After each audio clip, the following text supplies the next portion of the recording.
Raku lived what appeared to be a normal high school life until he was forced into a fake romantic relationship with Chitoge in order to prevent a serious conflict between their families.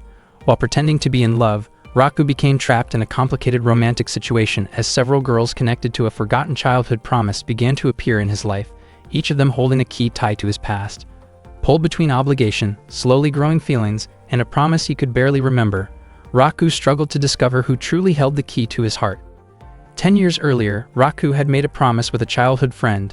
Before they were separated, they each wore a pendant. Raku kept a pendant shaped like a keyhole, while his childhood friend carried the key. The locket was meant to be opened only when they met again, and the key would reveal what had been locked inside. They had promised to marry in the future. 10 years passed, and Raku grew into an ordinary teenager. On that day, Raku began his morning routine by preparing breakfast. He started by sautéing spices for the meat, cooking pasta, and finishing the dish carefully. Once the food was ready and tasted good, Raku called over the people he casually referred to as troublemakers to eat together. The men, who had intimidating appearances, immediately turned toward him and addressed him respectfully as the young master. They all ate together, genuinely enjoying the meal Raku had prepared. They praised him as a worthy heir. Raku stated that he had no interest in becoming the successor to a Yakuza organization. He explained that he wanted to attend a top university, become a civil servant, and live an honest and upright life while moving forward with purpose. The group reacted enthusiastically. Raku's father, Issei, soon arrived, and the Yakuza members immediately showed respect to him as their boss. Issei mentioned that he would discuss something important with Raku in the near future. Every day, Raku was escorted to school by his father's subordinates. Other students felt uneasy when they passed by the Yakuza members. As Raku walked toward his school, one of the subordinates warned him that an unfamiliar gang had been causing trouble in their territory and advised him to be careful. Raku could not understand why his world was always surrounded by conflict. He even thought about leaving his family behind and living a peaceful life elsewhere. Raku studied diligently so that he could be accepted into a prestigious university, which was why he never had a girlfriend. The only time he had been close to a girl was during his childhood. He often looked at the keyhole pendant as a reminder of that promise. Despite the many challenges he faced in life, that day marked a turning point in Raku's fate. A girl was running toward the school in a hurry. She attempted to climb over the fence and jump down, but unexpectedly landed directly on top of Raku.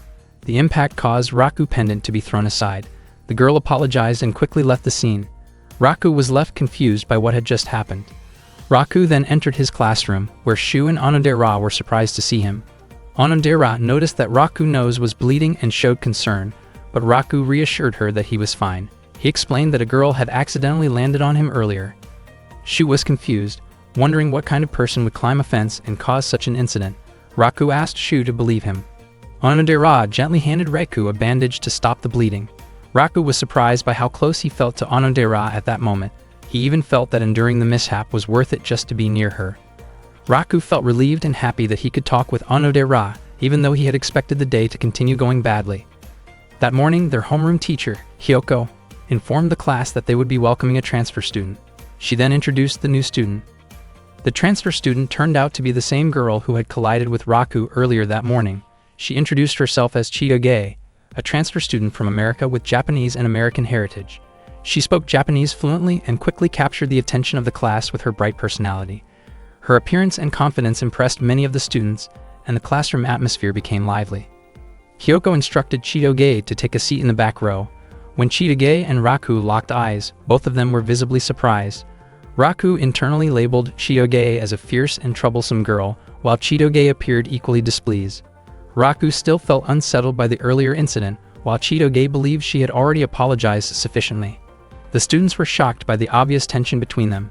Chitoge was confused as to why Raku continued to dwell on the incident, while Raku felt that the situation had been more serious than she realized. Chitoge grew irritated and viewed Raku as overly sensitive, while Raku responded with equal frustration. Their exchange escalated into visible hostility, startling the surrounding students. Although Raku and Chitoge were seated next to each other, it was clear that the two did not get along at all. Raku was confused because it was his first time ever meeting a girl as annoying as Chitoge. Her personality was completely different from Onodera's and also very different from his childhood friend from long ago. Up to that point, Raku still had not reunited with his childhood friend, and deep down he wished that Onodera could have been his first love. Raku then realized that his keyhole pendant was no longer with him. He remembered that the pendant most likely fell earlier that morning when Chitoge accidentally landed on him. During the school break, Raku asked Chitoge to help look for the missing pendant. Chitoge was puzzled about why she had to help him search for it. Raku explained that the pendant was probably lost when Chitoge accidentally kicked his face earlier. Onodera approached Raku and asked what was going on. Raku told her that he was just trying to find something very important to him. Onodera offered to help, but Raku said that since the pendant was lost because of Chitoge, then Chitoge should be the one helping him look for it. Chitoge reluctantly agreed and asked what kind of pendant she was supposed to find. Raku explained that it was his pendant with a keyhole. Upon hearing that, Onodera looked surprised, as if she recognized the object. Chitoge agreed to search for the pendant on one condition. As a trade-off, Raku was not allowed to talk to her at school ever again, because she disliked boys who complained too much about trivial matters. Suddenly, a teacher showed up and asked Raku to help introduce Chitoge to the school environment. The teacher also assigned them the task of taking care of the school's pet. Raku did not understand why all of this kept happening to him. Chitoge reminded him not to talk to her, but Raku thought it would be difficult to complete their task without communicating, especially since they were not even inside the school grounds at that moment. That day, they ended up spending all their time taking care of the school pet, leaving them with no opportunity to search for the pendant. The next day, during class, Chitoge struggled to keep up with the lesson. Noticing this, Raku gave her his Japanese language notes during the school break because he knew she probably did not have enough time to finish copying everything. Chitoge once again reminded him not to talk to her at school and not to interfere in her business. Raku grew increasingly irritated by Chitoge's attitude. The following day, Raku's class had a physical education lesson, and the students were doing warm-up stretches.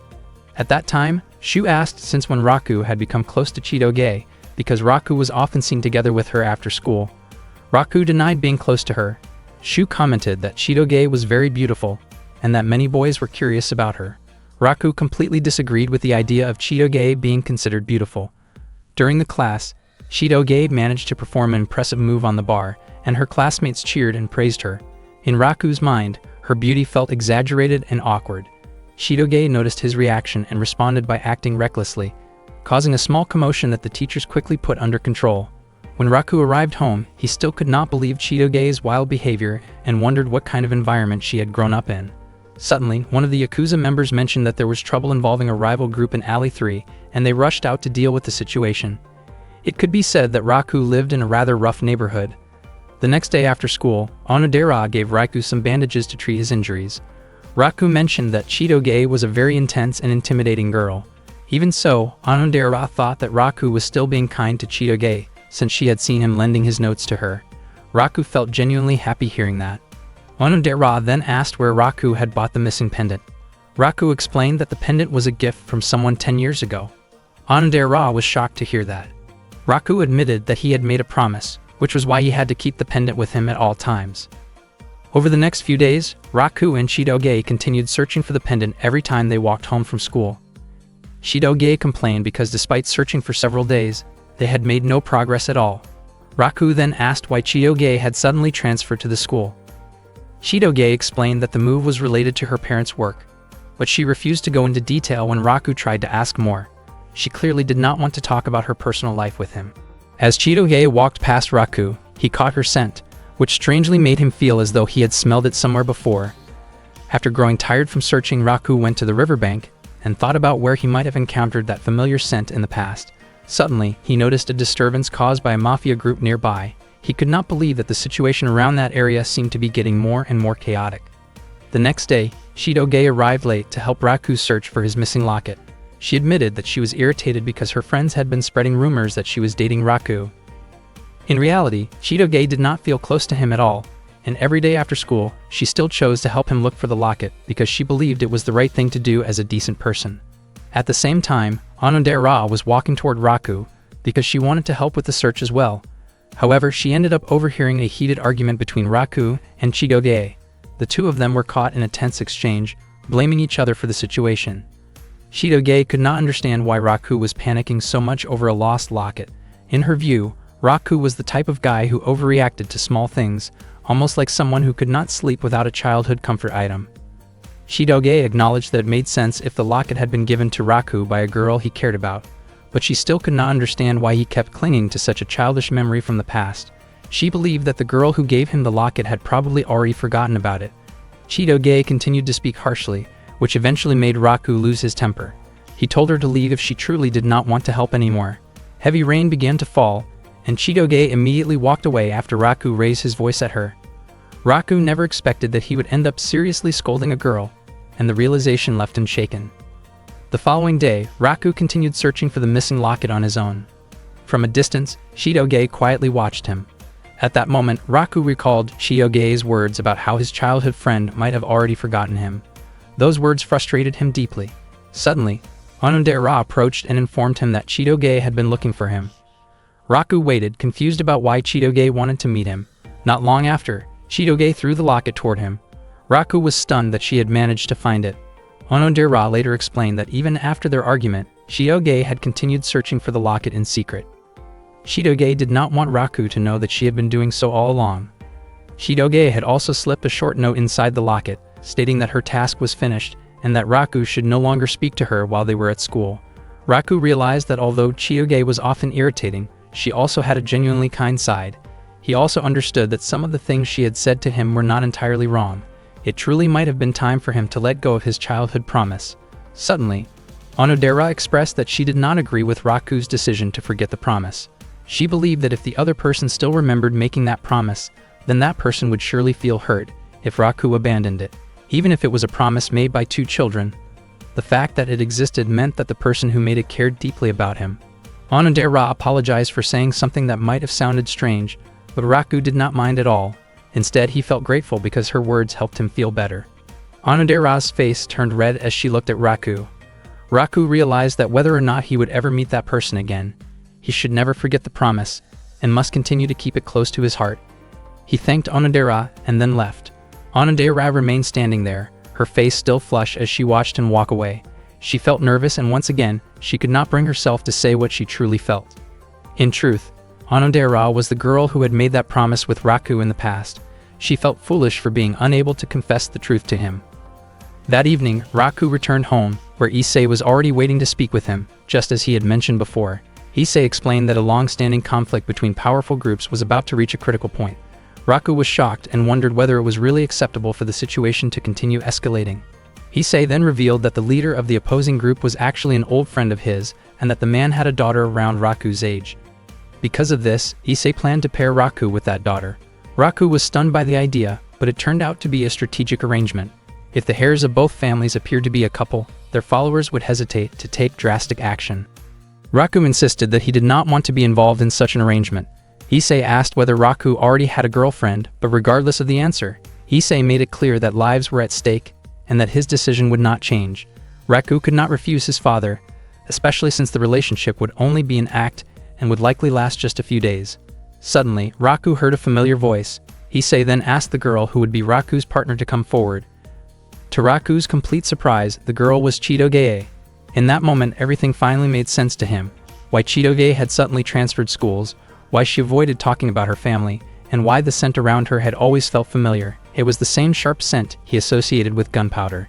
Issei declared that starting the next day, Raku and Chitoge would be in a relationship for 3 years. The days filled with constant arguments between them were about to turn into a period of living out a carefully constructed false love. Raku was forced by his father to date the daughter of a mafia boss. He never expected that the girl in question would be Chitoge. Only then did he find out that Chitoge was the daughter of a mafia leader, and at the same time, Chitoge also never imagined that Raku was the heir of a Yakuza family. Chitoge's father, named Adult, was the boss of the Beehive Mafia gang. Issei was the one who introduced Adult and Chitoge to Raku. Adult mentioned that Issei had talked a lot about Raku before this meeting. Both Chitoge and Raku strongly objected to the idea of dating each other, but Issei explained that they really had no other option. Neither side wanted to allow a conflict between groups to break out. Suddenly, a group of people led by Claude rushed into Raku's residence, searching for their young lady. Claude was a high-ranking member of the Beehive Mafia and was assigned to protect Chitoge, so he came to bring her back. Not long after that, more members arrived and prepared themselves, creating a very tense situation with the opposing group. Issei realized that the Beehive members seemed to misunderstand the situation. Issei and Adult then explained together that Raku and Chitoge were a couple who were deeply in love. Everyone present was shocked and clearly found it hard to believe. Claude even looked to his boss for confirmation. Adelt admitted that both he and Issei had already given their blessing to the relationship. The Yakuza members were deeply moved, because they had been worried for a long time that Raku still did not have a girlfriend at his age. Some of them even started thinking about celebrating the news. Claude was also emotional, as he suddenly realized that Chitoge had grown up. He never imagined that the young lady he had protected since childhood would one day become a mature and independent young woman. Knowing this made him genuinely happy. The Yakuza members agreed to maintain peace for Raku's sake, and the Beehive Mafia members were also willing to support Chitoge so she could date without trouble. Raku and Chitoge both tried to deny their relationship. Raku teased Chitoge with a nickname that compared her strength to a gorilla, while Chitoge teased Raku by comparing him to a bean sprout. The tense atmosphere quickly escalated when both sides reacted strongly to the teasing, and the situation almost turned dangerous. Issei and Adelt immediately stepped in and made it clear that any harm toward either Raku or Chitoge would not be tolerated. The subordinates then asked again whether Raku and Chitoge were truly dating. Seeing no other way out, both of them felt pressured and had no choice but to go along with the story. Raku explained that he and Chitoge were indeed in love. He clarified that the nickname he gave her was meant as a compliment, because she was as strong and dependable as a gorilla. He also emphasized that his feelings for her were not ordinary. Chitoge responded in the same way, explaining that she called him a bean sprout because of his very pale skin. They even started calling each other affectionate names. The faces of the subordinates turned red with embarrassment, and they became convinced that Raku and Chitoge were truly in love. That night, Raku and Chitoge sat together while looking up at the sky. They felt unable to complain about the situation, since they had no real choice other than to go along with it. Chitoge admitted that she did not even know what people were supposed to do while dating.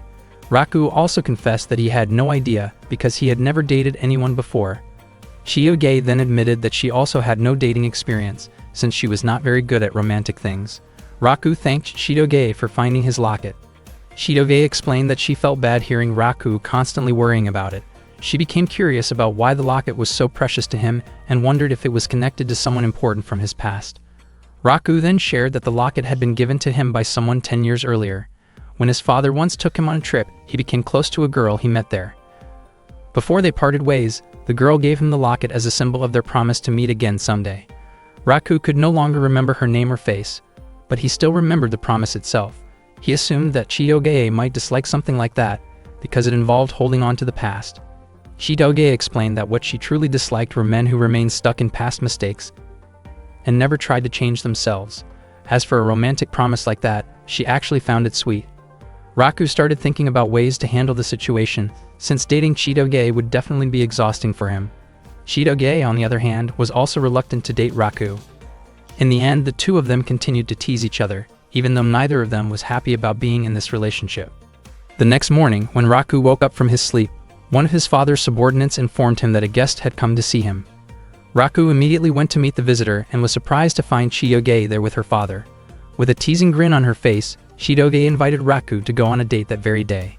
Hearing this, Raku was taken aback. He wondered why he had to go on a date with Chitoge. It turned out that because they were considered to be a couple, they were expected to do activities that couples normally do, such as going on dates together. Raku and Chitoge walked around the downtown area together. Unbeknownst to them, members of the Beehive Mafia and the Yakuza were watching them from a distance. Chitoge did not understand why she had to be put in a situation like this. According to Raku, there was no other choice but to go along with it, and he asked what they should do next. Chitoge admitted that she did not know either, because in her opinion, it was usually the man who was supposed to take the lead.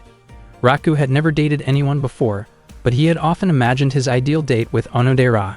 In his imagination, they would chat together at a cafe, watch a movie, eat a meal together, and take a relaxing walk through a beautiful park.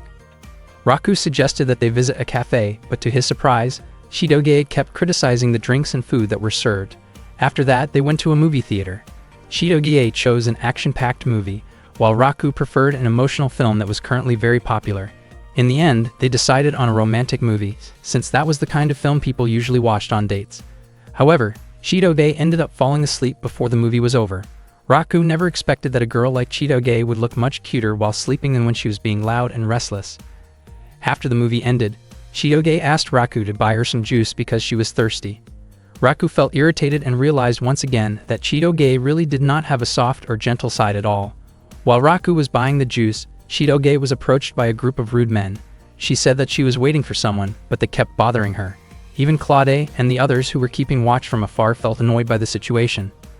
The men continued to bother Chitoge, and she was already preparing to deal with them herself. Suddenly, Raku returned, grabbed Chitoge by the arm, and pulled her away as he started running. Chitoge was shocked and could only follow wherever Raku led her. When they finally stopped at a park bench, Chitoge wondered why Raku had stopped her, acting like a man who had just saved a girl from trouble, even though she could have handled the situation on her own. Raku explained that he only wanted to keep Chitoge away from a confrontation. He did not intend to defend the men, but he believed that if Chitoge lost her temper and caused a scene, people might end up judging her unfairly. Raku reminded her not to lower herself to that level. Hearing this, Chitoge's face turned red. She admitted that she also did not want to waste her time dealing with people like that. Raku realized that this was the first time in his life that he had held a girl by the arm. Chitoge commented that going on a date with Raku was annoying, boring, and full of unwanted advice, which completely ruined her mood. Even so, she admitted that it was not the worst experience ever, and she even added 1 extra point to the score if their date were rated out of 100. After saying that, Chitoge quickly walked away. As she continued down the street, Chitoge kept thinking about what had happened earlier. It was the first time she had ever been led by a man like that, and she felt that it was a mistake. Meanwhile, Raku did not understand what Chitoge actually wanted. He thought that if he had gone on a date with Onodera instead, his dream might have come true already. Suddenly, Onodera appeared right in front of him. She was surprised because she had just heard Raku say her name. Onodera asked what Raku was doing there, and Raku reacted in panic when he saw her. He then asked what Onodera was doing in that area. Onodera explained that she was on her way home after shopping with a friend. In truth, she had wanted to surprise Raku, but she ended up being the one who was surprised when she heard him mention her name. Onodera became curious about what Raku had been thinking. Raku's heart started beating fast as he saw Onodera looking straight at him. At that moment, Chitoge was in the restroom. By chance, she overheard her father's subordinates talking. It seemed that they were starting to suspect her relationship with Raku, because it did not look affectionate like it did back at the Yakuza house. Instead, they often saw the two of them arguing. Realizing that her situation could become risky, Chitoge quickly put on a cute act again.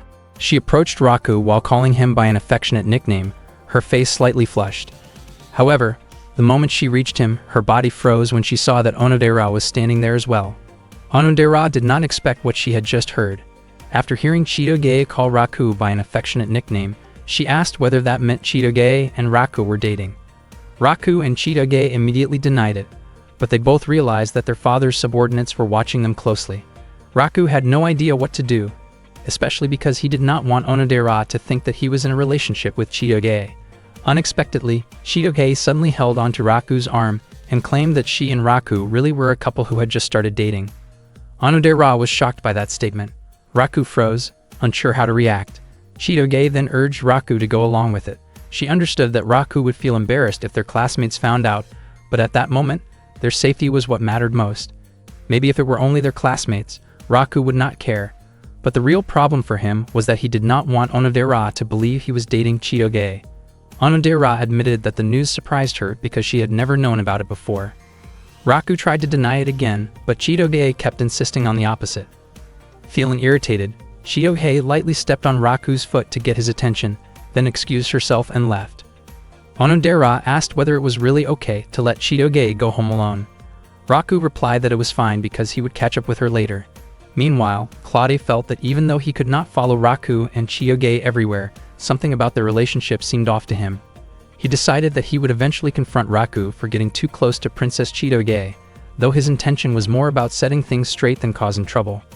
Raku then tried to explain to Onodera that he and Chitoge did not have the kind of relationship she was imagining. However, Onodera became even more convinced that Raku was simply too shy to admit it. She said that she understood his feelings, but in her view, Raku did not need to treat Chitoge so coldly because it came across as unkind. Onodera also felt that Raku and Chitoge looked very compatible and even seemed like a couple deeply in love. Raku never expected Onodera to believe the story so completely. Onodera prepared to leave, assuming that Raku and Chitoge were on a date. But before she went home, Raku asked whether she had ever seen his locket before, perhaps when they were younger. Onodera said that she had never seen a locket like that at all, and she suggested that Raku should hurry and find Chitoge. After night fell, Raku searched around the park for Chitoge. He apologized for making her wait so long. Chitoge scolded Raku, saying that even though she had tried her best, Raku had ended up doing the opposite of what she expected. Raku bought dorayaki as a way to apologize. His face turned red as he admitted that everything really was his fault. Chitoge was surprised that Raku was actually aware of his mistake. Raku urged her to try the dorayaki right away, but when she opened the package, it turned out she did not like dorayaki at all. That night, Onodera returned home, where her mother offered her a new dorayaki flavor. Onodera chose to go straight to her room instead. She looked at an old photo of Raku from when he was a child and felt conflicted because she had not told him the truth. She realized that by staying silent, it was only becoming harder for her to ever say what she really felt to Raku. One day, Chitoge accompanied Raku while he took care of the school's animals. Chitoge admitted that even though Raku handled everything on his own, he took very good care of them. Raku explained that he treated the animals like his own family. Unexpectedly, many of the animals he fed became overly energetic and crowded around him, but Raku laughed happily and casually complained about how troublesome they were. Chitoge asked how many animals were actually there. Raku said there were about 90, which shocked Chitoge and made her say that the place felt like a zoo. Some of the animals had names while others did not. Chitoge wondered why only some were named even though Raku considered them family. It turned out that precisely because he saw them as family, Raku was very careful when choosing names. One animal was named Divine Spacer Kiyoshi, which Chitoge felt was far too long. Raku then told Chitoge that she could name the animals instead, but she ended up just numbering them. Raku pointed out a few animals he had already named, such as Rodriguez IV, the turtle, and Crusher Kato, the chicken. Chitoge reacted with curiosity, casually wondering what kind of food those animals might like, which made the moment feel awkward but lighthearted. In the past, a young Raku approached a little girl and asked why she was crying. The girl explained that the picture book she was reading had a sad ending. She said she loved the book very much, but the story made her heart ache. After hearing that, Raku changed the ending into a happy one. The girl felt relieved and happy because the new ending was beautiful. She smiled warmly and asked for Raku's name. However, before she could say her own name, the adult Raku suddenly woke up from his sleep. That moment from his childhood had once again appeared in his dream. Yet even now, Raku still could not remember the little girl's name. His face turned red as he recalled the girl's face from the dream, but he felt irritated because the dream never continued, even though he dreamed about her quite often. That morning, Raku quickly prepared breakfast while his mind was still stuck on the dream. After yesterday's conversation with Onodera, it was already clear that Onodera was not the girl from the pendant promise in his past. On top of that, Onodera had also been thinking about the fact that Raku was already dating Chitoge. Raku suddenly let out a frustrated scream, feeling overwhelmed by everything that was happening to him. His reaction made the Yakuza members around the house feel worried. After that, Raku headed to school with the intention of talking to Onodera to clear up the misunderstanding. He remembered Onodera's words about how the girl from the promise must have truly cared about him. Raku wondered whether that girl was still holding on to the key after all those years. Suddenly, Chitoge greeted Raku affectionately from across the street. Raku was surprised to see how exhausted Chitoge looked. She explained that she was tired because of what happened the day before. It turned out she had been overwhelmed by endless questions about her relationship, asked by her father's subordinates. Chitoge felt irritated because even at home, she could not catch a break. Raku realized that school might be the only place where they could relax, even just a little. Chitoge wondered how long this situation would last and whether it really had to continue for 3 years. According to Raku, the most troublesome person was Claude, since he was completely suspicious of their relationship. Raku asked where Claude was at that moment, but Chitoge did not know because she had not seen him yet that day. For Chitoge, the most important thing was making sure their relationship did not become known at school. She reminded Raku to explain things to Onodera, because if Onodera misunderstood and spread rumors, it would cause more problems. Raku felt confident that Onodera was not the type of person who liked gossiping. As soon as Raku opened the classroom door, he saw Onodera chatting with 2 of her friends. Onodera immediately greeted him. Just as Raku was about to explain what had happened the day before, all the students in the class suddenly congratulated him and Chitoge on becoming a couple. Their classmates hoped that the relationship would last all the way to marriage. Raku quickly tried to deny it, but Shu explained that on the previous Saturday, Itano and Shirogasaki had seen them together and assumed their relationship was real. Shu admitted that he felt jealous, since he never expected Raku to be the first one to get a girlfriend. Some of the male students wondered why Chitoge would choose someone as ordinary as Raku to be her boyfriend. Their homeroom teacher Kyoka was also surprised by the relationship between Raku and Chitoge. Raku tried to deny everything and clear up the misunderstanding, but at that moment Claude was secretly watching them from outside the classroom. Raku and Chitoge were shocked when they noticed Claude there. Claude was eagerly waiting to see how Raku would explain their true relationship, since he was ready to remove Raku if it turned out that Raku was not truly dating Chitoge. Their classmates waited for a clear answer about what kind of relationship Raku and Chitoge actually had. Left with no choice, Chitoge stated that she and Raku were a couple deeply in love. The class erupted in cheers after hearing that confirmation. Raku signaled to Onodera that he would explain everything to her later. Onodera praised them, saying that just as she had expected, Raku and Chitoge seemed like a well-matched couple. After school, Raku and Chitoge could not understand why their bad luck kept following them. Chitoge felt that her high school life was already ruined, and she could not understand why Raku seemed so calm about it. Because Claude kept watching them during breaks and lunchtime, Raku never got the chance to talk to Onodera. Chitoge told Raku to go home first, because she still had something to take care of. When Raku asked what she was planning to do, Chitoge responded by lightly tapping his head in annoyance. Raku worried that Onodera would continue to misunderstand him all the way until graduation. He did not want that to happen, and he was determined to talk to her somehow, but no matter what he did, he could not find the right opportunity. Unexpectedly, Raku ran into Onodera, who had just finished a committee meeting. Raku realized that this was a rare chance to talk to her, so he felt that he had to act right away. He wanted to start a conversation, but he worried that Onodera might ask why she was the only one being told about this. Raku began to panic about what he should say if Chitoge ever questioned him like that. If he said that he wanted Onodera to understand his situation, it would be the same as openly confessing his feelings to her. A confession was something that needed to be prepared carefully, and at that moment, Raku felt that his heart was not ready for it. In the end, Raku said that he thought he and Chitoge did not really suit each other. Onodera reminded him that he should not say things like that while he was still in a relationship. She felt that Chitoge might have her own reasons for being able to like Raku. Raku was not convinced because he believed he had no special strengths. However, Onodera told him that he actually had many good qualities. Raku genuinely felt happy hearing that from her. Onodera mentioned several of Raku's strengths, such as the time when Chitoge struggled with studying Japanese and Raku quietly gave her his notes, or how Raku could not stand seeing abandoned animals and always felt the urge to help them. She also brought up how Raku once helped an elderly woman for hours without expecting anything in return. Another example was when Raku lied to a teacher by saying that he had also forgotten his homework, just like his classmates, so they could all be scolded together. In Onodera's eyes, Raku had many admirable qualities. Raku never expected that Onodera paid such close attention to him. From Raku's perspective, it seemed unlikely that Chitoge would be drawn to those kinds of traits, yet he felt that he finally understood why Chitoge might like him. Suddenly, another student accidentally bumped into Onodera, causing a necklace from her bag to fall out. Both Raku and Onodera were startled when they saw it, and Onodera's face immediately turned red as she noticed Raku's curious expression. Raku thought that the key attached to it did not look like a house key. He began to wonder if it might be connected to the pendant he owned. Cold sweat formed on Raku's face as he thought about the possible connection between Onodera's key and his own pendant. Onodera quickly picked up the key and nervously said that it was her house key, only to suddenly correct herself and claim that it was actually the key to a bookshelf at her home. She looked extremely flustered and hurried away. Raku was surprised that Onodera could act like that. His heart was still racing even though Onodera had said that the key was not what he thought it was.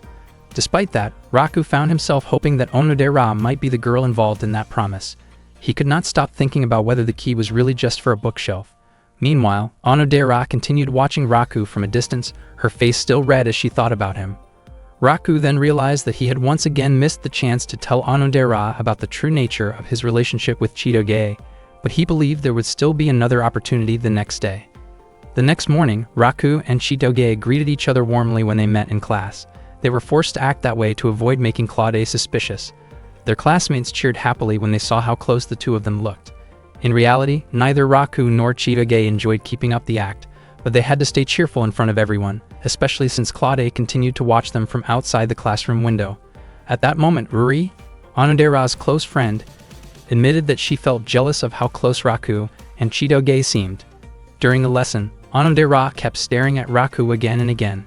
When break time arrived, Raku approached Chitoge and asked why she looked so nervous. The two of them chose a quiet place to talk privately. Chitoge complained about how everything had turned out this way. Raku felt that they needed to find a way to outsmart Claude. Chitoge said that since Claude was already suspicious, he would not be willing to listen to anything Raku had to say. She also mentioned that Claude probably would not show up after school that day because he had other business to attend to. Chitoge felt that if things continued like this, nothing would change. Raku thought that it might be okay to tell the truth to a close friend who could keep a secret. He believed that if someone else knew about their situation, the burden on his shoulders might feel a little lighter. Chitoge told him that he should be the one to say it first. After that, she did not want Raku to keep talking with her. She even asked him to go home first because she had something to take care of. Raku was confused about why Chitoge suddenly started acting that way. That afternoon, Raku was heading home together with Shu. Shu had not expected Raku to open up about Chitoge to him. Raku felt confused because he believed he had not done anything wrong, yet Chitoge had acted strangely toward him. According to Shu, girls were naturally sensitive. Shu even wondered whether Chitoge's lips might feel soft, but Raku explained that nothing like that had ever happened between him and Chitoge. Shu said that he was willing to listen to Raku's worries because he was Raku's close friend. The two of them went to a spot near the river to talk. Raku explained Chitoge's behavior that day, while Shu admitted that he did not really understand the idea of keeping secrets from friends. Raku still could not understand why Chitoge had suddenly started acting that way, or perhaps she was simply in a bad mood. Shu guessed that Chitoge might be having trouble fitting in socially. Raku thought that if Chitoge had close friends, her secrets would not feel like such a burden. It seemed that Chitoge truly did not have friends. Although she had spoken with other girls before, she never acted close to anyone other than Raku.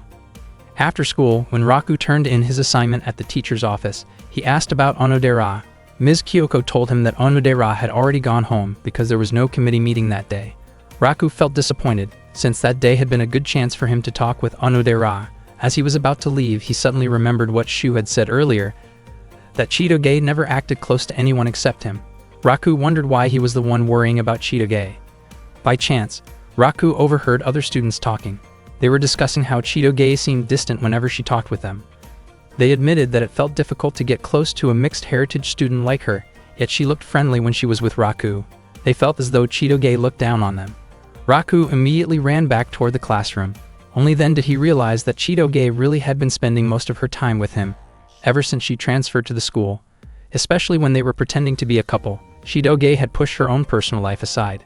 At that moment, Chitoge was making notes about the names of her classmates. Raku could only watch quietly. After Chitoge finished writing, she felt confident that she could finally start talking with them. Raku slowly approached her. Chitoge was startled when she noticed Raku and quickly covered her notebook, asking how long he had been standing there. Her face turned red with embarrassment after realizing that Raku had seen what she was doing. Chitoge reflexively tried to lash out, but Raku stopped her before it went too far. Chitoge was sure that Raku would laugh at her.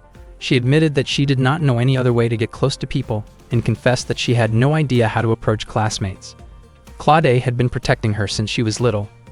He had always been extremely protective, even escorting Chitoge to school and constantly keeping an eye on her.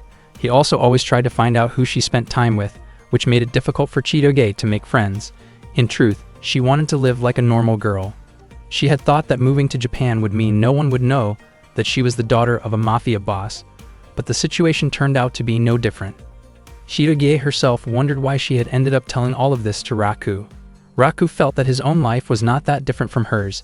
He had even made similar notes before. Since Raku was little, his father had been part of the Yakuza, and every time he changed schools, people always whispered about him. Raku explained that Ueshida was actually a nice person who got really excited when talking about sports.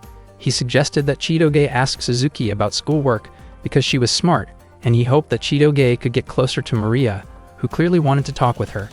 Raku knew a lot about his classmates thanks to the notes he had once made, and he even offered to help Chitoge become closer with everyone. Raku admitted that Chitoge could be annoying, but he understood how she felt. Chitoge's face turned red, yet she acted as if she was reluctantly accepting Raku's help. Raku became even more convinced that Chitoge was not cute at all. Chitoge stated that she would not act sweet toward Raku, because their relationship was only pretend. Unexpectedly, that conversation was overheard by Onodera, who was standing at the front of the classroom. She was shocked and could not understand what was really going on. One morning, Chitoge headed to school together with Raku. Suddenly, two fellow students came over to greet Chitoge. At first, she looked very nervous, but moments later she started talking about sports. They seemed very comfortable chatting about a sports match from the previous night. Raku noticed that the note she had prepared earlier seemed to help a lot. From that day on, little by little, Chitoge managed to grow closer to her classmates. She was not the type of person who struggled to make friends. Rather, her natural personality allowed her to connect easily once she was given the chance. That day, Chitoge was assigned to take care of the plants at school, and she quietly sang to herself because she felt happy. Her high school life was finally going the way she had imagined. Her mood even improved whenever she saw the school's plants and animals. She proudly told Raku that she was planning to go to McDonald's with her friends later. Raku did not feel jealous, since he also went there often. In Chitoge's mind, she felt that if she were to break up with Raku, her life might become even more perfect. Previously, whenever Raku was near her, Chitoge always showed a sulky expression, but this time she actually smiled at him. Unfortunately, Raku misunderstood her attitude. Chitoge had not really changed at all, and was still the same troublesome girl as ever.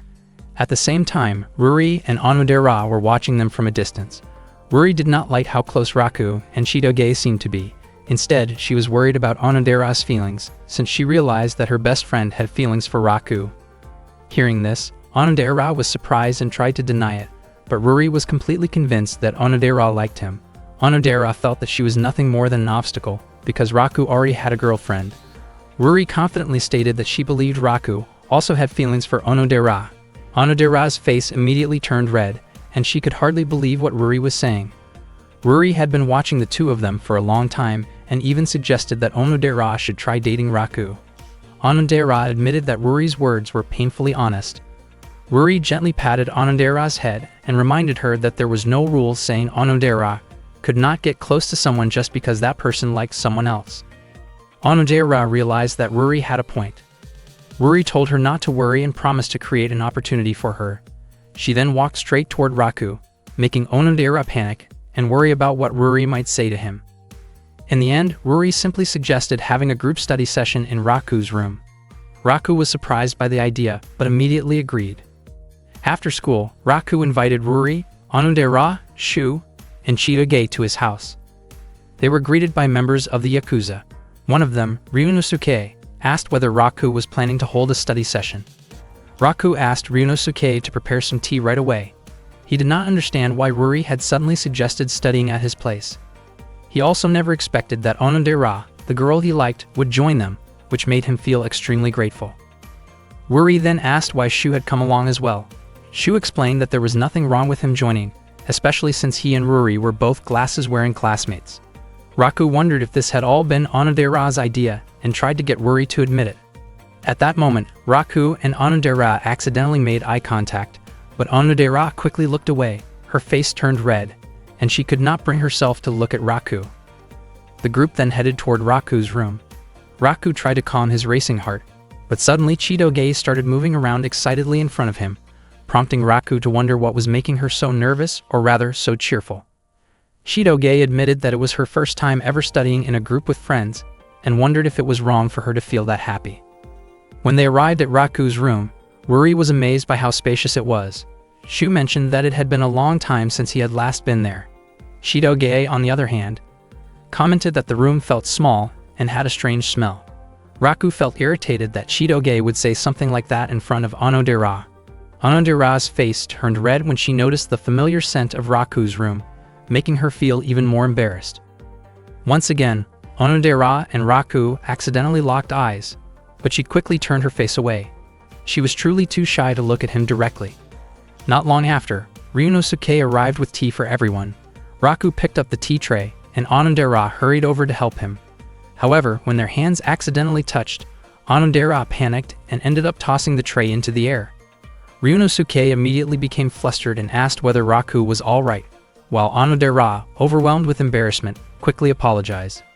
At that moment, Raku felt so restless that he did not know what to do. He tried to calm himself down and focus on his assignment. Onodera asked Ruri to help her with a problem she found difficult, but instead, Ruri told Raku to help Onodera. Onodera was surprised and wondered why Ruri had pointed her toward Raku instead. Ruri admitted that she was not good at that particular subject. Onodera found it strange because Ruri had been able to solve even harder problems the day before. Worry then asked Onodera not to question her any further. Onodera quickly approached Raku, looking nervous as she asked for his help. Their faces both turned red because they were standing so close to each other. At that moment, Raku's heart was beating extremely fast, not only because Onodera was right beside him, but also because he was not confident in math. He did not know what to say to her and even worried that she might be able to hear how fast his heart was pounding. Raku tried to calm himself, but the math problem truly was difficult. Suddenly, Chitoge suggested that they should align the variables first. Raku told Chitoge that she should just focus on her own assignment. Chitoge replied that she had already finished it, which Raku could hardly believe since the homework that day was 3 full pages. Chitoge then showed the completed assignment to him. Raku was shocked and realized that Chitoge was actually smart, even though he had assumed he was better than her. It turned out that when Chitoge studied in America, she consistently earned straight A grades. She was also willing to help Onodera. Onodera felt very happy because Chitoge explained everything in a clear and easy-to-understand way. Hearing the praise, Chitoge laughed cheerfully and looked down at Raku with confidence. Raku felt extremely annoyed and silently wished she would stop acting so smug. Not long after that, Chitoge suddenly asked whether there was a guy that Onodera liked. Both Raku and Onodera were caught off guard by the question. Raku wondered why Chitoge would bring up something like that, but to Chitoge, it was a normal topic among girls. Onodera admitted that she did not have feelings for anyone yet. Hearing that, Raku smiled to himself because it meant he still had a chance. Chitoge also admitted that she did not like anyone at the moment and hoped she would experience something romantic someday. Their classmates felt confused by Chitoge's statement, and realizing the awkward atmosphere, Chitoge claimed that she was only joking. Raku immediately played along to help smooth things over. They continued acting close so their classmates would not grow suspicious. Shu suddenly asked how far Raku and Chitoge's relationship had progressed. Chitoge panicked upon hearing the question. Raku quickly stopped Shu from continuing and led him outside, clearly uncomfortable with the topic. Raku warned Shu not to talk about things like that. He then explained the fake dating situation and asked Shu to keep his secret. However, Shu revealed that he had known from the start and had only pretended not to know so he could enjoy the situation. Raku was surprised that he had ended up telling Shu everything. Shu advised Raku not to let Onodera misunderstand anything and suggested that Raku should be honest and confess his feelings to her. Shu even offered to help, as he believed that Onodera had feelings for Raku as well. Raku was shocked and felt that such a possibility was hard to believe. Raku and Shu then returned to the others. Raku kept thinking that if Onodera truly liked him, his life would become incredibly happy. Unbeknownst to him, several Yakuza members were watching from a distance. They were suspicious because there seemed to be no progress in Raku and Chitoge's relationship. Even inviting Chitoge to his house required bringing other friends along. The Yakuza members decided to help Raku grow closer to Chitoge. They asked Raku and Chitoge to retrieve some expensive tea stored in the warehouse. Ruri felt relieved because she had been feeling awkward around Onodera at the time. When they arrived at the warehouse, Raku asked Chitoge to go inside with him, but she refused and chose to wait outside. Suddenly, someone pushed them both inside and locked the door from the outside. It turned out that the Yakuza members had done it on purpose to give Raku and Chitoge time alone together. Raku repeatedly knocked on the warehouse door, but it was no use. He wondered why the Yakuza members would go that far, especially after they claimed they could only help up to that point. Despite the situation, Raku remained calm because he believed they would eventually find a way out, especially since there was a ladder and a window inside. He apologized to Chitoge for the Yakuza members' actions. Unexpectedly, Chitoge held on to Raku tightly from behind. She was extremely frightened and reacted defensively when she realized how close they were. Chitoge admitted that she felt uncomfortable in dark, confined spaces due to a past experience where she had been stuck inside a washing machine for several hours. She asked Raku to stay still because holding on to him helped her feel calmer. At that moment, Raku realized that there was another side to Chitoge he had never seen before. Being so close to her, he became aware of her shaky breathing and her teary eyes, and he could sense the warmth of her presence. Raku admitted to himself that Chitoge truly had a gentle and charming side. However, he quickly pushed those thoughts away, reminding himself that he had already decided to give his heart to Onodera. Chitoge noticed a ladder and wondered whether they could get out through the window, but her condition at the time made it impossible for her to climb. She asked Raku to go out first and look for help, yet he could not bring himself to leave her alone in the storage room. He believed the Yakuza members would eventually open the door, so he chose to stay and keep her company. Chitoge grew irritated, feeling that Raku was trying too hard to act cool in a way that did not suit him. After that, she suggested that they talk. because staying silent would only make her feel more scared. Raku did not even know what they were supposed to talk about. Chitoge suggested that he tell an amazing story, but Raku admitted that he was not good at talking about things just like that. She then asked how he felt about Onodera at that moment. Raku was startled and wondered why she suddenly brought that up. According to Chitoge, Onodera seemed like an impressive person who was sweet and friendly, so she felt she could probably get along well with her.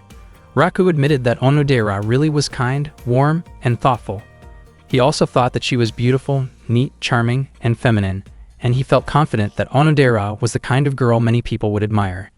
Chitoge asked whether Raku might be hiding feelings for Onodera.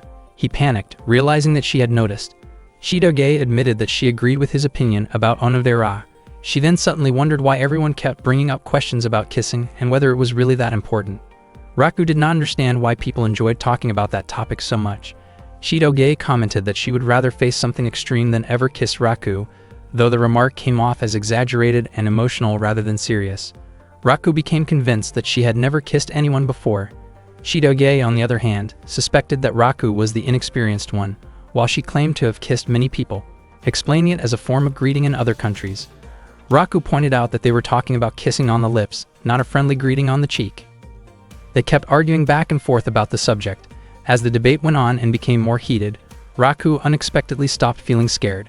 Because of that, Chitoge felt confident that she could finally climb the ladder. She quickly stood up, but then she stumbled and her body landed right in front of Raku. Their faces turned red because they were suddenly so close that it looked as if they were about to kiss. At that moment, Claude arrived and opened the storage room door. Seeing how close they were, he teased Raku, implying that he should not rush things like that. Ruri then appeared and admitted that she felt relieved, since she had been worried about them the entire time. Unexpectedly, Onodera also arrived and saw the scene. Her face turned red, and she apologized for interrupting before quickly leaving the area. Raku felt deeply upset because Onodera had misunderstood the situation. He never imagined that such drama would bring their group study session to an abrupt end. That night, after taking a bath, Chitoge read through a friend's notebook. Before this, she had viewed Raku as loud, overly heroic, and annoying. She added a note about him, writing that he might possibly have a good side, though it seemed like it was probably just her imagination. In the end, she thought of Raku as nothing more than a bean sprout. Earlier during the group study session, Onodera had gone to look for the restroom, leaving Ruri alone with Shu. Shu asked whether Ruri had ever kissed anyone, which caught her completely off guard. Ruri refused to answer and wondered why Shu was suddenly acting so familiar with her. She brought up her suspicions about the relationship between Raku and Chitoge, feeling sure that Shu knew something. But he only continued teasing her, making her feel uncomfortable and turned off by his attitude. Meanwhile, Onodera became confused about where the restroom was and decided to ask Ryunosuke for directions. That day, during the break, Raku bought a drink from the school vending machine. His mind was still stuck on what had happened at his house the day before. He desperately wanted to forget the incident with Chitoge in the storage room, but he could not stop worrying about Onodera, who might have misunderstood what she saw when Raku and Chitoge were together there. When Raku reached the area near the classroom, he noticed Ruri trying to cheer Onodera up and telling her not to stay gloomy. Onodera explained that she felt like she could not interfere in someone else's relationship. Unfortunately, Raku could not clearly hear their conversation. Ruri then asked why Onodera was still keeping that key and whether she was still searching for the boy she had made a promise with 10 years ago. Hearing this, Raku began to wonder if Onodera might be the girl from that promise long ago. Ruri continued encouraging Onodera to give herself a chance to express her feelings to Raku and even planned to ask Chitoge for help. Ruri was very confident that Raku truly liked Onodera, especially because she strongly suspected something complicated about the relationship between Raku and Chitoge. That same day, Ruri asked Chitoge for help by inviting her to join the school swimming team. Ruri explained that the swimming team would hold a group practice the next day, but they were short on members. She chose Chitoge because of her excellent athletic ability. Chitoge did not mind at all since she genuinely enjoyed sports, although she was surprised to see Raku there as well. Raku was confused about why Ruri had invited him, considering it was a girls' swimming team. Ruri explained that she needed Raku's help to support someone. Raku, however, was still distracted by the conversation about the 10-year promise that Ruri and Onodera had earlier that morning, making it hard for him to focus. Suddenly, Onodera arrived and was confused about why Ruri had signed her up for the swimming team even though she could not swim. Raku was startled when he saw Onodera in a swimsuit. He had not expected how sweet and charming she looked in it. Onodera became extremely nervous upon noticing Raku, while Raku kept wondering why she continued carrying the key she referred to as a bookshelf key. Onodera's face turned red as she stood there, unsure of what to do. Chitoge quickly scolded Raku for staring too much and snapped him out of it. At that moment, Onodera began to wonder if Raku might actually have feelings for her. She felt awkward being so close to him. Suddenly, Ruri casually brought up what Raku and Chitoge had been doing together in the dark storage room the day before. The question shocked everyone, and Onodera was confused as to why Ruri would mention that. Raku explained that it had only been an accident caused by losing balance. Hearing this, Onodera felt relieved and realized that Ruri had asked the question for her sake. Ruri then made sure that nothing inappropriate had happened between them. Not long after, Shu approached them, having come specifically to watch Onodera and Chitoge help the swimming team. He was clearly impressed by Chitoge and Onodera, though he showed no such interest in Ruri. Annoyed by his attitude, Ruri pushed Shu into the pool to shut him up. She then firmly warned him to stop causing trouble. Ruri explained that she had asked Raku to help teach Onodera how to swim. Both Raku and Onodera were shocked to hear this. Chitoge looked excited, while Raku became visibly nervous. Onodera's face turned bright red when she realized that Raku would be the one teaching her. It turned out that Ruri had planned everything without telling Onodera beforehand. Chitoge wondered why Ruri had invited Onodera, even though she could not swim. Onodera apologized to Chitoge for the sudden situation, but Chitoge did not mind at all and even said that she was enjoying herself. Seeing how friendly and kind Chitoge was, Onodera felt that Chitoge truly seemed like someone worthy of Raku's affection. Suddenly, a suspicious man approached while disguised, offering to help Chitoge with sunscreen. Ruri immediately kicked him away, revealing that it was actually Shu in disguise. She told him to go home if he was only going to cause trouble. Meanwhile, Raku wondered whether Claude had been watching him the day before. If Claude had been there, Raku was certain that Shu would not have acted so recklessly. In fact, Claude was watching Chitoge from a distance and was surprised to realize how much she had grown up. Chitoge demonstrated to Onodera how to jump and swim in the pool. She moved skillfully through the water, kicking swiftly, and when she reached the edge of the pool, she checked whether Onodera understood the idea. Onodera was completely amazed by Chitoge's impressive movements. Raku thought that Chitoge was so skilled that her technique might actually be difficult for a beginner to follow. Feeling a bit discouraged, Chitoge fell silent at the side of the pool. Raku then stepped in and began teaching Onodera the basics, starting with simple leg movements. Raku felt genuinely happy to be able to teach Onodera privately, especially since she was standing so close to him. He did not expect to be guiding her so closely, even holding her hand to help her balance. Onodera's hand felt warm and soft, and with a flushed face, she asked him not to let go. Unfortunately, Raku became too nervous and accidentally loosened his grip, causing Onodera to fall into the pool. Raku immediately apologized, but Onodera realized that it happened because she was still inexperienced. Raku suggested taking a short break, but Onodera refused, saying that since Raku was putting so much effort into teaching her, she wanted to stay motivated. Onodera's bright smile made Raku's face turn red, and he became flustered, running off while shouting in embarrassment. Onodera looked incredibly sweet, leaving a strong impression on Raku's heart. Onodera herself looked shy as well and soon went to buy a drink as a small gesture of thanks to Raku. In the end, Raku felt more motivated than ever to continue teaching Onodera how to swim. Padasae 2. Raku noticed Onodera's key lying there. He slowly moved closer to it, thinking that if the key really was the one from 10 years ago, and if Onodera was the person who had made that promise with him back then he could end up marrying Onodera. For now, the most important thing was to confirm whether the key could open his locket. Raku then tried to insert the key into the keyhole of his locket. Unexpectedly, the key would not fit at all, and he suspected that it was a different key. Suddenly, Onodera arrived carrying tea together with Chitoge and Ruri.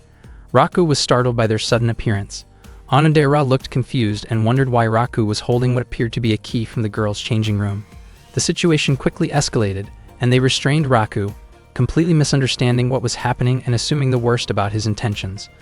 Raku desperately tried to explain the misunderstanding, but they did not listen. He himself was confused about why the changing room key had such a strange design. Ruri explained that the principal had designed it and that the principal's taste seemed old-fashioned. Onodera believed that everything was just a misunderstanding and that Raku was not the type of person who would do something inappropriate. Hearing Onodera defend him like that deeply moved Raku. Because of Onodera's trust, Ruri released Raku and asked him to continue teaching Onodera how to swim again the next day. Raku thanked Onodera sincerely for believing in him. Ruri then apologized to Chitoge for having to borrow Chitoge's boyfriend to help Onodera practice swimming. Chitoge became flustered when Ruri mentioned the word boyfriend, and her reaction made Ruri even more suspicious. The next day, Raku returned to the swimming pool to teach Onodera again. Not long after that, Chitoge came over to them. Raku felt curious about why Chitoge was not wearing the same swim outfit as before. Chitoge explained that everything had been rushed the previous day and that she had not prepared a proper school swim uniform. She teased Raku by implying that he seemed very curious, which led Raku to comment that things would be easier if her behavior were calmer. Hearing that, Chitoge immediately got upset and lashed out at him, then asked about Onodera's progress. Raku explained that as long as Onodera used a flotation device, she would be able to manage. Chitoge was shocked, thinking that meant Onodera still could not swim properly at all. Raku felt that this was normal, since no one could master swimming with just one day of practice. They continued arguing back and forth until Onodera arrived with Ruri. Raku asked if Onodera was feeling okay. Onodera said that she had practiced swimming techniques in the bathtub. Raku told her not to push herself too hard and reminded her that all she needed to do was swim until the finish line. Seeing this, Chitoge wondered why Raku treated Onodera differently compared to others. Raku responded that there was no reason for him to be especially considerate toward Chitoge. Chitoge felt hurt by the difference in how Raku treated her compared to Onodera. Because of that, they ended up arguing intensely once again. Ruri found it strange and wondered whether the two of them were fighting because they were close or because they truly disliked each other. Their public behavior toward each other was very different from what she was seeing now, which only made her more curious about what kind of relationship they actually had. The swimming competition then began. Raku reminded Chitoge to warm up first, but she refused.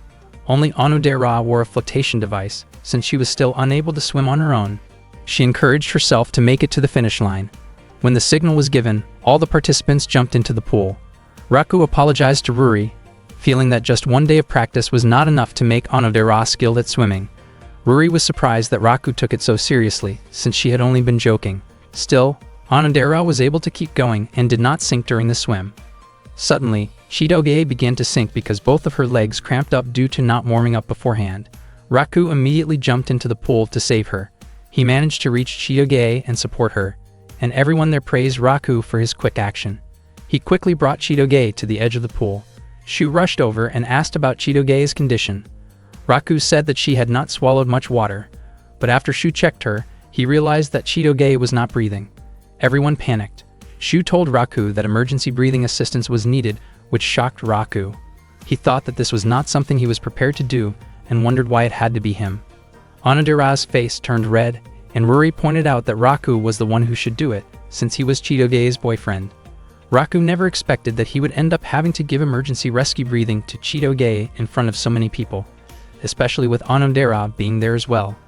However, because it was an urgent situation, someone had to step in and help. In his mind, Raku could not stop thinking about how giving rescue breathing felt no different from putting his lips close to hers. He felt extremely conflicted and hesitant, but in the end, he decided that helping her was the right thing to do. Just as his face moved closer to Chitoge's, she suddenly regained consciousness and reacted in shock, causing Raku to be sent stumbling back in surprise. Later on, inside the girls' changing room, Onodera was changing clothes together with Ruri. Onodera mentioned that Raku was an amazing guy because he bravely saved Chitoge when she was drowning.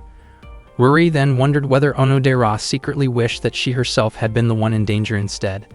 Feeling flustered, Onodera quickly denied that idea. Ruri noticed that Onodera often looked timid and unsure of herself, yet in the end, it was still hard to tell whether the relationship between Raku and Chitoge was good or bad. Their chemistry seemed both compatible and conflicting at the same time. But one thing was certain, Raku and Chitoge did not look like a couple at all. Seeing how Onodera always carried her key everywhere she went, Ruri pointed out that Onodera had been carefully protecting that key for 10 whole years. Onodera explained that it was something very precious to her. Ruri felt that the promise connected to the locket from 10 years ago was a waste of time, especially since Onodera could not even remember the face of the boy from back then. Ruri believed that the feelings right in front of her mattered more. Still, she also thought that the love from 10 years ago was connected to the feelings in the present, and she was convinced that Raku had simply mistaken the changing room key for the locket key the day before. Meanwhile, Raku was waiting outside while the girls were changing clothes when Shu suddenly approached him and brought up the incident at the swimming pool earlier. Shu then teased Raku by asking who he would choose between Onodera and Chitoge, making immature and inappropriate comparisons that crossed the line.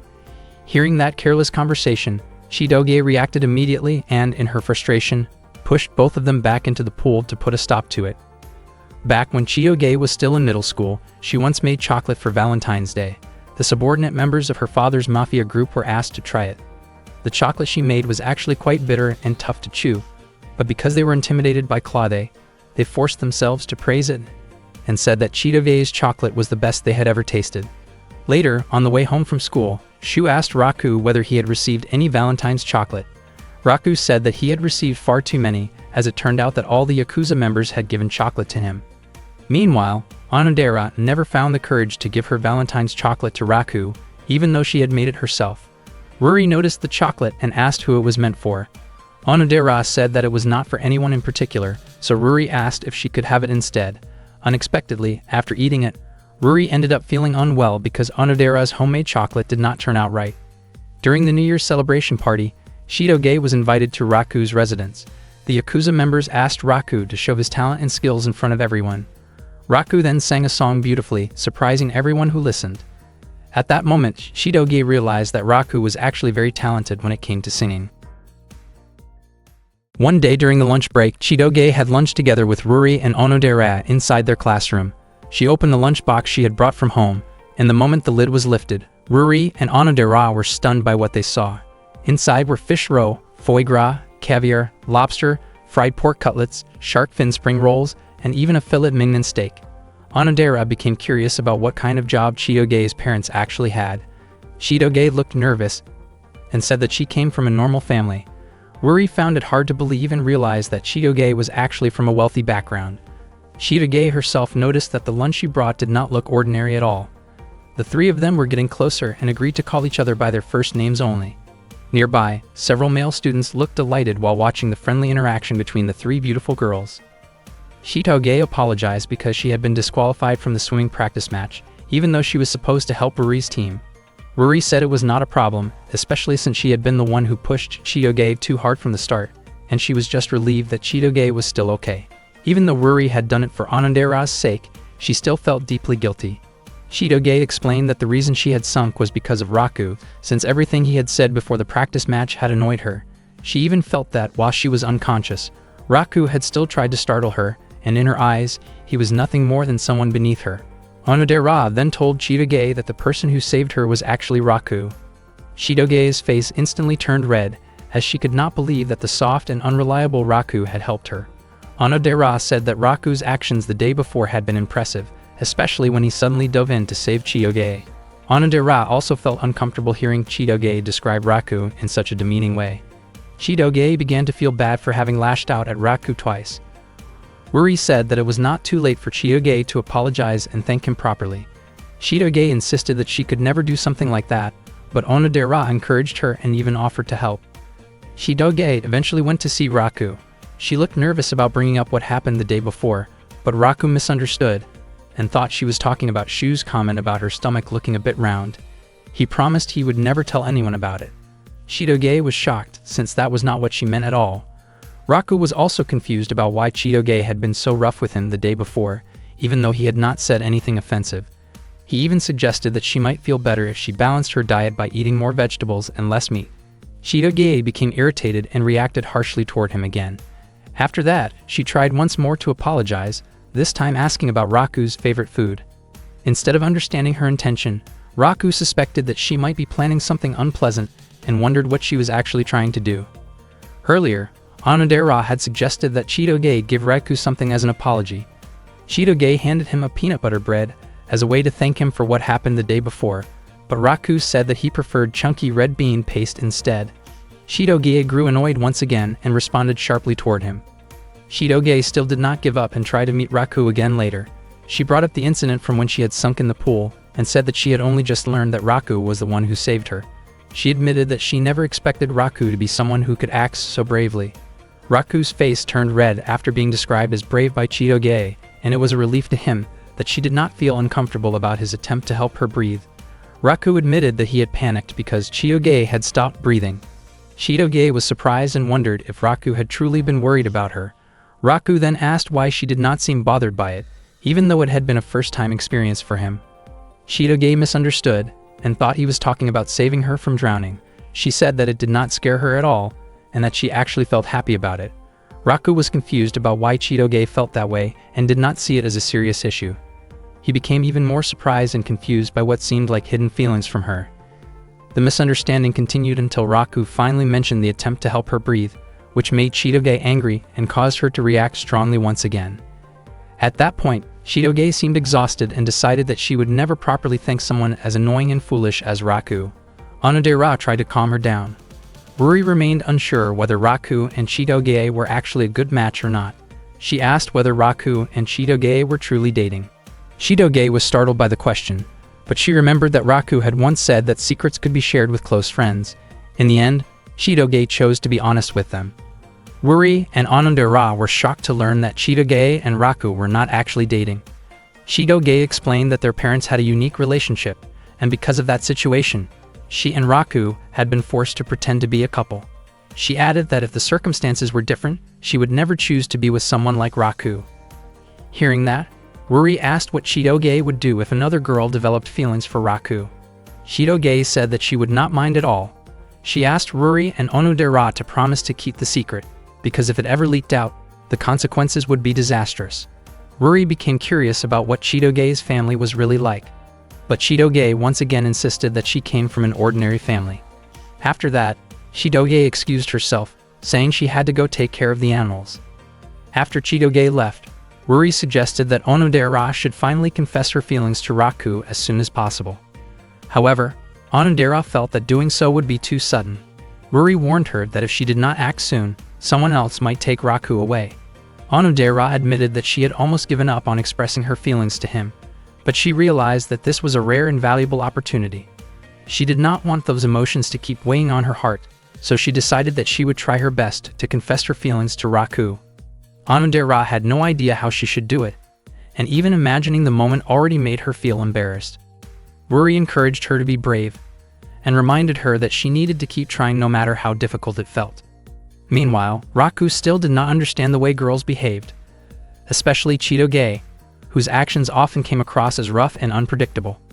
Because of that, the pendant Raku treasured now had several scratches. He really wanted to replace the chain, since if he left it as it was, it might completely break before he ever reunited with the girl connected to the promise behind that pendant. Raku wondered what that girl was doing now. He would not even be surprised if he turned out to be the only one who still remembered the promise, since 10 years had already passed.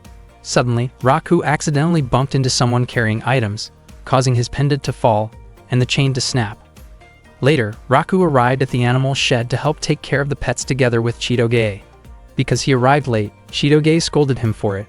Raku then casually asked whether Chitoge had been about to thank him earlier. Chitoge was caught off guard and nervously denied it, insisting there was no reason for her to do so. She then asked why Raku had saved her and wondered if he did not actually dislike her. Raku felt that of course he would help her, since he did not have time to think about things like personal grudges in that moment. He explained that his body had moved on its own without him realizing it.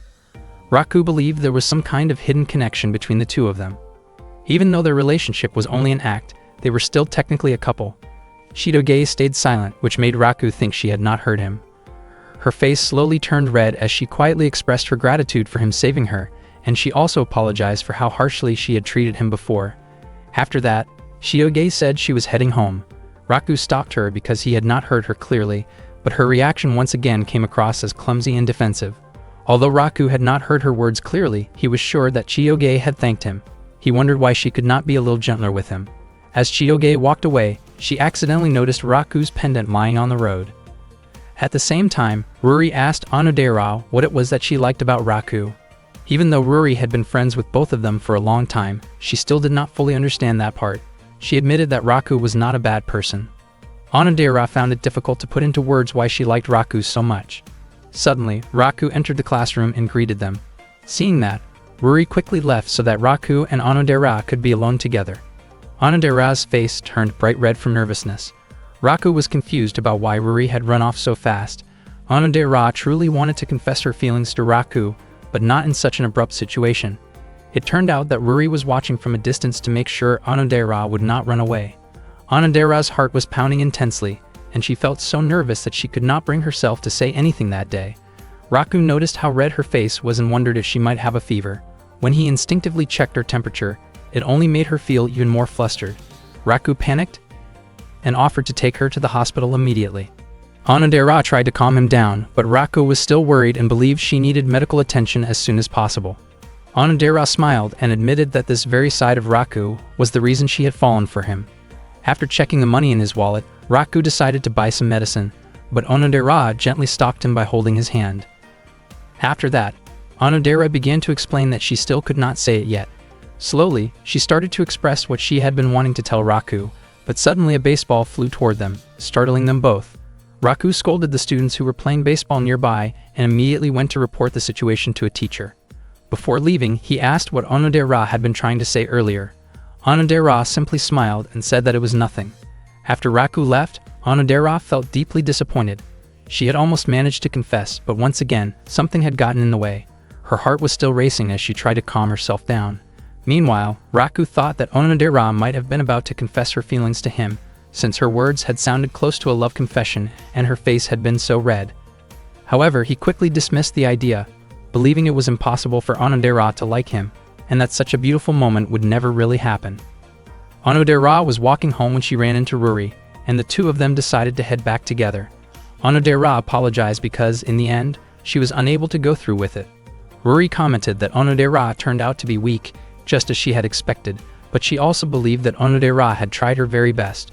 Ruri realized that she herself had been pushing Onodera too hard, and if something like this happened again, then it would be enough for them to simply cherish their friendship as it was. Deep down in her heart, Onodera actually felt relieved that she had not yet confessed her feelings to Raku. Even though she truly wanted to express those feelings, she felt that it was better to keep things this way for the time being. Still, Onodera was certain that someday she would tell Raku how she really felt. Meanwhile, Chitoge brought home Raku's locket that she had found on the street. She did not know what to do with it at first. The locket was clearly very important to Raku, so it seemed like she should return it to him the next day. Chitoge found herself wondering what kind of girl had made such a promise with Raku. She started to question whether Raku might still have feelings for that girl, and she was surprised at herself for even thinking about something like that. In the end, Chitoge decided to return the locket right away. That night, Chitoge visited Raku's house and gave the locket back to him. Raku reacted in a panic when he realized that Chitoge was the one who had found it. He explained that he had only just noticed the locket was missing and had been searching for it everywhere. Thanks to Chitoge, it had finally been found. Hearing this, Ryunosuke also felt relieved and happy that the item Raku had been looking for was safely returned. Chitoge reminded Raku that he should be more careful from now on. Raku wondered when he could have dropped it, since he always wore the locket around his neck. After that, Chitoge excused herself and went home, and Raku thanked her sincerely. Raku never expected that Chitoge could be so kind. He was also surprised to see that the locket's chain, which had been broken before, was now fixed. It turned out that Chitoge had deliberately asked one of her subordinates to repair it. Chitoge did not mind that Raku had not noticed the repair at first. She found it strange that, even though the locket was such a precious item to him, Raku seemed more worried about disappointing the girl connected to his promise. That made Chitoge recall that she too had made a promise when she was little, and the story felt very similar. She remembered the words tied to that promise, which were always in love. One day, Claude called in one of his subordinates and assigned a target along with a mission. He handed over a photo of Raku and explained that Chitoge was currently in a relationship with him. However, Claude was convinced that Chitoge was being deceived and taken advantage of by Raku. Hearing this, the subordinate felt upset at the thought of Princess Chitoge being treated unfairly. Claude went on to describe Raku in an extremely negative way, expressing his strong personal dislike and frustration toward him. He could not accept the idea of Raku being close to Chitoge. Because Claude could not protect Chitoge directly, he entrusted the task to a subordinate he had trained carefully, ordering him to watch over her. In Claude's view, this was the best way to keep Chitoge safe and away from what he believed to be bad influences. The subordinate vowed to protect Princess Chitoge and to prove the promise that had been made 10 years ago. On that day, the students at the school were buzzing about a transfer student. The student had a beautiful face but was wearing a male uniform. Shu shared the rumor with Raku and Chitoge, saying that the transfer student was suspected to be a very handsome boy. Not long after that, Ms. Kyoko arrived and informed the class that there was indeed a new transfer student. The student soon entered the classroom and introduced herself as Shukumi. The students burst into cheers, admiring Shukumi's looks, which reminded them of a fashion model. Ms. Kyoko then asked Shukumi to take a seat in the back of the room. Shu appeared to dislike the newcomer. As Shukumi walked toward her seat, she glanced at Raku with an expression that looked like she was quietly mocking him. Raku did not understand what was going on between them. Chitoge was shocked when she saw Shukumi, and Shukumi suddenly hugged her. Chitoge's face turned bright red, and the surrounding students reacted loudly in excitement. Chitoge quickly pulled away from the hug because so many people were watching. Shukumi was deeply moved to be able to meet Chitoge again. During the school break, Shukumi apologized to Chitoge for her earlier behavior. She explained that Claude had ordered her to stay close to Chitoge and keep an eye on her. Chitoge asked why Shukumi was wearing that kind of uniform, and Shukumi admitted that she had trouble finding the proper school uniform. At the same time, Shu asked Raku the same question, and Raku immediately repeated what Shukumi had just explained.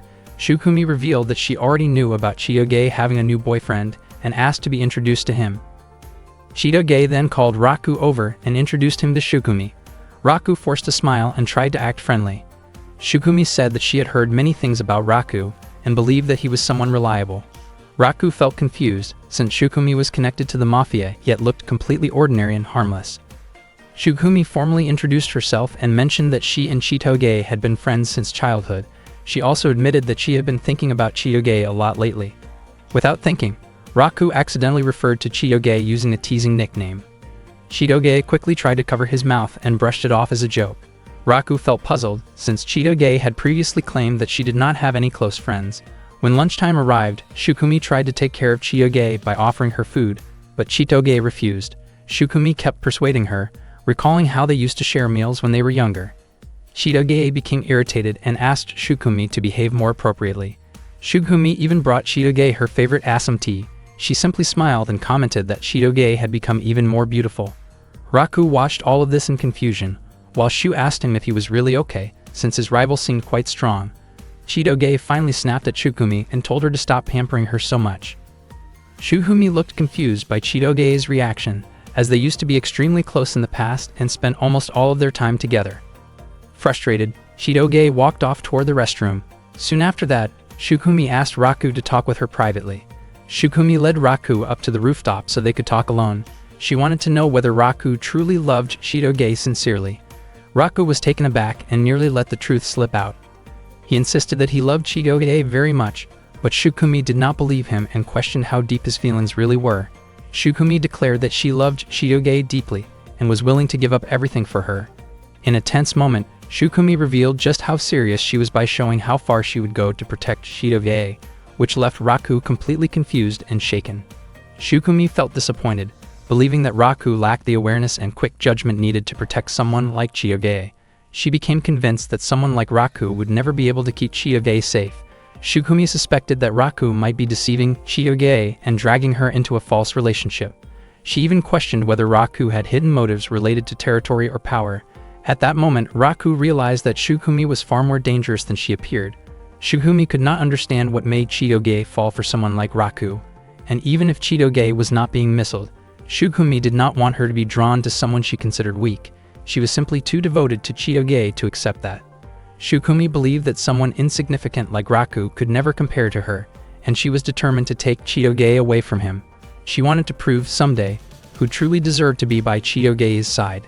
At first, Raku did not care much, since he claimed that he did not like Chitoge at all. However, he knew he could not allow Shukumi to take Chitoge away, because it could trigger a major conflict. Raku stated firmly that he was the one who belonged beside Chitoge, and that he would not let Shukumi take her away from him. Unbeknownst to him, Chitoge overheard everything. Her face turned red as she listened to Raku's unexpectedly bold words. Raku himself could not believe that he had said something so embarrassing. Shukumi began to give off an intimidating presence, and sensing that things were getting out of hand, Chitoge rushed over to stop the confrontation. She asked Shukumi and Raku to get along peacefully. Shukumi refused to back down and asked whether Chitoge still remembered the promise they had made 10 years ago. Shukumi tried to become stronger so she could protect Chitoge. She went through countless intense training sessions and difficult challenges to sharpen her skills and push her limits. She trained so hard that she sometimes ended up injured, yet in reality it was someone as physically weak as Raku who stayed by Chitoge's side. Shukumi could not accept that fact, especially because Chitoge was the daughter of the powerful Beehive Mafia family. Feeling conflicted and frustrated, Shukumi wanted to test Raku's worth. She decided to challenge Raku to a duel. If Raku managed to defeat her, Shukumi would acknowledge him as Chitoge's boyfriend. However, if he failed, Shukumi planned to make his life extremely difficult. Raku was terrified and asked her to talk things through first, but Shukumi immediately told him to meet her after school in the school courtyard. She made it clear that running away would not be tolerated. Neither Raku nor Chitoge could stop Shukumi once she had made up her mind. Chitoge felt irritated that things had escalated this far, though she had expected it. Shukumi had no parents and had been taken in by Claude, who raised her with strict discipline and specialized training. Because of that background, Shukumi grew up with skills meant for dangerous assignments. Chitoge also recalled an incident from the past when Shukumi single-handedly dealt with people who had caused her trouble. Raku looked extremely uneasy. He wondered if explaining the situation about their relationship might stop Shukumi, but Shukumi was simply not the kind of person who could be talked out of something once she decided. Chitoge ended up blaming Raku for provoking Shukumi in the first place. Raku then realized that Shukumi had devoted nearly 10 years of her life to becoming strong solely to protect Chitoge. At first, Raku assumed Chitoge wanted Shukumi to win. However, Chitoge instead urged him not to lose because if he did, something truly bad could happen to both of them, especially after everything they had gone through to maintain their fake relationship. Raku realized once again that Chitoge did not really have a gentle or sweet side, which she immediately proved through her actions. With no other option left, Raku accepted that he had to face Shukumi. After classes ended, Raku went to the courtyard to meet her. Shukumi praised him for not running away. Raku was confused by the large crowd of students cheering Shukumi on. Unexpectedly, Shu had even organized bets among the students. Shukumi used a coin as a signal to start the match. When the coin hit the ground, Raku prepared himself, only to be overwhelmed by Shukumi's use of various training tools meant to immobilize him rather than seriously harm him. Raku was shocked and desperately dodged each attempt. Chitoge silently hoped that Raku would somehow win. Raku kept running through the school hallways, trying to avoid Shukumi's relentless pursuit. Shukumi grew irritated and demanded that Raku face her head-on. She believed that Raku was incapable of protecting Chitoge, and that only she was fit for that role. Raku thought that Shukumi completely misunderstood Chitoge. In his view, Chitoge was not the kind of person who would quietly sit back and be protected without having her own strength and will. Raku continued running and used benches and obstacles around him to slow Shukumi down. He believed Shukumi should act more maturely and pay closer attention to what Chitoge truly wanted. Shukumi was deeply offended by Raku's words and increased her speed to catch him. Raku panicked as he saw how furious she had become. With no time left to think, he jumped out of a window. Shukumi followed immediately, but Raku had planned his move carefully and landed in the swimming pool below. He believed that the water would give him the advantage. When students heard the splash, they rushed over in concern. Raku managed to pull Shukumi to the edge of the pool. He felt relieved that his plan had worked, as Shukumi had lost consciousness from exhaustion. Unsure what to do next and worried about what might happen as she woke up, Raku started shivering from the cold and decided to change his clothes. He brought Shukumi to the locker room so she would not be left unattended. As Raku tried to help her dry off and remove her soaked outer clothing in a non-intrusive way, Shukumi suddenly woke up, startling him. At that moment, Raku finally realized that Shukumi was actually a girl, something he had never noticed before because she always wore a male school uniform. Shukumi became visibly embarrassed, and Raku was left in disbelief. Suddenly, the voices of other students calling out for Raku echoed nearby. Panicking, Raku hurriedly stepped back and urged Shukumi to put her clothes back on herself. When Chitoge opened the locker room door moments later, she found no one inside, even though she was certain she had heard voices coming from there earlier. Raku and Shukumi were hiding inside a locker. Raku had no other choice because the situation outside had become critical. Their bodies were pressed close together in the tight space. Before long, some students who had already checked the girls' locker room began asking why Chitoge had told them to search there. Chitoge explained that Shukumi was actually a girl, and the students immediately reacted in shock upon hearing that. Shukumi had never expected that Raku thought she was a boy. She herself did not understand why she was always assumed to be male. Raku asked why Shukumi wore a boy's uniform, and she explained that it allowed her to move more easily and act faster whenever necessary. Raku apologized for only realizing the truth now and admitted that the duel earlier should not have happened in the first place. Shukumi felt miserable about losing to someone she considered beneath her, and she believed she could not face Chitoge in such a state. Her expression looked unusually sad and different from before, especially since Raku had only just realized that Shukumi was a girl. Being stuck in such a narrow space with their bodies so close made Raku's thoughts spiral, but he tried to calm himself and focus on thinking about Onodera instead. He became so flustered that he even struck his own face to snap himself back to reality. Shukumi then revealed that she had been an abandoned child and was adopted by Claude. The name Shukumi had been given to her by Claude, and for reasons she could not explain, Claude had believed she was a boy. Even after 10 years had passed, Claude still had not realized that Shukumi was actually a girl. Shukumi did not mind this misunderstanding because her mission was to protect Chitoge. She had long since cast aside her femininity and trained herself to be strong enough to stand against any man. She could not imagine what she would do if she ever failed to protect Chitoge. Raku felt that this burden must have been incredibly heavy for Shukumi, especially since she was actually kind and gentle by nature. Shukumi's face turned red when Raku described her that way, particularly because no one had ever said such things about her before. Suddenly, Chitoge opened the locker. She was irritated and struck Raku in frustration. It was then that Chitoge realized Raku had also believed Shukumi was a boy. Chitoge asked about the duel earlier, and Shukumi immediately insisted that she had not truly lost. From the beginning, the duel had been meant to test whether Raku was capable of protecting Chitoge, so Shukumi considered the match invalid. She made it clear that she would not hesitate to threaten Raku if she felt he was unworthy, and she warned him to care for Chitoge sincerely. Shu arrived soon after and told Raku to write a letter of apology for using the swimming pool without permission. After Raku left, Shukumi admitted to Chitoge that she had been completely defeated. She also mentioned that Raku had told her Chitoge was not someone who simply sat quietly while being protected by others. Shukumi acknowledged that although many people worried about Chitoge, she herself was energetic, strong-willed, and truly unique. Even at that moment, Shukumi still wondered why everyone continued to mistake her for a boy. Chitoge then gave Shukumi a girl's uniform, and all the students were stunned when they saw her. Shukumi looked embarrassed by her appearance.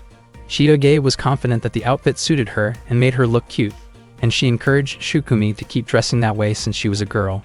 Shukumi responded that appearances did not matter to her, because she had come to protect Chitoge and to fulfill a promise she had made long ago.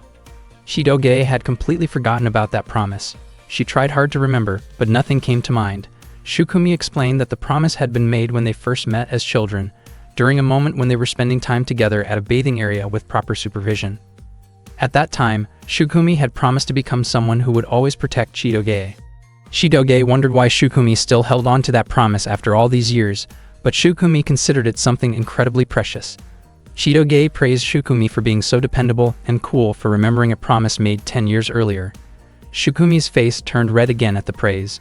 Chitoge then tied a ribbon in Shukumi's hair so that no one would mistake her for a boy anymore.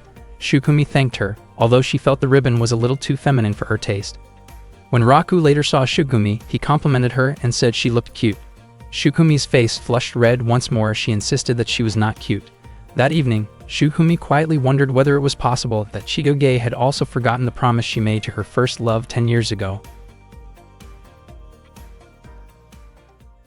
One day, Shukumi was practicing assembling and handling a pistol with her eyes closed, while Claude deliberately tested her in order to monitor her skills. Shukumi completed the task quickly, convincing Claude that her abilities had not faded. Claude then asked for Shukumi's opinion about Raku and whether Shukumi could deal with the situation efficiently. Shukumi admitted that she was not yet able to resolve it. Claude instructed that if Shukumi became completely certain that Raku and Chitoge were not truly dating, then Shukumi should take immediate action to remove Raku from Chitoge's life. Shukumi firmly stated that she would not hesitate to carry out her duty if necessary. She was convinced that Raku was not a good match for Chitoge. Shukumi's face turned red when she remembered Raku once calling her sweet.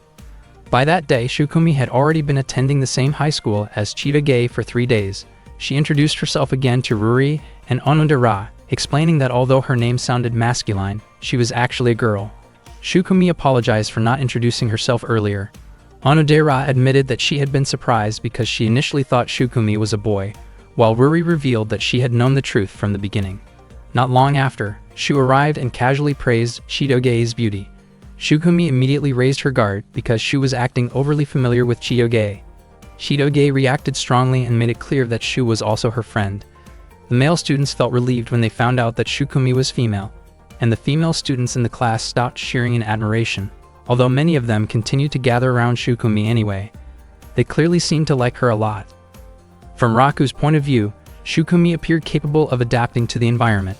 At first, Raku thought everything would return to normal after that, but Shukumi continued to keep a close watch on him. Over time, this made it increasingly difficult for him to get close to Chitoge. That afternoon, Raku informed Chitoge that their teacher had instructed them to buy food for the animals at school. Chitoge wondered why the two of them had to go, since deliveries were usually an option. Raku explained that there were several rare animals at their school, so the food had to be purchased directly from a nearby pet shop. Chitoge suggested that Raku go alone, but he refused because the supplies would be too heavy to carry by himself. Suddenly, Shukumi appeared from behind some plants and startled them. She offered to take Chitoge's place, saying that she could not allow Chitoge to do physically demanding work. Shukumi immediately set off to buy the animal feed, thinking that this would be a good opportunity to find out whether Raku was truly Chitoge's boyfriend or not. If Raku was only pretending to date Chitoge, Shukumi intended to confront him and put an end to the act. Before they left, Chitoge asked Shukumi to wait for a moment. It turned out that Chitoge had changed Shukumi's outfit into something more feminine. In the middle of the crowd, people kept staring at Shukumi, making her feel extremely embarrassed. Chitoge had intentionally altered Shukumi's appearance so she would not be mistaken for a boy, especially since Chitoge had also removed all of Shukumi's weapons. Shukumi felt deeply self-conscious about her feminine look as it drew so much attention. She wondered if she looked strange dressed like that. Raku commented that the outfit suited Shukumi well.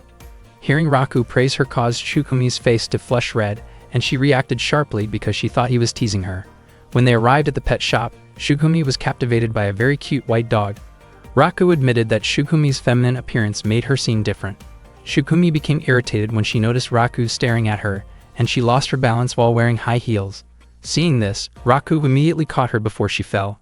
Shukumi scolded Raku for holding her so suddenly, and Raku sincerely apologized to her. On the way back, Shukumi's feet were badly scraped because of the high heels. When Raku noticed how severe the injuries were, he wondered why Shukumi had not said anything earlier. Shukumi believed that if she could not endure minor pain, she could not truly call herself Chitoge's bodyguard. Raku thought that enduring pain in silence was not a wise thing to do. With no other option, he carried Shukumi on his back. Shukumi was shocked and asked to be put down, insisting that she could walk on her own. Raku refused, saying that he could not simply leave her like that, and he asked her to stay quiet and let him help. Along the way, Shukumi wondered why Raku was willing to help her, even though she considered him an enemy. She also reflected on how Raku was kind to her and even complimented her. Raku asked how long Shukumi had been with Chitoge. Shukumi explained that she and Chitoge had been together since they were 5 years old, which meant 10 years ago. She shared a story about how Chitoge once met her first love and happily talked about it. Raku was confused because Chitoge had told him that she had never fallen in love before. Hearing this, Shukumi laughed and assumed that Chitoge did not fully trust Raku. Raku then asked about Shukumi's own first love. Shukumi admitted that she had never experienced such feelings. She believed that she would never fall in love because her mission was to serve Princess Chitoge, and that alone brought her happiness. She felt that she had already set aside her femininity, and for her, seeing Princess Chitoge happy was more than enough. Raku thought that if Shukumi showed loyalty to someone the way she was loyal to Chitoge, then one day someone would surely fall in love with her. He concluded that Shukumi's first love simply had not appeared yet, and he found himself curious about what Shukumi's expression would look like when that moment finally came. When Raku glanced back, he noticed Shukumi's face turning red. Shukumi dismissed his thoughts and told him that he was acting as if he knew everything. Later that night, Shukumi returned to training with Claude. When Claude suddenly asked about Raku, Shukumi's concentration instantly fell apart, and she apologized to him. Claude then asked whether there was anything unusual about Raku. Shukumi admitted that she had not found anything strange about him so far. Claude reminded her to stay focused and continue her mission. Around that time, Shukumi began to feel that something inside her did not feel quite right. The next day at school, Shukumi kept following Chitoge as usual. Chitoge scolded her and told her to stop following her everywhere, but Shukumi explained that her duty was to always stay close to Chitoge and protect her.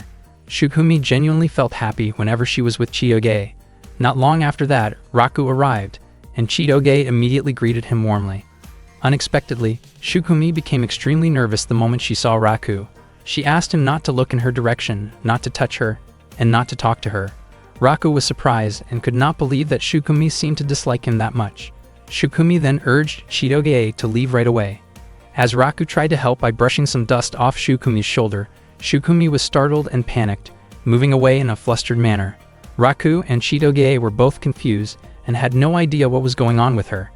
At that moment, Shukumi finally realized that something truly strange was happening to her. Shukumi later explained everything to Chitoge. She said that she was experiencing physical changes that only appeared in certain situations, something she had never felt before. Chitoge asked what kind of changes Shukumi meant. Shukumi admitted that her heart would race around a certain person, her chest would feel tight, her face would grow warm, and when that person was nearby, she could not speak properly. Chitoge suspected that Shukumi might be dealing with a serious illness and suggested that she get checked at a hospital. Shukumi refused, because she felt that what she was experiencing did not seem medical in nature. Even though these strange sensations kept happening, Shukumi felt oddly happy and could not understand why. She was confused about why her thoughts kept circling around one person, especially since she believed those feelings could interfere with her mission. Shukumi decided to ask Claude about it, but Claude admitted that he had never heard of such symptoms before. He suggested that Shukumi consult professionals and reminded her to take care of herself, stay alert, and remain healthy while carrying out her mission. Still searching for answers, Shukumi asked Shu about her condition. Shu immediately guessed that Shukumi was talking about Raku, then laughed at her, which irritated Shukumi. She continued asking other friends, including Kyoko, but the answers she received were vague and unhelpful. Eventually, Shukumi went to see Onodera and Ruri and asked them directly. Onodera guessed that Shukumi might be in love. Shukumi's face turned red, and she reacted strongly, insisting that it was impossible and that she would never experience love. Ruri then mentioned that Onodera herself was going through the same thing. Shukumi became curious about the person Onodera liked. Ruri almost revealed it, but Onodera quickly stopped her. Even though Shukumi continued to deny the feelings growing inside her, her thoughts kept drifting back to Raku. She realized that Raku was Chitoge's boyfriend, and as Chitoge's protector, she believed she should never have feelings for him. Shukumi tried desperately to push those feelings away, growing increasingly frustrated with herself. Her inner turmoil drew the attention of nearby students. Raku noticed her distress and asked what was wrong. Startled by his sudden presence, Shukumi reacted reflexively and pushed him away before quickly leaving the area. Raku was left confused, unable to understand why Shukumi acted that way. Shukumi later sat alone on a park bench, feeling exhausted and unsure of how she could properly protect Chitoge while feeling so conflicted. She felt completely lost. Chitoge came over and brought her a drink, then asked whether Shukumi had gained any clarity. Shukumi mentioned that people kept saying she was in love. Chitoge said that idea made sense, because Shukumi's symptoms matched what people often experienced when they fell in love. Shukumi asked whether Chitoge felt the same way. Chitoge admitted that she had never really felt what falling in love was like. Shukumi found that strange and pointed out that Chitoge had a boyfriend. Chitoge quickly corrected herself, surprised at how careless she had been with her words. Shukumi then brought up Chitoge's first love from 10 years ago. At first, Chitoge did not understand what Shukumi meant. Moments later, she suddenly realized what Shukumi was referring to and wondered why she had forgotten about it for so long. Shukumi laughed and mentioned that Chitoge used to sneak out of the house back then to meet a boy. Chitoge was certain that the boy was the one who had made a promise with her 10 years ago, but she could not remember what that promise was. She also admitted that she could not recall his face or even his name. Shukumi could not remember him clearly either, but she remembered how deeply and romantically Chitoge had fallen in love at the time, believing that Chitoge had loved him with all her heart. Chitoge looked extremely embarrassed and admitted that she truly did like that boy back then. After that, Chitoge suggested that they return to discussing the strange symptoms Shukumi was experiencing. Shukumi shared a story about the first time her heart started pounding when someone was close to her. Right at that moment, Raku suddenly appeared nearby and casually mentioned that what she was feeling sounded like a sign of falling in love. Shukumi was caught completely off guard and reacted on instinct, aggressively aiming her weapon toward Raku before anyone could stop her. The situation quickly settled down, but it left Chitoge lost in thought, wondering whether she herself had ever felt the same kind of feeling in the past. Chitoge was convinced that the boy from back then probably did not remember anything about the promise they once made. Still, she could not ignore the fact that Raku continued to hold on to a promise from 10 years ago. Driven by curiosity, Shitoge tried to look for an object or keepsake that might help her remember.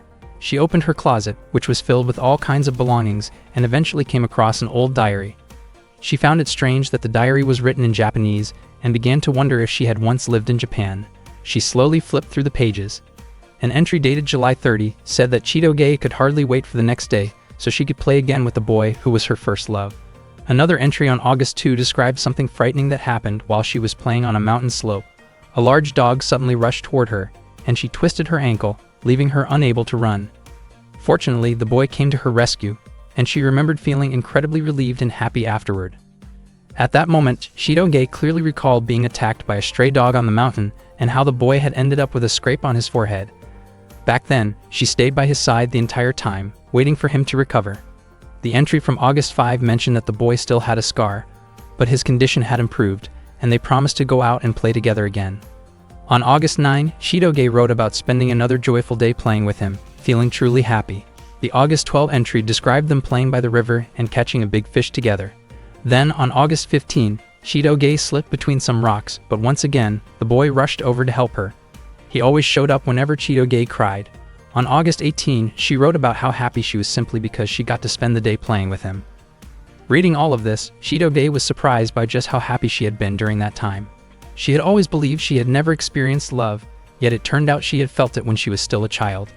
This realization made her even more curious about what kind of boy he had been. On August 21, she had even written that she would be willing to marry him someday. That diary also contained an entry about the day they had to part ways. The day before Chitoge left for America, she met the boy and made a promise with him. Unfortunately, there was no record explaining what that promise actually was. Chitoge felt frustrated with herself for not writing down something so important. Just then, a small key slipped out from between the pages of the diary and fell to the floor, leaving her completely stunned. A key slipped out from inside Chitoge's diary, and she started wondering whether it might be connected to that promise from long ago. She opened her bedroom window, only to find Shukumi already there. Shukumi asked if something was wrong since Chitoge had not eaten anything all day. Chitoge admitted that she had forgotten, and then asked whether Shukumi knew the place where she had once met her first love. Shukumi said she was willing to investigate that location. Chitoge asked her to prepare transportation for the next day because she wanted to look around that place. Chitoge assumed that the next day was Saturday and that school would be off, but she had completely forgotten that it was actually the day of the school field trip. Chitoge really wanted to find answers about that promise, but she could not bring herself to skip such a fun school event. Not long after that, Kyoko arrived and told all the students to gather with their assigned groups because they would soon be boarding the bus. Raku noticed that Chitoge looked confused and asked which group she was in. He then realized that Chitoge must have fallen asleep the day before during the group assignments. Each group consisted of 6 students. Raku's group included Shukumi, Chitoge, Raku himself, Onodera, Ruri, and Shu. At the time, Raku and everyone else in the group except Shu were seated in the back row of the bus. Raku ended up sitting in the middle, squeezed tightly between others, and he was convinced that Shu had planned it on purpose. All the male students stared at Raku with obvious jealousy because he was sitting right next to several beautiful girls. Raku's heart was pounding because his shoulder kept pressing against Onodera's, and he worried that she might hear how fast his heart was beating. Meanwhile, Onodera's face turned red as well, and she worried that Raku might notice her own racing heartbeat. Ruri looked for opportunities to nudge Onodera closer to Raku whenever the bus went around a corner, causing their bodies to press together. Onodera scolded Ruri for pushing her on purpose. Shukumi pointed out that Raku was overreacting because he kept leaning too close to Chitoge. When Ruri pushed Onodera again, Raku lost his balance and nearly fell over. Shukumi quickly stepped in and firmly stopped things before anyone got hurt. The same kind of chaos happened at every turn along the road, repeating dozens of times throughout the trip. Once they arrived at the field trip location, Shu proudly asked whether the bus seating arrangement he planned had been exciting. Raku admitted that the plan had been effective, even though he was clearly exhausted by it. Onodera hoped that she had not caused Raku any trouble, while she lightly scolded Ruri for earlier antics that had left her feeling embarrassed. Kyoko then arrived and explained that the students' task for the day was to cook rice and make curry. Shukumi asked Onodera and Ruri to gather firewood. Chitoge was extremely excited because it was her first time staying overnight on a school field trip. Although she still wanted answers about her first love, she decided to focus on enjoying herself for now. Raku noticed how genuinely happy Chitoge looked as she took in the experience. Even so, Shidoge could not stop thinking about the boy who had made that promise with her 10 years ago. She was certain that he had a scar on his forehead, and that detail felt like her only clue. At the same time, Raku was also thinking about the person who had made a promise with him in the past, and he still did not understand the purpose of Onodera's key. Shidoge returned carrying hot water, but she tripped and accidentally spilled it onto Raku's head. She quickly apologized. Raku looked annoyed and reminded her to be more careful. As Raku brushed his hair aside, Shidoge froze when she noticed a scar on his forehead that looked exactly like the one she remembered from her childhood. She asked about it, and Raku explained that he had had the scar since he was little, although he could not remember how he got it. He guessed that it might have been caused by one of his old pets. Shidoge immediately thought of the boy who had once saved her from a dangerous dog. She was not fully convinced that Raku was that boy, but she also noticed that he carried a key-shaped pendant, just like the one tied to the promise from 10 years ago. Raku asked why Shidoge suddenly seemed so distracted. Shidoge brushed it off and hurried away. Raku was completely puzzled by her behavior. Meanwhile, Shidoge convinced herself that Raku could not be connected to her childhood memories. After finishing their tasks, Raku and his friends went into their lodging rooms. They were thrilled to see how spacious the accommodations were. Shu became overly emotional when he noticed that a sliding door separated the boys' and girls' rooms, joking that it almost felt like they were all staying in one room. Ruri immediately told Shu that he could sleep on the porch or in the hallway instead. Raku's face turned red when he realized that he would be sharing a room with Onodera, and just imagining it made him nervous. Onodera mentioned that the hotel had a hot spring bath, and invited everyone to go together later. Raku became flustered the moment he heard that. Shidoge could not wait to try the hot spring, while Shugumi looked uneasy since she was not used to bathing with a large group. Raku reflected that Shidoge had been acting strangely earlier, but he concluded that he was probably just worrying too much. Shu suggested playing card games together and proposed adding penalties to make things more exciting. At first, his ideas crossed the line, so Ruri immediately shut him down. In the end, Shu suggested that the penalty should be sharing innocent stories about first crushes, and Ruri agreed. Raku and the others were shocked and suddenly very tense. Talking about first love made everyone nervous, and they all became determined not to lose the game. As soon as the game began, Raku commented that Shidoge looked pale, but she insisted that she was fine. Raku thought that this probably was not the right moment to worry about other people. Onodera's face lit up with excitement when she drew her card, and Raku was convinced that she must have picked up the Joker. When it was Raku's turn to take a card from Onodera's hand, her expression kept changing every time his fingers brushed against the cards. Raku admitted to himself that Onodera's expression looked incredibly sweet. Because of that, he was able to guess which card in Onodera's hand was the Joker. After that, it was Chiyoge's turn to draw a card from Raku's hand. She showed an adorable expression while choosing, and Raku felt sure that she did not want to lose. He suggested that she should probably keep a straight face instead. The game continued until only Raku and Chiyoge were left for the final round. Everyone else who had already finished felt relieved that they had avoided the punishment. Raku could tell where the Joker was just by looking at Chiyoge's expressions. He felt annoyed, because even though he knew he would win, he somehow ended up looking cowardly. When Chiyoge took a card for her turn, Hyoko suddenly showed up and scolded them for not leaving the room.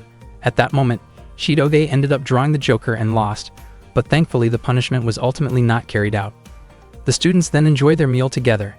After they finished eating, Shu invited Raku to go take a bath, but Raku was convinced that Shu was really trying to drag him along to sneak a look at the girls.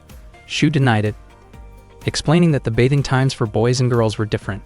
Not long after that, Kyoko informed them that there was a phone call for Raku. Without any suspicion, Raku immediately walked to the front desk to answer it. At the same time, Claude followed behind Raku, and Chiyoge noticed him. She became curious about what Claude was doing there and hoped that he would not cause any trouble. Onodera then called out to Chiyoge, inviting her to go take a bath together. When Raku arrived at the front desk, it turned out that there was no call for him. He then headed toward the men's bath, but Claude secretly switched the curtain signs so that it became the women's bath instead. Claude did this on purpose to mess with Raku. Raku found it strange that the bath area was so quiet and thought that maybe he was the last one to use it. While soaking, he casually thought about how interesting it might be to hear about Onodera's first love someday. Suddenly, someone jumped into the pool, startling him. Raku reacted in surprise, only to realize that it was actually Chiyoge. They stared at each other, both equally shocked. Chiyoge scolded Raku for being in the women's bath, while Raku was convinced that he had entered the correct place. Chiyoge quickly realized that this must have been Claude's doing. Raku could not understand how Claude had even managed to come along to the inn. Shidoge forgave Raku for the incident, knowing that it was all Claude's fault, and urged him to leave right away before anyone else arrived. She tried to keep him from staring and hurried him along. Unfortunately, before Raku could get away, Onodera and the others showed up. Shukumi looked extremely nervous, and Ruri quickly reacted in a panic. Just as Raku was about to move, Onodera ended up facing his direction. Meanwhile, Claude confidently believed that his plan had succeeded and that Raku would be labeled as a serious troublemaker. Fortunately, Shidoge stepped in and helped hide Raku from the others. Onodera briefly asked if anyone else was in the bath, but Shidoge denied it. Raku was genuinely surprised that Shidoge would go so far to help him. She did it because Raku was her boyfriend and Shukumi was also there. If he had been discovered, Raku could have gained a terrible reputation, and they would have been mocked by their classmates for years. Shidoge urged Raku to quickly think of an escape route. He could not leave through the main entrance because Onodera and the others were there, and the fence was far too high to climb. Raku then hurried toward a staff-only exit. Meanwhile, Onodera, Shukumi, and Ruri were rinsing off in the wash area. Shukumi became flustered because she was not used to the situation, and her reactions drew attention. At the same time, Shu and the other boys were lingering nearby, reacting to the commotion and wondering why Raku was taking so long to join them. Raku continued struggling to reach the staff door. When Shukumi and the others came out, Shidoge deliberately distracted them. Raku felt deeply grateful for Shidoge's help. Unfortunately, just as he was about to slip through the door, Hyoko and other students arrived instead. In the end, Raku decided that the safest option was to stay hidden until everyone had finished bathing. While that was happening, Kyoko and the other students chatted casually and complimented Shukumi, making her even more embarrassed by the attention. Shu and the others reacted loudly to Shukumi's nervous outbursts, joking among themselves and thinking that Raku was missing out by not being there with them. After hearing something strange, Shukumi immediately threw a bottle of soap toward Raku. Fortunately, Raku quickly hid himself at the bottom of the pool. He was extremely worried because if he were discovered, he could end up being expelled from high school. Shidoge tried to help by shielding Raku with her body, but suddenly two of her friends approached and invited her to chat. They were curious about how far Raku and Shidoge's relationship had gone. At that moment, Raku found himself pressed closely against Shidoge due to the tight space. Shidoge suggested that it would be better to talk about Shukumi's first love instead, and the two girls quickly moved closer to Shukumi. Seeing this, Raku realized that he might have a chance to escape. Suddenly, he noticed a hole at the bottom of the pool. He quietly informed Shidoge about the hole and prepared himself to enter what he suspected was a passage connected to another pool. At the same time, Shukumi asked everyone to discuss Onodera's first love instead. Hearing that topic made Raku curious, and he wanted to listen. Shidoge became confused about why Raku did not immediately move toward the hole. Raku did want to know who Onodera's first love was, but his main priority was still getting out of that place safely. Unexpectedly, Onodera shifted her position, and her body ended up blocking the hole.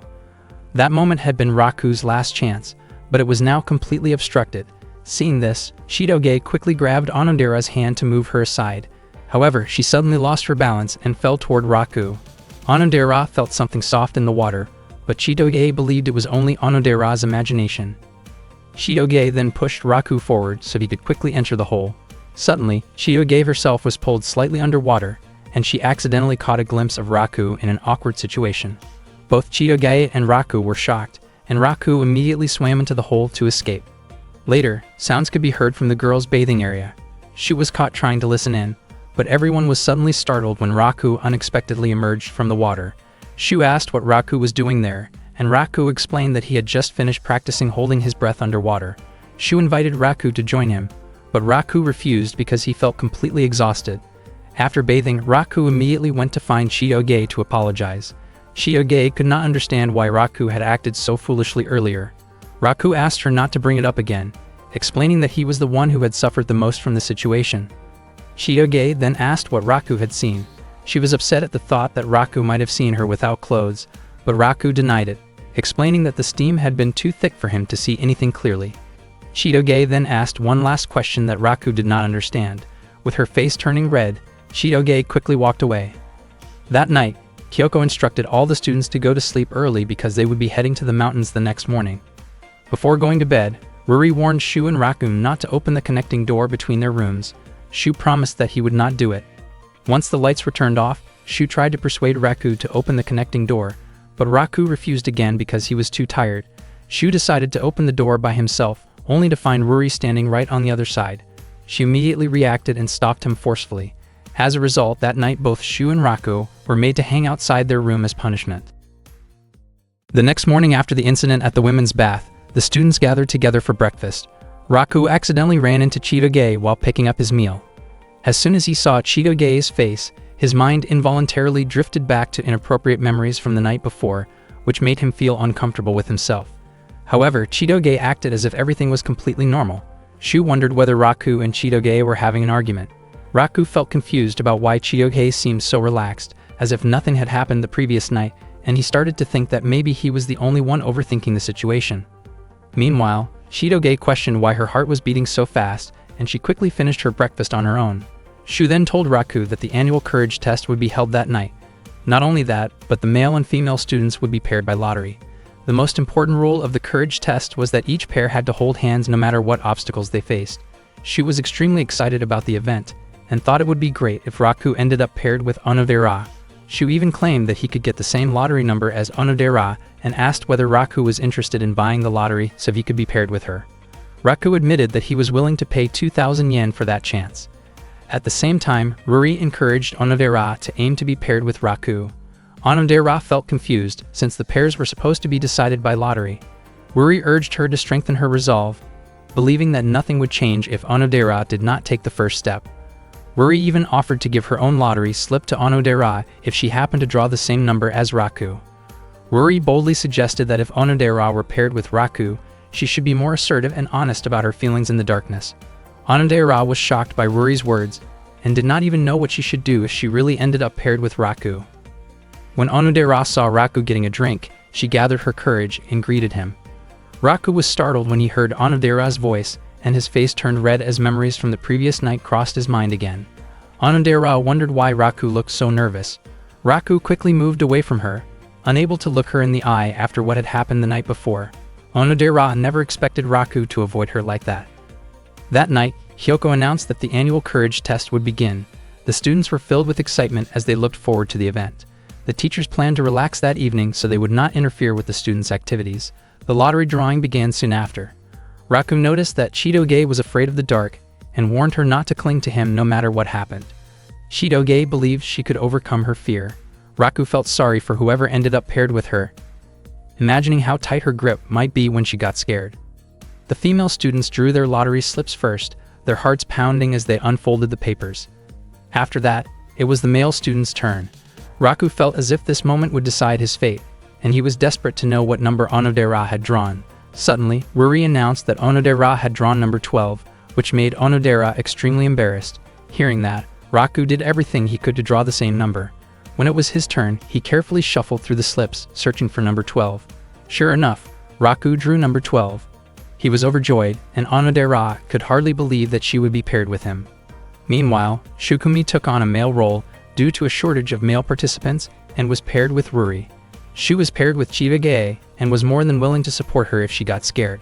Raku, on the other hand, could barely believe his good luck. His eyes sparkled when he saw Onodera walking toward him, but once again his thoughts betrayed him and he became flustered. His face turned red and he found himself unable to look directly at her. Onodera asked whether Raku was uncomfortable being paired with her since he had seemed to avoid her earlier that morning. Raku explained that he had been nervous because they had stayed in the same room the night before. Hearing this, Onodera felt relieved, as she had worried that Raku might dislike her. Her gentle expression made Raku like her even more, and he felt that the day could not have gone any better. Raku made it clear that there was no way he could ever dislike Onodera. Meanwhile, Chitoge wondered why Raku looked so shy despite being paired with Onodera. She heard voices from students playing the role of ghosts behind some bushes and went over to check on them. It turned out that one of the ghost actors had a stomachache, and they had not found a suitable replacement yet. Chitoge initially tried to step away, thinking she would not be able to help, especially since she was afraid of the dark. However, no one else was willing to take the role, since all the students had already been assigned their pairs. The organizers were worried that without enough ghost actors, the event would be delayed and less exciting. Hearing their concerns, Chitoge decided to help and quickly put on a costume. She wondered whether she could really handle it, but the others thanked her and prepared for the courage test. Equipped with a flashlight, Chitoge headed to her assigned location.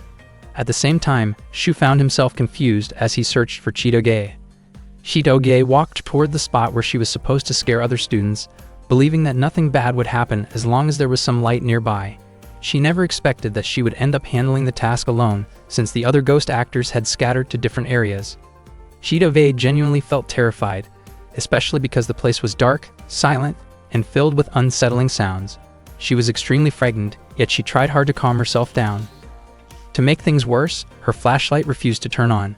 No matter how many times she pressed the button, it simply would not light up. Chitoge kept trying to fight her fear, but when a small lizard suddenly crawled across her foot, she was startled beyond control.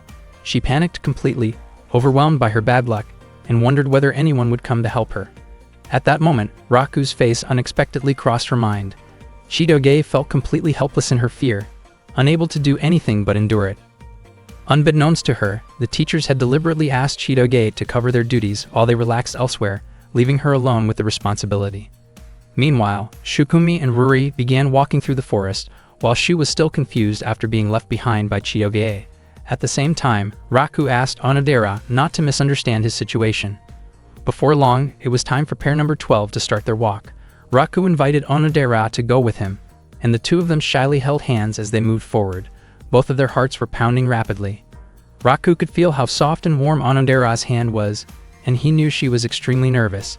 At the same time, Chitoge was trembling in fear elsewhere. Raku's face turned red from embarrassment, and he felt incredibly tense, convinced that a moment like this would never come again. He tried to steady himself and gather his courage. His hand was sweating heavily, and he worried that Onodera might feel uncomfortable because of it. Raku could barely contain his nervousness when he suddenly noticed that Onodera's face was deeply flushed. He began to wonder whether her heart was also racing because she was holding his hand. Suddenly, Shu appeared and called out to him, disrupting the moment. Raku felt annoyed that the atmosphere had been ruined. Shu had come to ask about Chitoge's whereabouts, unable to understand why she had suddenly disappeared. One of their friends mentioned seeing Chitoge enter the forest while wearing a ghost costume. She had taken over for another ghost actor who was not feeling well. Raku found it strange, knowing that Chitoge was extremely afraid of the dark, yet she had still volunteered to help. Soon after, Ada-chan, who was also acting as a ghost, could be heard searching for Chitoge. She explained that she had asked Chitoge to fill in, but had forgotten to replace the batteries in Chitoge's flashlight. She assumed Chitoge would return once she realized the flashlight was not working. The forest was pitch black without a flashlight, but everyone believed that Chitoge would manage. Ada-chan apologized to Raku and reassured him that the forest was not very large and that there were no dangerous animals. The others teased Raku, encouraging him to go check on Chitoge in her ghost costume. Raku and Onodera immediately headed into the forest together. Raku kept thinking about Chitoge's condition, though he tried to believe she would be fine since she had chosen to take on the role herself. However, remembering how frightened she was of the dark, Raku decided he needed to help her. He gently let go of Onodera's hand and apologized, leaving her to continue on her own. Raku then ran as fast as he could into the deep, dark forest. Meanwhile, Chitoge was trying to calm herself by counting sheep in her head. Even so, her fear of the darkness would not fade. She desperately wanted to go home. Her body continued to shake, and she felt weak all over. Chitoge slowly realized that she had experienced a similar moment long ago, back when she was still a child. Meanwhile, Shukumi was extremely frightened when she came face to face with a fake ghost. She clung tightly to Ruri, while Ruri tried to calm her down, but Shukumi truly could not hide her fear. All of a sudden, Raku ran past them without either of them noticing. In the dark and silent forest, Chitoge was reminded of a time long ago when she had fallen into the gaps between large rocks. Back then, young Chitoge had been so scared that she could only cry. There was nothing she could do except cry and hope that she would somehow get out. After that, a boy appeared. That boy always showed up whenever she was in trouble. Suddenly, Chitoge flinched when she heard the sound of bushes moving. She quickly turned toward the source of the noise, and her mind drifted back to an entry in her old diary. On August 15, 10 years earlier, she had been careless and fallen between rocks. She had cried because the space was extremely narrow and dark. Then the boy came and saved her. That boy always appeared whenever Chitoge cried. Unexpectedly, Raku came over to her and mentioned that ghosts were not supposed to cry. Chitoge felt deeply moved when she saw him arrive. They then walked together, and Raku checked to make sure that Chitoge was alright. He suggested that she should not push herself too hard, especially since she was easily frightened, yet still forced herself to play the role of a ghost. Chitoge explained that she felt bad seeing the other ghost actors struggling, but Raku pointed out that her actions had made everyone worry. He reminded her that she should think carefully before doing something like that. Chitoge asked whether Raku had been worried about her as well. Raku admitted that he had not been overly worried. As they continued walking through the forest, Raku asked if Chitoge was tired and even offered to take a short break. Out of nowhere, Chitoge asked Raku to call her by her given name, since he had always been calling her by her family name. Raku was surprised and wondered if Chitoge had a fever, thinking that she was saying strange things. Chitoge explained that the night before, her friends had commented on how she and Raku were still calling each other by their family names even though they were dating. According to her, in order to avoid suspicion about their relationship, Raku should start calling her by her given name. Raku felt confused, since Chitoge rarely talked about something like that. In the end, Raku went along with what Chitoge wanted and tried calling her by her given name. Chitoge responded warmly and also called Raku by his given name. Their faces turned red when they looked at each other, and they both quickly looked away out of embarrassment. Eventually, they got lost while trying to find their way back, but they managed to return just as the courage test came to an end. Raku ended up missing his chance to spend time alone with Onodera. As soon as Shukumi saw Chitoge return, she shouted her name in relief. Shukumi immediately hugged Chitoge and apologized, saying that she should not have let that happen to her. Not long after, Onodera came over to Raku. She had been told by Shukumi that Raku had gone to look for Chitoge. Raku sincerely apologized to Onodera, even though he had promised to come back quickly. Onodera understood, since what mattered most was that Chitoge was safe. Raku could hardly believe that he had missed such a golden opportunity to be alone with Onodera during the courage test, but he felt relieved that Onodera was willing to forgive him. Shukumi then asked Chitoge what they planned to do during the 2-day break.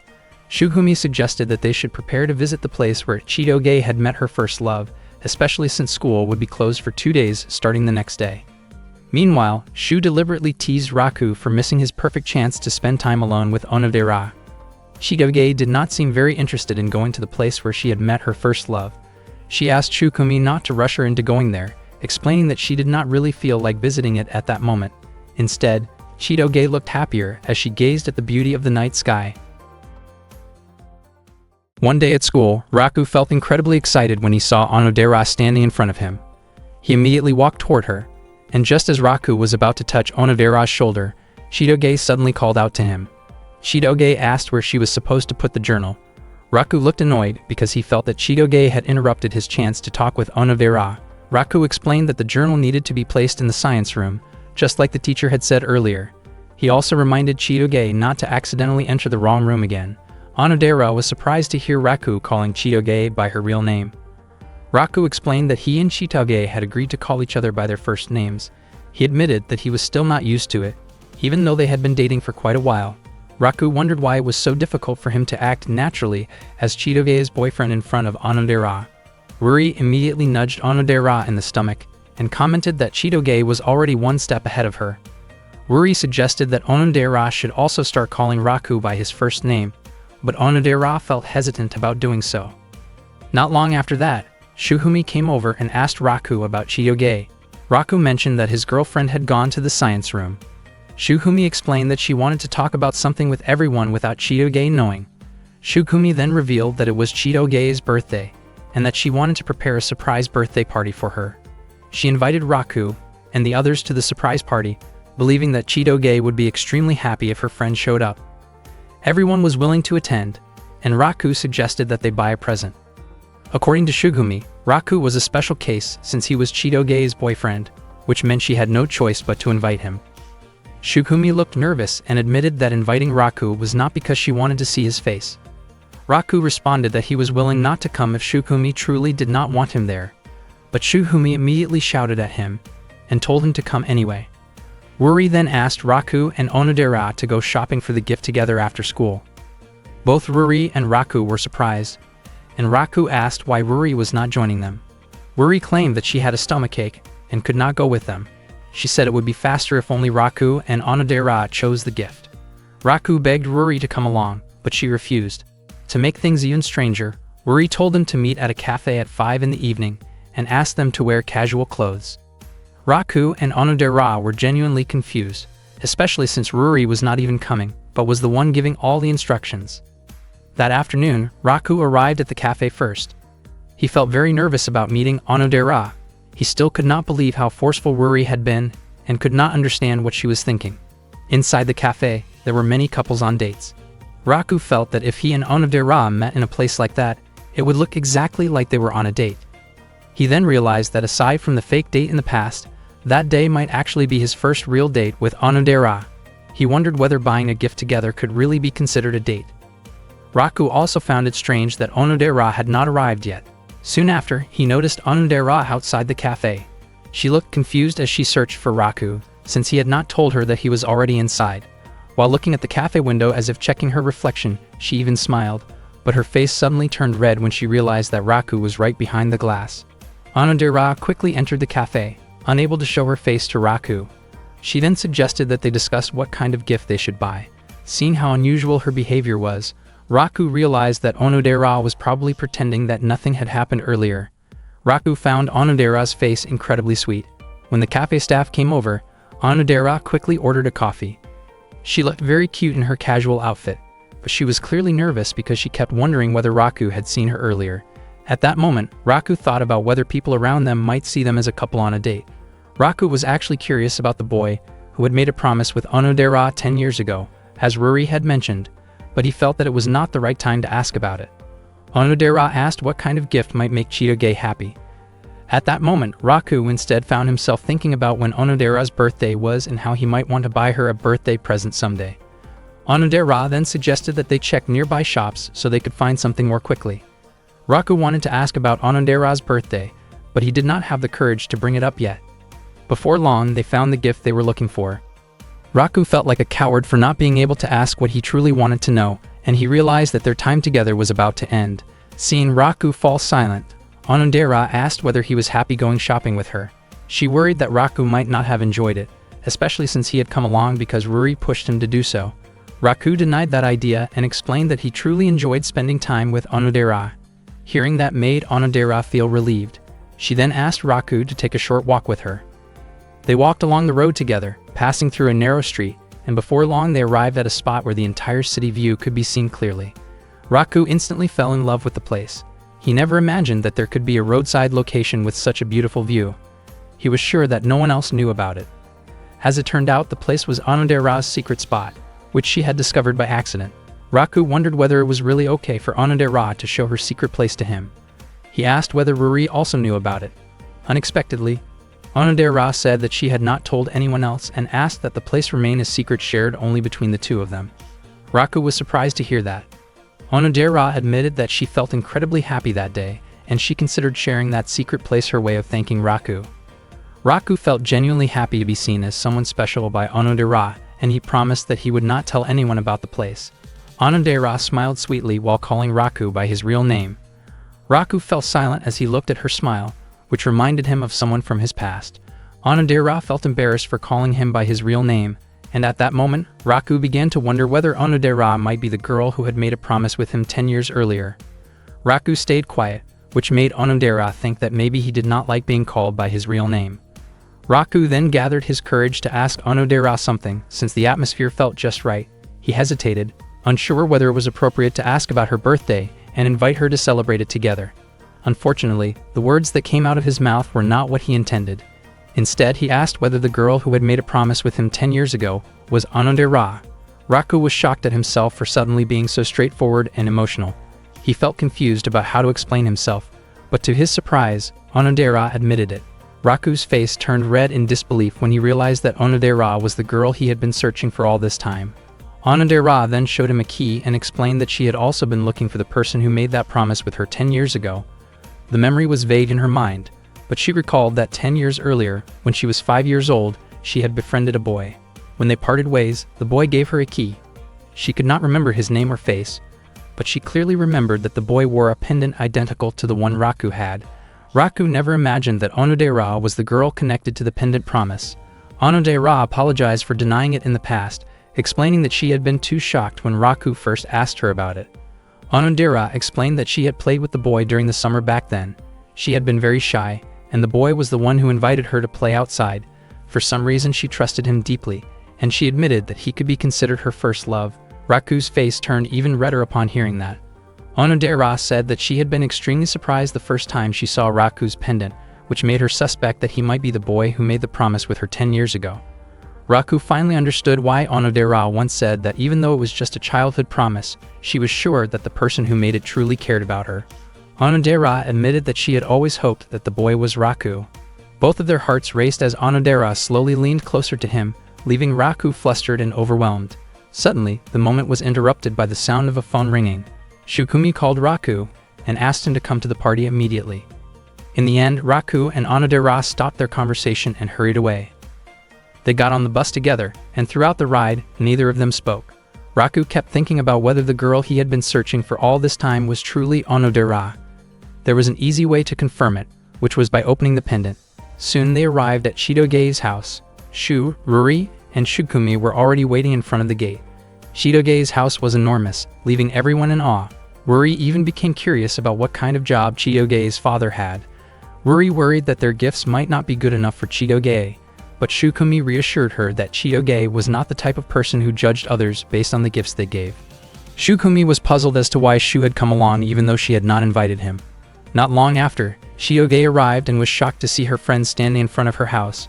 Shukumi explained that she had secretly invited everyone to Shidoge's birthday party. Shidoge was stunned and quickly pulled Raku inside. She panicked because she had never told her friends that her family was part of a mafia organization. Raku found it strange that Shidoge was still so bothered by something like that. Shidoge admitted that her family background had always troubled her, and that was the reason she had not had friends before. Raku then told everyone that Shidoge's family was essentially a mafia group, similar to the Yakuza in Japan. Onodera was surprised by the revelation, as she had always seen Shidoge as an amazing and extremely wealthy girl. Shidoge was shocked to hear Onodera praise her and realized that it did not become a problem for their friendship after all. Shukumi led everyone into a room inside Shidoge's house. As soon as Shukumi opened the door, the members of the Beehive had already prepared a lively surprise party for Shidoge.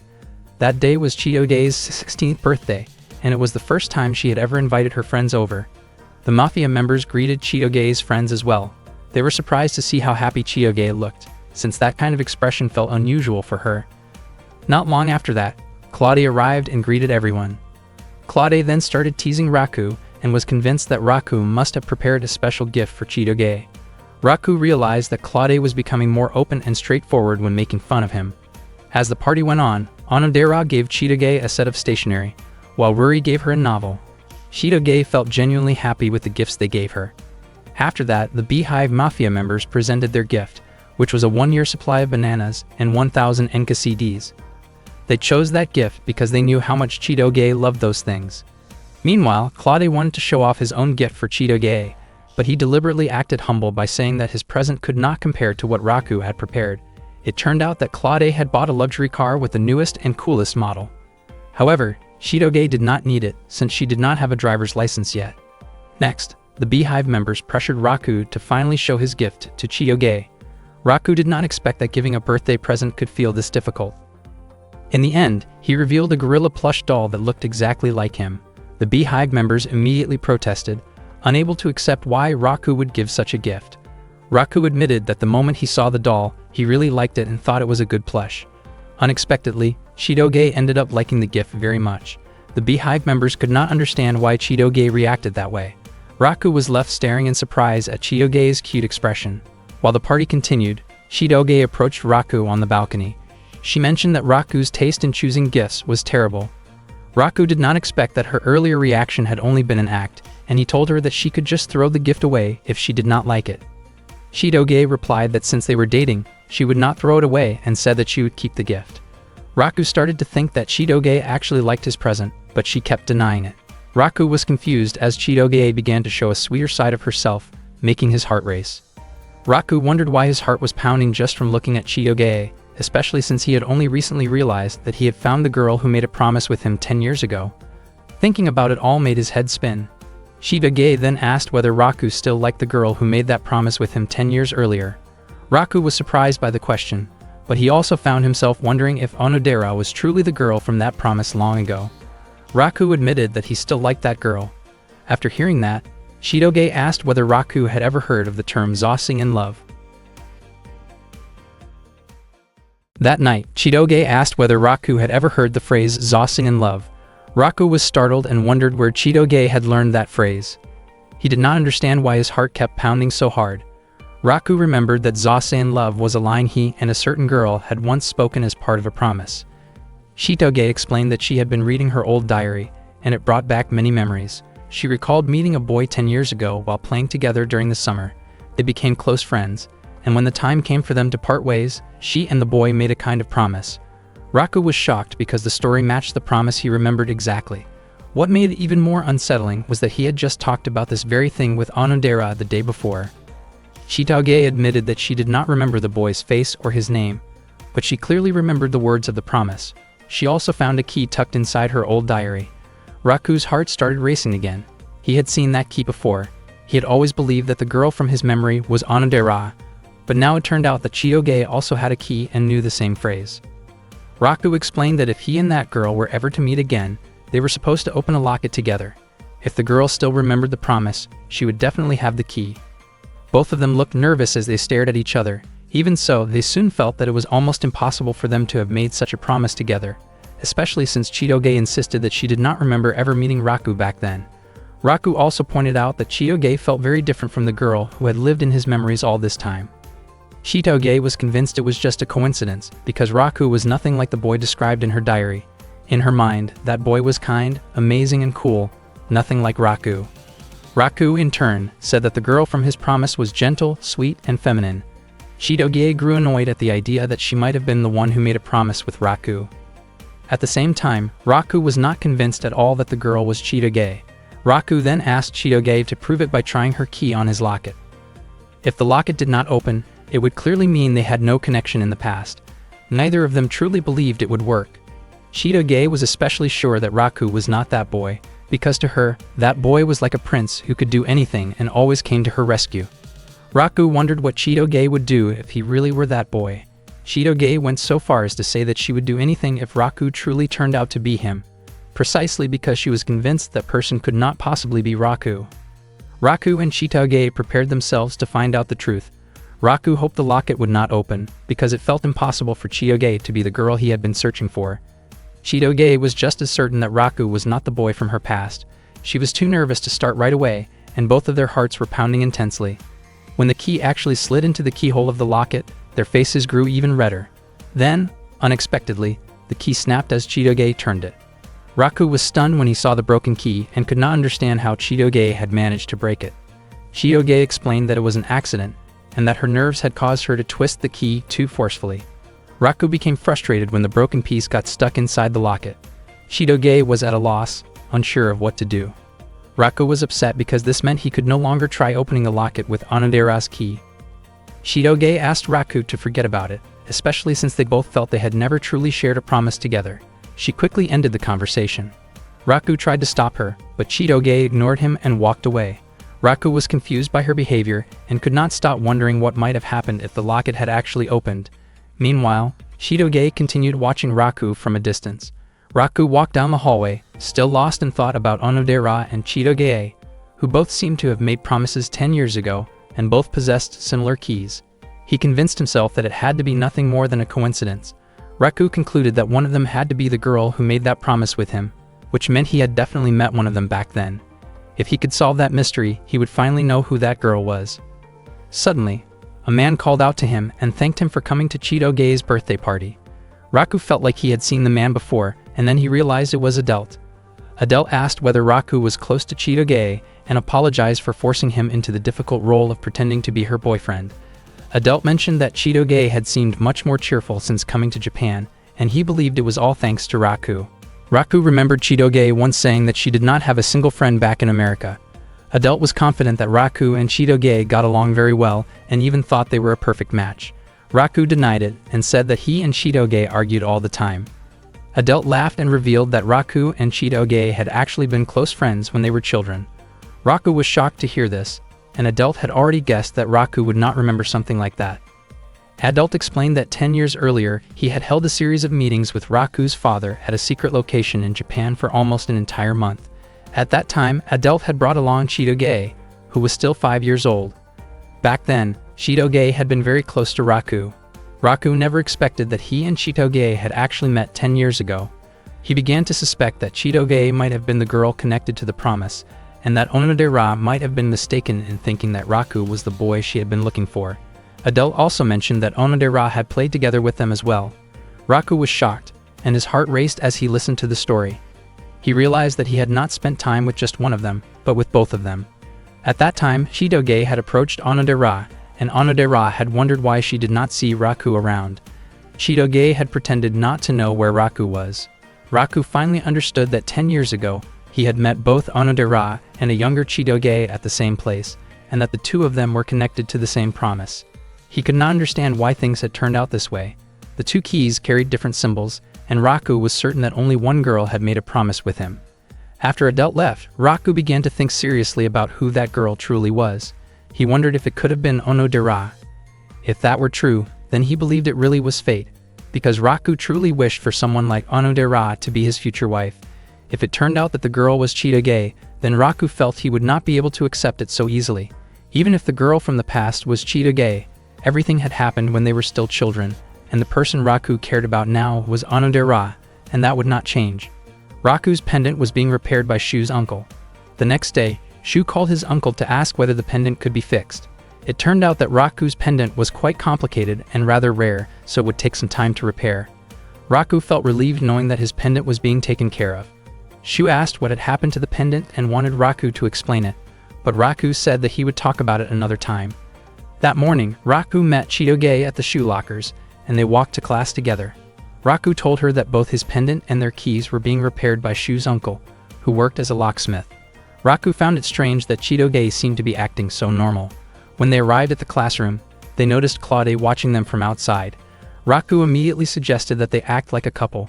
When Raku touched Chitoge's shoulder, she was clearly startled. Raku was confused when Chitoge's face suddenly turned red. Chitoge asked Raku not to act so carelessly. Raku reminded her that Claude was watching them. Not long after that, their classmates came over to greet them. Raku quickly put his arm around Chitoge and acted as if he were deeply in love. Seeing Chitoge's flushed face, Raku was surprised and curious about what was going on with her. Chitoge tried to calm herself down. At that moment, Onodera was also there, quietly observing their behavior. While Raku was watering the flowers, Onodera approached him and mentioned that Chitoge's behavior seemed a little strange. She wondered whether Raku and Chitoge had argued. Raku suspected that Chitoge might be feeling awkward around him because she could be the girl who had made the promise with him 10 years ago. But he kept pushing that thought away. Onodera then asked where the pendant Raku usually wore was. Raku explained that it was being repaired by Shu's uncle. Raku felt curious about whether Onodera remembered that they had played together in the past. His heart started to race just thinking about it. Raku was worried about Chitoge, but he believed she would be fine, and he promised himself that he would continue to look out for her. Onodera smiled when she heard that. She recalled how attentive Raku had been toward Chitoge, especially when Chitoge had gone missing before. She found it puzzling because even though Raku and Chitoge were only pretending to date, she wanted to know what Raku's true feelings really were. Kyoko came into the classroom and announced that the photos from their school trip had been posted on the bulletin board. She encouraged everyone to buy photos of the people they liked and promised that she would not tell anyone who bought whose photos. Onodera smiled to herself, and Ruri noticed her reaction. The students quickly gathered around the bulletin board to look at the school trip photos. Chitoge was amazed by the pictures and wanted to buy them. Raku reminded her not to buy too many photos, since each one cost 100 yen, which was expensive for him, and he suggested that she choose only the photos she truly liked. Unexpectedly, Chitoge became even more excited and picked out many photos anyway, with Shukumi helping her choose. Raku felt relieved as it seemed that Chitoge had finally returned to her usual self. Onodera invited Raku to buy photos from their school trip. Raku wanted to buy one of the photos that showed Onodera during the trip. Onodera, on the other hand, wanted to buy a photo of herself together with Ruri. Ruri then pointed at one photo that featured Raku, with Onodera and Ruri visible in the background. Onodera's face slowly turned red when she noticed Raku's face in that photo. Ruri deliberately chose that picture because she was confident that Onodera would want to have it. Not long after that, they came across another photo of Raku standing together with Onodera. Onodera really wanted to buy that photo, and Raku also wanted the same one. However, he felt embarrassed and worried that others might notice how much he wanted it. Raku and Onodera both acted shy and hesitant, which made Ruri feel extremely annoyed by their indecision. Shu then showed up and offered several photos of the girls that Raku had rarely seen before. The male students gathered around to choose photos they liked. Ruri and Shukumi were convinced that the boys were selecting inappropriate pictures. Shu denied it, explaining that he only collected embarrassing moments. He even had funny photos of Ruri and Onodera. Ruri and Onodera were shocked when they saw those unflattering pictures of themselves. Ruri, clearly irritated, reacted harshly toward Shu for making her upset. Raku was very curious and wanted to see those photos as well. Shu mentioned that he had a special photo meant just for Raku, which turned out to be a picture of Onodera sleeping next to Ruri. Raku was immediately fascinated by it, and was even willing to pay 500 yen for the photo. He treated it like a personal treasure. After that, Raku made a plan to look for a photo that showed himself together with Onodera. Later, Raku noticed a photo of Chitoge, but his attention shifted to a girl standing behind her. It turned out to be Onodera in the background, captured at an awkward moment while she was adjusting her clothes. Raku became anxious, worried that someone might notice the situation in the photo. He quickly picked it up and planned to hand it to Kyoko so the file could be deleted. While walking down the hallway, Raku ran into Onodera, and the photo accidentally slipped from his hands. Onodera picked it up for him. Raku panicked, afraid that Onodera might think he had intentionally searched for a photo of her in an embarrassing situation. Fortunately, Onodera had not yet realized that she was the one in the picture. Raku quickly took it back and hurried away. Onodera felt confused about why Raku had taken a photo with Chitoge's face on it. She started wondering whether Raku might actually like Chitoge. That thought lingered in her mind as she kept questioning his actions. After returning home, Raku immediately went into the kitchen while quietly looking at the photo of Onodera. He then began preparing dinner. He still did not know the identity of the girl who had made a promise with him 10 years ago, and he kept thinking about how to find her. He wished he had a photo that could serve as a clue. Suddenly, Issei mentioned that he might have the photo Raku had been searching for. Raku became curious about where Issei had kept it, since he had already searched the entire house without any luck. It turned out that the photo was stored in the back storage room. Issei asked whether Raku was looking for the photo they had taken during their trip 10 years earlier, explaining that there was still one copy left in storage. Raku was shocked to realize that this photo could bring him closer to the truth. On top of that, Issei also mentioned a photo of a girl holding a key and the existence of an important promise connected to it. Hearing this left Raku completely stunned. One morning at school, Raku looked irritated because he could not find the photo he was looking for in the storage room behind the school. That photo was supposed to be a clue to the identity of the girl connected to his childhood promise. Suddenly, Shu appeared in front of him and asked whether Raku had any plans after school. It turned out that Shu wanted to invite Raku to a group study session at Mickey D after school.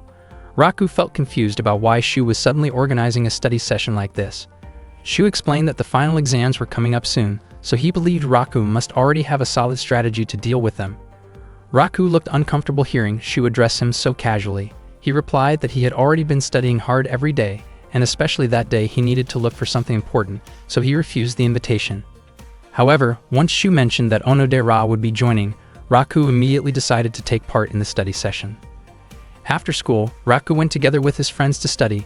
Chitoge looked extremely excited as she went out with everyone. Raku felt annoyed because he believed Shu had tricked him. Chitoge, who was in high spirits, kept shouting about how happy she was to go to Mickey D with her friends. In fact, Raku had once dreamed of going to Mickey D together with Onodera. At the same time, he felt that he was already close to finding the answer to who the girl from his promise really was. His memories were still vague, whether the girl had blonde hair or black hair, and what her defining features were. The more he thought about it, the more unsettled he became. After they finished ordering and picking up their food, they began arranging their seats. Ruri suggested that Onodera sit next to Raku so she could ask him for help studying like before. Onodera looked nervous and refused, instead asking Raku to sit near Chitoge, since the two of them were officially dating. Raku felt confused because Onodera seemed colder than usual.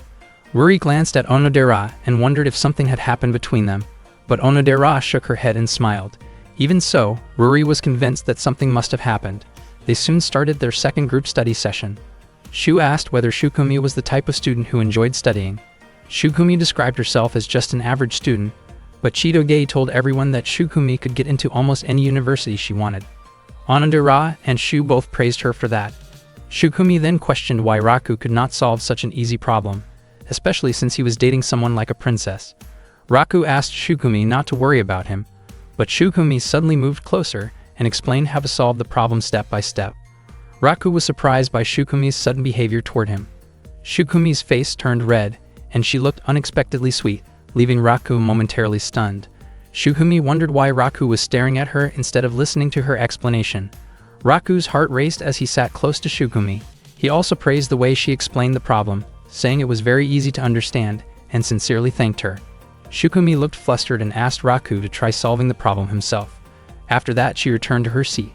Chitoge asked which problem Shukumi had helped him with. Meanwhile, Shu wore a teasing grin that clearly annoyed Shukumi, and she reacted by firmly scolding him, making it clear she wanted him to stop.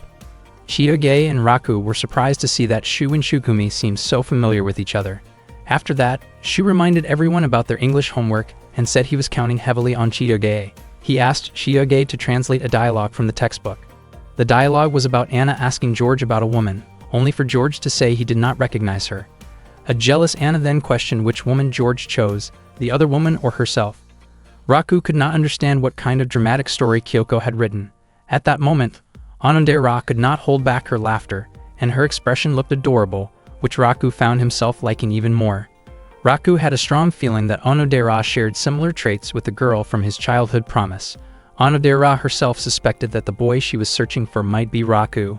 On the other hand, Chitoge did not match any of the traits of the promised girl, yet she possessed a key and knew about Zaza love. Thinking about all of this only made Raku feel more confused, so he tried to calm himself down, believing that everything would become clear once he found the photo clue. Suddenly, Shu asked what Raku liked more. Without thinking, Raku mentioned Onodera's name, even though Shu had actually been asking whether Raku preferred vanilla or chocolate shakes. Raku felt extremely embarrassed and quickly asked what flavor Onodera liked. Onodera admitted that she preferred strawberry. After that, Raku laughed and finally realized that he had almost confessed his feelings to Onodera by accident. He thought that no one had noticed what he said earlier. Unexpectedly, Onodera had noticed, but she was unsure about what Raku truly meant. Raku felt that Onodera seemed much closer to the image of the girl from the promise, while Chitoge did not match that image at all in his mind. At that moment, Chitoge was still reading out a translated English dialogue, and when she mentioned something about destined partners, Raku was caught off guard and accidentally spit out his drink, leaving Chitoge confused by his reaction. Raku realized that he could not keep dwelling on the thought, and that what he really needed to do was find the photograph. After returning home from Mickey's D, he immediately went to the storage room to search for it. Raku found a box that looked exactly like the one his parent had mentioned before. He carefully took it down and placed it on the floor. He was certain that the box contained a photograph from 10 years ago, and once he opened it, he would finally learn what the girl he had been searching for all this time looked like. His heart raced as he wondered whether the girl would turn out to be Onodera or Chitoge. Unable to hold back his anticipation, he slowly opened the box, only to be completely stunned by what he found inside. The photograph showed Raku as a child together with Issei and a young girl. The image only deepened his confusion. The girl in the photo was neither Onodera nor Chitoge, and Raku realized that he did not recognize her face at all. In the photograph, the young girl was holding a key in her hand, which meant that she was the one who had made the promise with him 10 years earlier. Feeling unsettled by the discovery, Raku immediately tried to find Issei to confirm the truth behind the photograph. One of the Yakuza members informed him that Issei had just gone out. Meanwhile, Issei herself was still thinking about the girl Raku had mentioned, and she seemed to recognize the girl in the photo. The next day at school, Raku was still preoccupied with thoughts about the girl from the promise. He had assumed that everything would become clear once he found the photograph, but instead, the situation only became more complicated.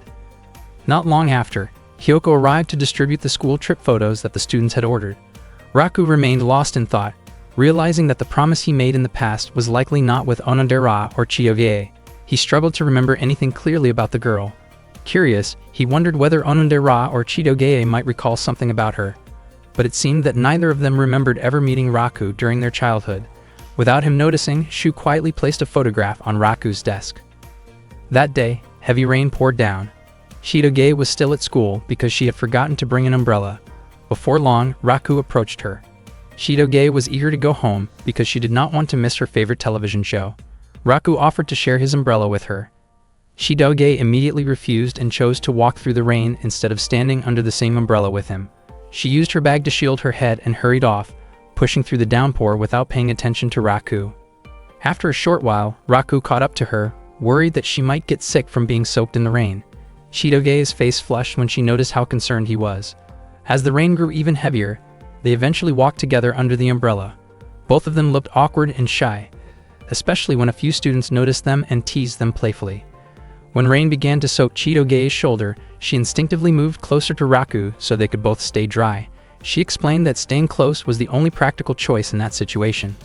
Raku found himself confused by Chitoge's recent behavior and was unsure how to respond to it. Seeing Raku's troubled expression, Chitoge asked him not to misunderstand the situation. Raku insisted that his thoughts were completely innocent. Chitoge felt that she was already being considerate by acting that way for his sake. Raku reassured her that he had no strange intentions and that he had never asked her to do anything like that. Their exchange continued with lighthearted bickering, though Chitoge became irritated when Raku teased her with an unflattering nickname.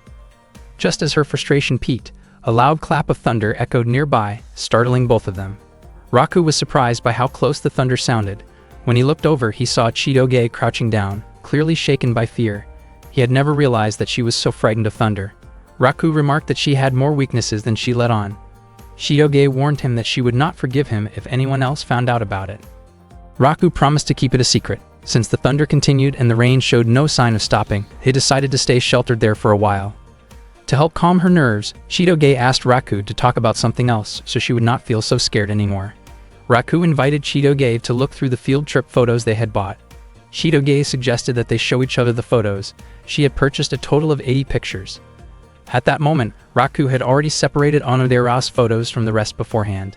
As Chitoge went through the stack, she was startled when she found a picture of herself asleep. Raku was surprised as well because he was sure he had never taken or kept a photo like that. He immediately became convinced that Shu must have slipped it in. Raku tried to explain the situation so Chitoge would not get upset, but it turned out that she understood he would never intentionally keep a photo like that. Raku was confused and a little amazed by how understanding she was. Chitoge continued flipping through the photos, while Raku felt that something about her behavior seemed different than usual. He praised her for being willing to spend so much money on the field trip photos, especially since she liked keeping memories and records of her friends. Chitoge said that many things had changed since she came to Japan, and that one of her regrets was spending her youth pretending to be Raku's girlfriend. However, she added that lately the fake feelings she had experienced did not seem so bad after all. Raku was completely taken in by what she said and admitted that he felt the same way. To his surprise, Chitoge revealed that she had just been teasing him. What she said earlier was nothing but a joke, and she laughed at Raku's expression when he thought she was being serious about him. Raku felt irritated and told her that she really should not tease him like that. Suddenly, a loud clap of thunder echoed nearby. Chitoge was startled and instinctively clung to Raku out of fear. Their faces ended up very close, and they locked eyes for a brief moment. Just then, Issei appeared and commented that the two of them looked unusually close for the middle of the day. Raku and Chitoge were shocked and quickly pulled apart. Issei did not expect the relationship to seem this serious, especially since he had only told them to pretend to be a couple. Both Raku and Chitoge immediately denied the idea, insisting that they did not like each other in that way. Issei simply laughed at their reaction. He had actually been looking for Raku because he wanted to talk about something important. It turned out that Raku also wanted to speak with his father, but Issei said that his own topic was urgent and that he wanted to bring it up first. He felt awkward about revealing it, especially since Raku and Chitoge had been spending more time together lately. Chitoge quickly denied being close to Raku. Issei then explained that someone wanted to meet Raku the next day. Raku did not understand what his father meant at first. Issei finally said that the person who wanted to meet Raku was his fiancé. Both Raku and Chitoge were stunned by the revelation and could only stand there in silence after hearing such unexpected news. Meanwhile, the girl who was said to be Raku's fiancé was eagerly waiting for the day she could finally meet him and fulfill the childhood promise they had made 10 years ago.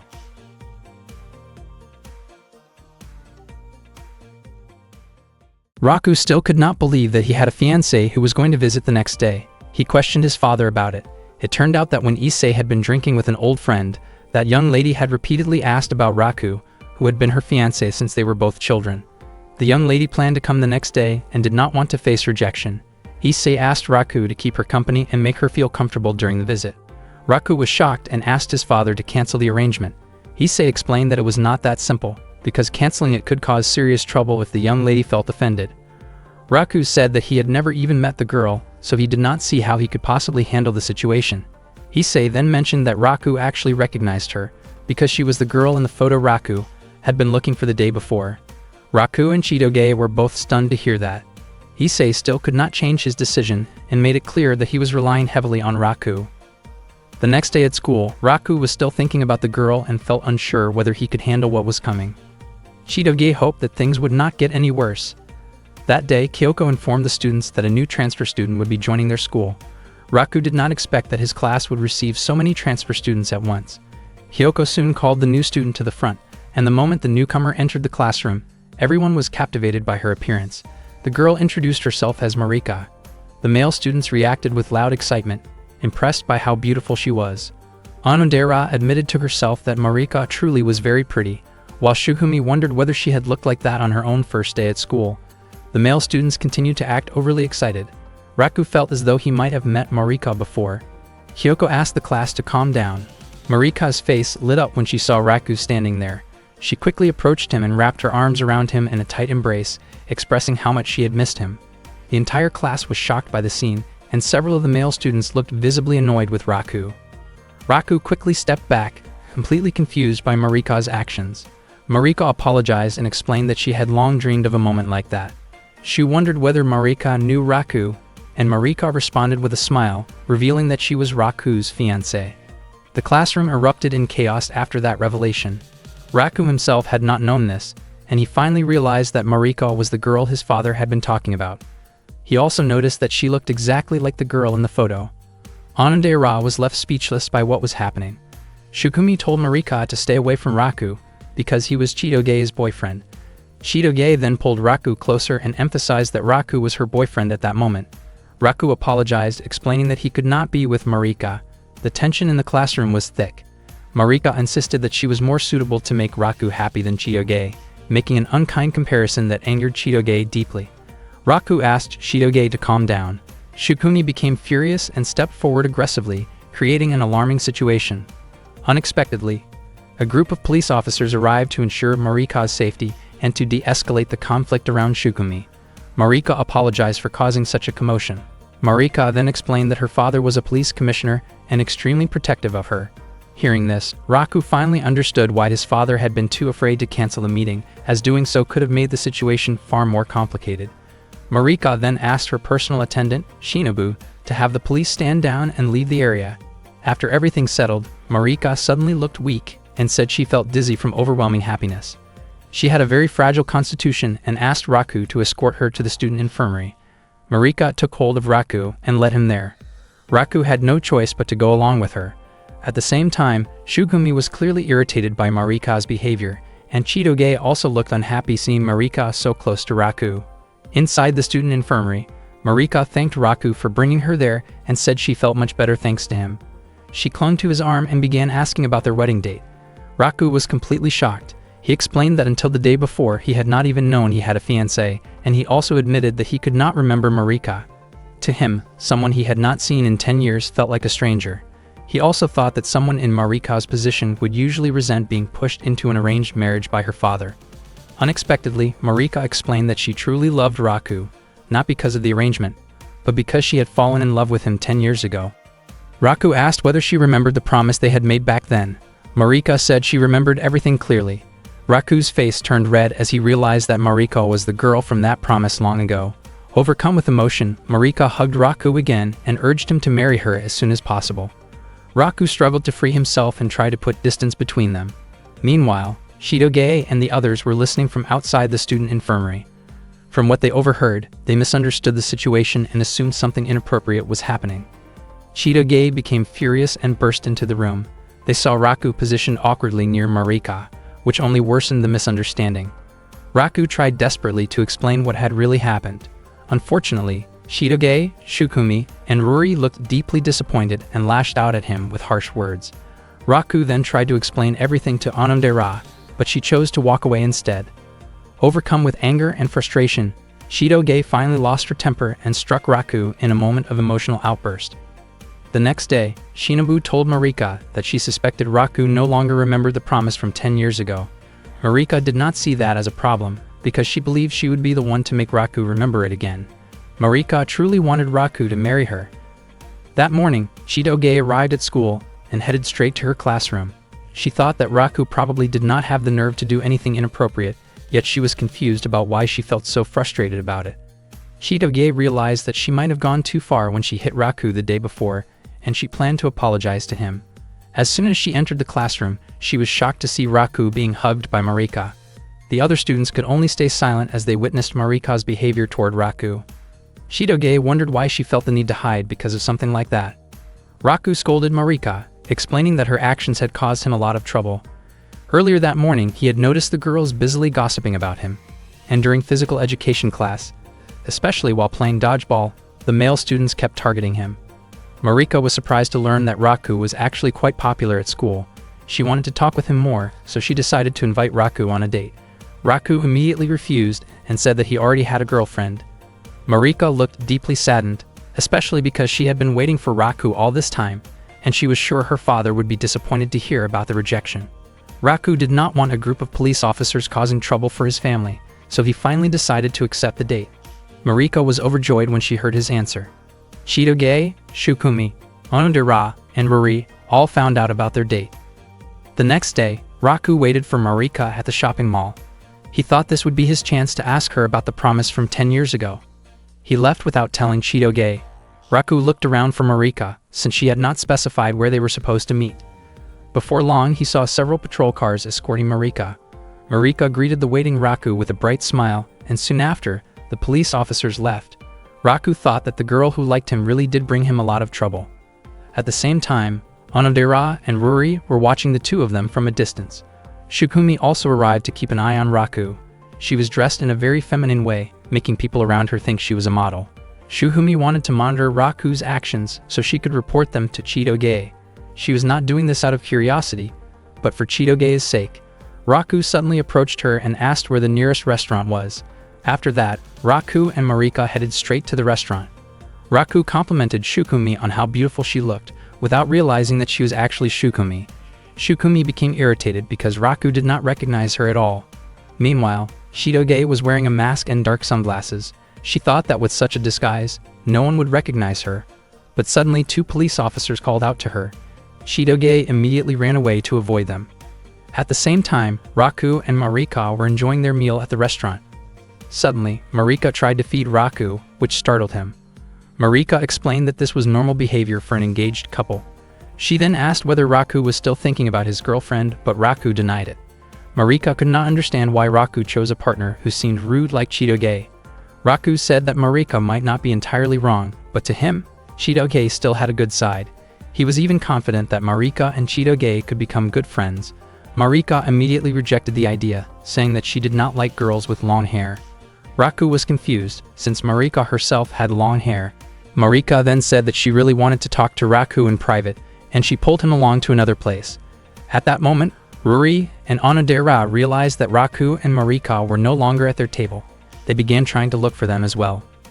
Marika took Raku to a park and apologized for suddenly bringing him there. She asked what Raku wanted to talk about. Raku showed her a small photograph of the two of them. Marika was overjoyed when she saw the photo. She never expected that Raku had kept it, and that meant he still remembered her, which deeply touched her. Chitoge managed to find them and continued to secretly observe their conversation. Raku explained that all he remembered was making a promise to a girl 10 years ago, and he wondered if Marika might be the girl he had been searching for. Raku was willing to talk about the promise from 10 years ago and showed the key that he had. In return, Marika asked Raku to break up with his girlfriend.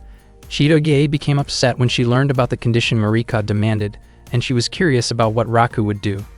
Raku said that he could not agree to that condition because he could not leave Chitoge for such a selfish reason, and he would never accept that demand. Chitoge's face turned red when she heard Raku's answer. Marika said that it was a beautiful response, but she admitted that it only made her fall even more in love with Raku. Unexpectedly, Marika noticed Chitoge listening in and pointed it out to Raku.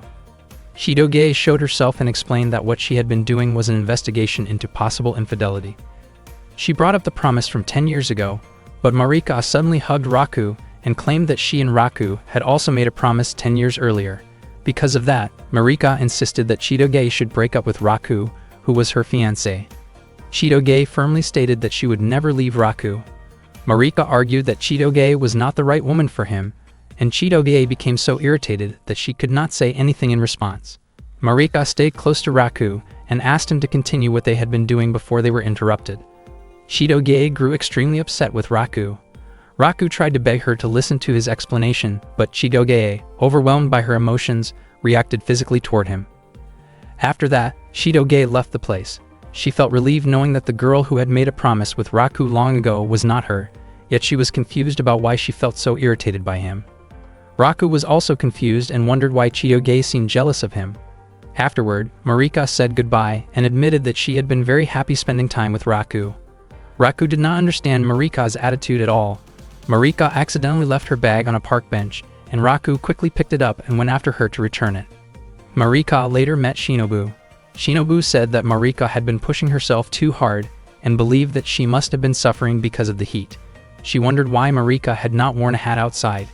It turned out that Marika had intentionally chosen not to wear one because she wanted Raku to keep looking at her face. Shinobu then left to get some medicine. Not long after that, Raku arrived and asked about Marika's condition. Marika was surprised to see him there. Raku immediately returned the bag she had left behind. Marika said that she only felt a little dizzy and that there was nothing to worry about. She then asked what Raku liked about Chitoge, considering her blunt way of speaking and her difficult personality. Raku explained that Chitoge often acted however she pleased, was quick to confront troublemakers, had strength comparable to a mountain gorilla, got angry easily, and constantly teased him in her diary. Even so, Chitoge was someone he could truly trust. Marika believed that Raku would trust her as well if he could remember her, but Raku did not remember Marika at all. He could not even recall ever meeting someone with such a distinctive way of speaking. Raku also could not remember what he might have done in the past that made Marika care for him so deeply. Marika then changed the way she spoke and asked whether Raku still did not remember her. She felt frustrated that Raku could not remember her, even though she had liked him ever since 10 years ago. She had tried growing out her hair and changing the way she talks so that Raku would like her. After hearing this, Raku finally realized that the girl standing in front of him might be Mary, his childhood friend. Raku was completely shocked when he realized that the Marika standing in front of him was actually Mary, his childhood friend from the past. He only recognized her after Marika deliberately changed the way she spoke back to how she used to talk years ago. Even though Marika had promised herself that she would never speak that way in front of Raku again, she felt she had no choice but to do it so that he could remember her. Raku suddenly recalled that he once used to play with children who spoke in that distinctive way, and he also remembered that one of those children had very poor health. Marika admitted that she had met Raku during the summer 10 years ago. Raku then realized that this meant Mariko was the same as Onodera and Chitoge, who had also met him during that same summer 10 years earlier. Marika explained that she had been physically weak since childhood, which was why her father had taken her to a mountain sanatorium with fresh, clean air.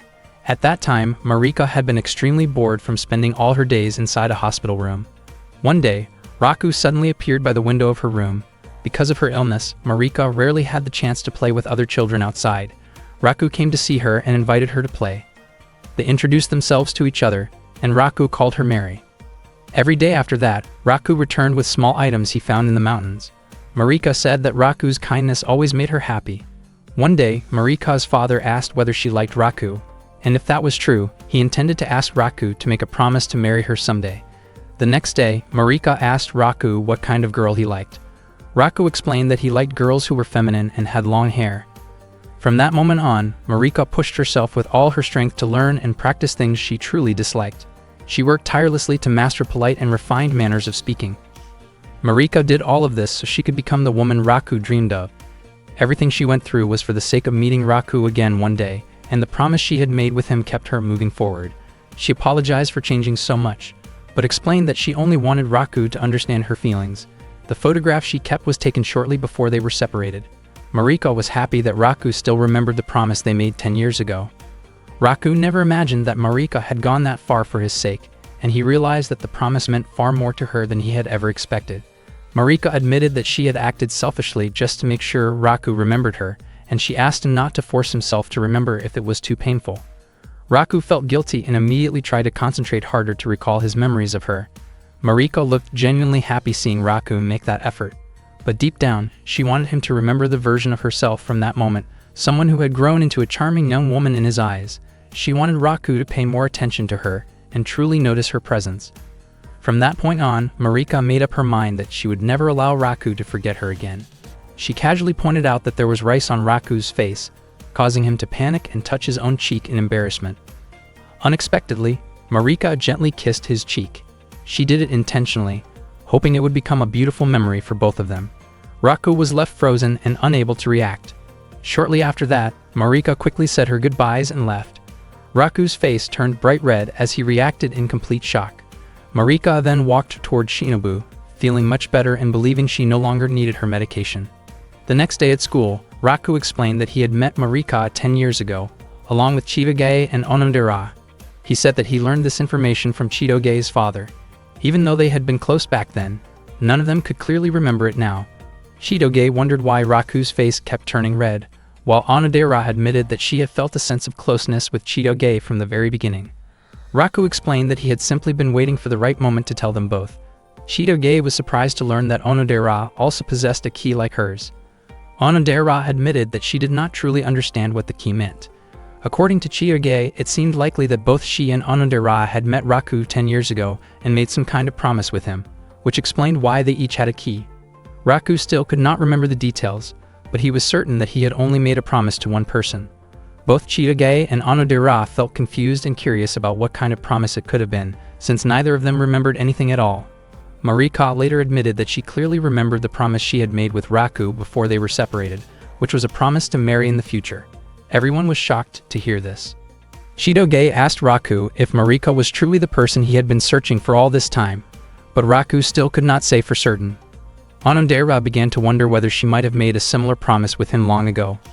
Chitoge never expected a childhood promise to carry such serious weight. Raku questioned why there were 3 keys in total, feeling confident that Marika must know something about it. Marika admitted that she did not know the reason either, and she was just as confused about why anyone else would have the same kind of key.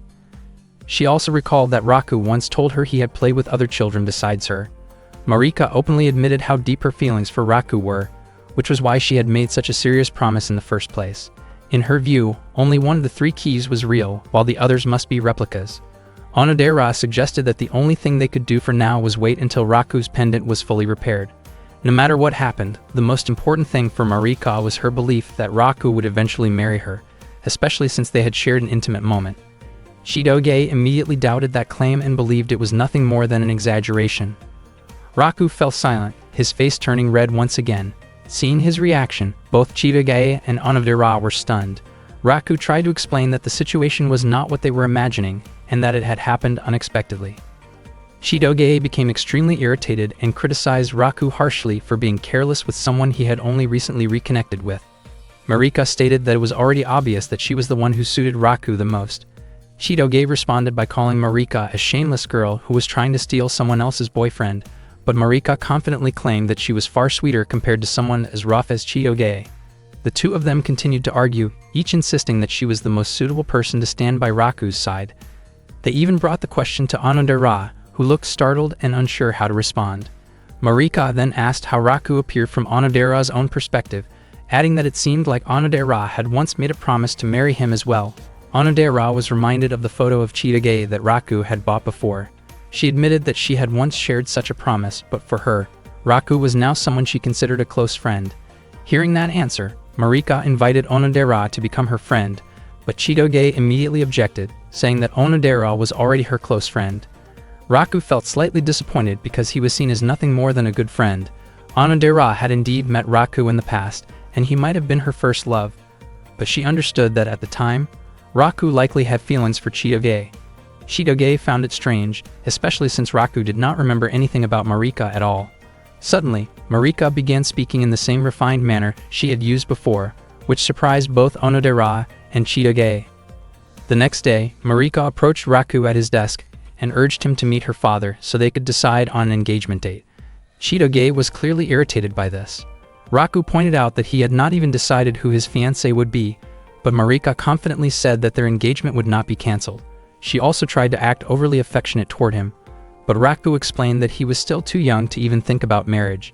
Chitoge wondered how Marika could say such things so casually in front of someone who was supposed to be Raku's girlfriend. Marika instead thanked Chitoge for taking such good care of her future husband.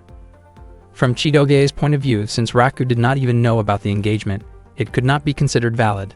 Marika explained that in the past, engagements were often decided by an agreement between parents, and if Chidoge wanted to object, the only way was to speak directly to Marika's father. Later that afternoon, while taking care of the plants, Chidoge asked Raku what he planned to do. Raku admitted that he did not know, especially since Marika was pressuring him so strongly and he found it hard to refuse her. Chidoge criticized him for being too soft and indecisive. She firmly stated that if Raku went to Marika's house, he would likely come back with an officially decided wedding date. Raku, on the other hand, was confused by Chidoge's behavior, which had seemed strange lately. Chidoge admitted that she was worried about what might happen if members of the Beihai group found out about the engagement, and Raku could not even imagine how Claude might react. The following day, Raku walked with Marika to meet her father.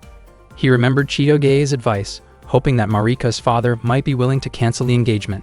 They arrived at a tall building, and Marika explained that the upper floors were her family's residence. Before entering, Raku asked what her father was like.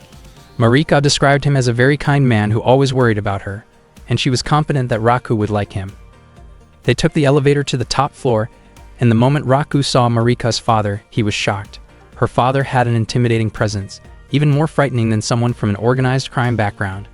Marika quickly introduced Raku to him, while Raku nervously greeted Marika's father, stumbling over his words. Her father was surprised to see that Raku, the son of Issei, had grown up and looked so much like his father. He invited Raku to sit down and started a conversation, asking about Issei while pointing out a scar on his own face. Raku commented on the scar and asked whether it had been obtained during an assignment. Marika's father revealed that the scar had actually been caused by Issei. He even admitted that seeing Raku, who resembled Issei so closely, stirred up old emotions. He acknowledged the strength of both sides, despite being on opposing paths, and they shared drinks together. Even so, Marika's father admitted that his long-standing wish had been to see Issei brought to justice. Raku concluded that Marika's father was far more intimidating than anyone he had ever met, making it impossible for him to gather the courage to cancel the engagement. Marika's father believed that Raku must have noticed how deeply Marika cared for him. Marika then mentioned that Raku had forgotten about her entirely. Hearing this made her father visibly upset, frightening Raku even more. He realized that this was the reason Raku had never known about the engagement in the first place. Marika's father was irritated that Issei had allowed such an important promise to be forgotten. He then questioned whether Raku might be interested in another girl. Raku tried to avoid answering, but Marika openly revealed that Raku already had a girlfriend. This news made her father furious, but Marika insisted that it was not Raku's fault. She also stated that she was not bothered by it and had already resolved to win Raku over fairly, believing that only by doing so would she be worthy of marrying him.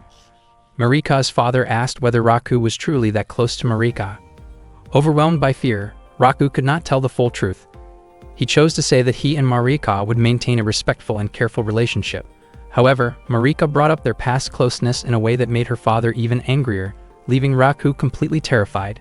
Marika then excused herself to prepare tea, while Raku was left alone, feeling deeply anxious and unsure of how he could possibly explain himself to Marika's father. Marika's father explained that Marika used to be a good girl, but back then she constantly bragged about Raku and often lied about small, trivial things. He also mentioned that Marika still kept some old scrap items that Raku had brought to the hospital long ago. Raku never expected that Marika would still be holding on to those things. Raku then admitted to Marika's father that there was someone he liked, and that person was not Marika. It was not that Raku disliked Marika, but he had already fallen for that girl a long time ago. He sincerely apologized to Marika's father for being honest about his feelings. Hearing this, Marika's father felt relieved that Raku was finally able to speak openly with him. He told Raku not to dwell too much on the matter. Marika's father then asked whether that girl was Raku's girlfriend at the time. Raku was unable to admit it, and Marika's father began to suspect that Raku might be unintentionally confusing people's feelings. Raku tried to explain that the situation was far too complicated. Marika's father did not seem concerned about the details and believed that a promise was still a promise, so he expected Raku to do his best to make the stubborn Marika happy. Some time later, Raku hurried back home, where Marika asked about his earlier conversation with her father. Raku felt that Marika's father was actually kind and truly cared about Marika, even though he came across as intimidating. Marika was pleased to hear that Raku got along well with her father, especially since she believed that her father would one day become Raku's father-in-law. Raku was shocked by that idea and also deeply impressed by how far Marika was willing to go. In Marika's view, the only way to win someone's love was to take the initiative first. She expressed herself openly and tried to become the kind of girl she thought Raku would like. She was even willing to change herself completely for Raku and follow everything he asked of her. Raku told Marika that she was already sweet just the way she was. He praised her for being amazing, since not everyone could do what she did. To him, Marika looked equally charming whether she had long hair or short hair, and whether it was the way she spoke in the past or the way she spoke now. Hearing this, Marika's face turned red and she became extremely embarrassed. She tried to avoid him and asked Raku not to look at her. Raku could not understand why Marika suddenly acted so differently. Marika then hid herself, and Raku assumed that she was simply feeling shy around him. Marika denied that assumption and asked Raku not to come any closer. Marika later complained to her father that Raku had made her uncomfortable. After hearing this, her father confronted Raku and expressed his displeasure. Raku insisted that he had done nothing wrong. Meanwhile, Chitoge was still lying alone in the sun, looking gloomy, while Claude watched over her with deep concern. One summer day, Onodera was spending time with Ruri. Ruri could not understand why there had still been no progress in the relationship between Raku and Onodera. She felt that Onodera was being too passive. All this time, Ruri had been trying to create opportunities for Onodera, so she suggested that Onodera should simply invite Raku to go out together. Feeling shy, Onodera said that Raku had actually promised to stop by her house the next day. Ruri was completely shocked when she heard that. Earlier, on the last day of school before the summer vacation, Onodera had met Raku and asked whether he had any plans for the upcoming weekend. Raku initially thought that Onodera was asking him out, but it turned out that she was inviting him to work a part-time job with her instead. One of the employees at her family's business was unable to come in, and Onodera's mother was looking for someone who was good at cooking. Onodera did not know anyone else who could cook well besides Raku. Raku was genuinely happy to receive that offer.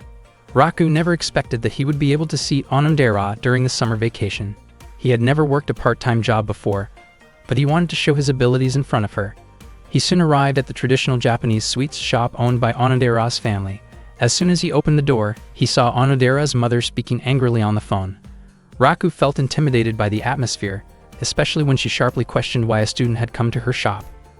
Not long after that, Onodera arrived and calmed her mother down, explaining that the boy was her friend and that he would be working there part-time.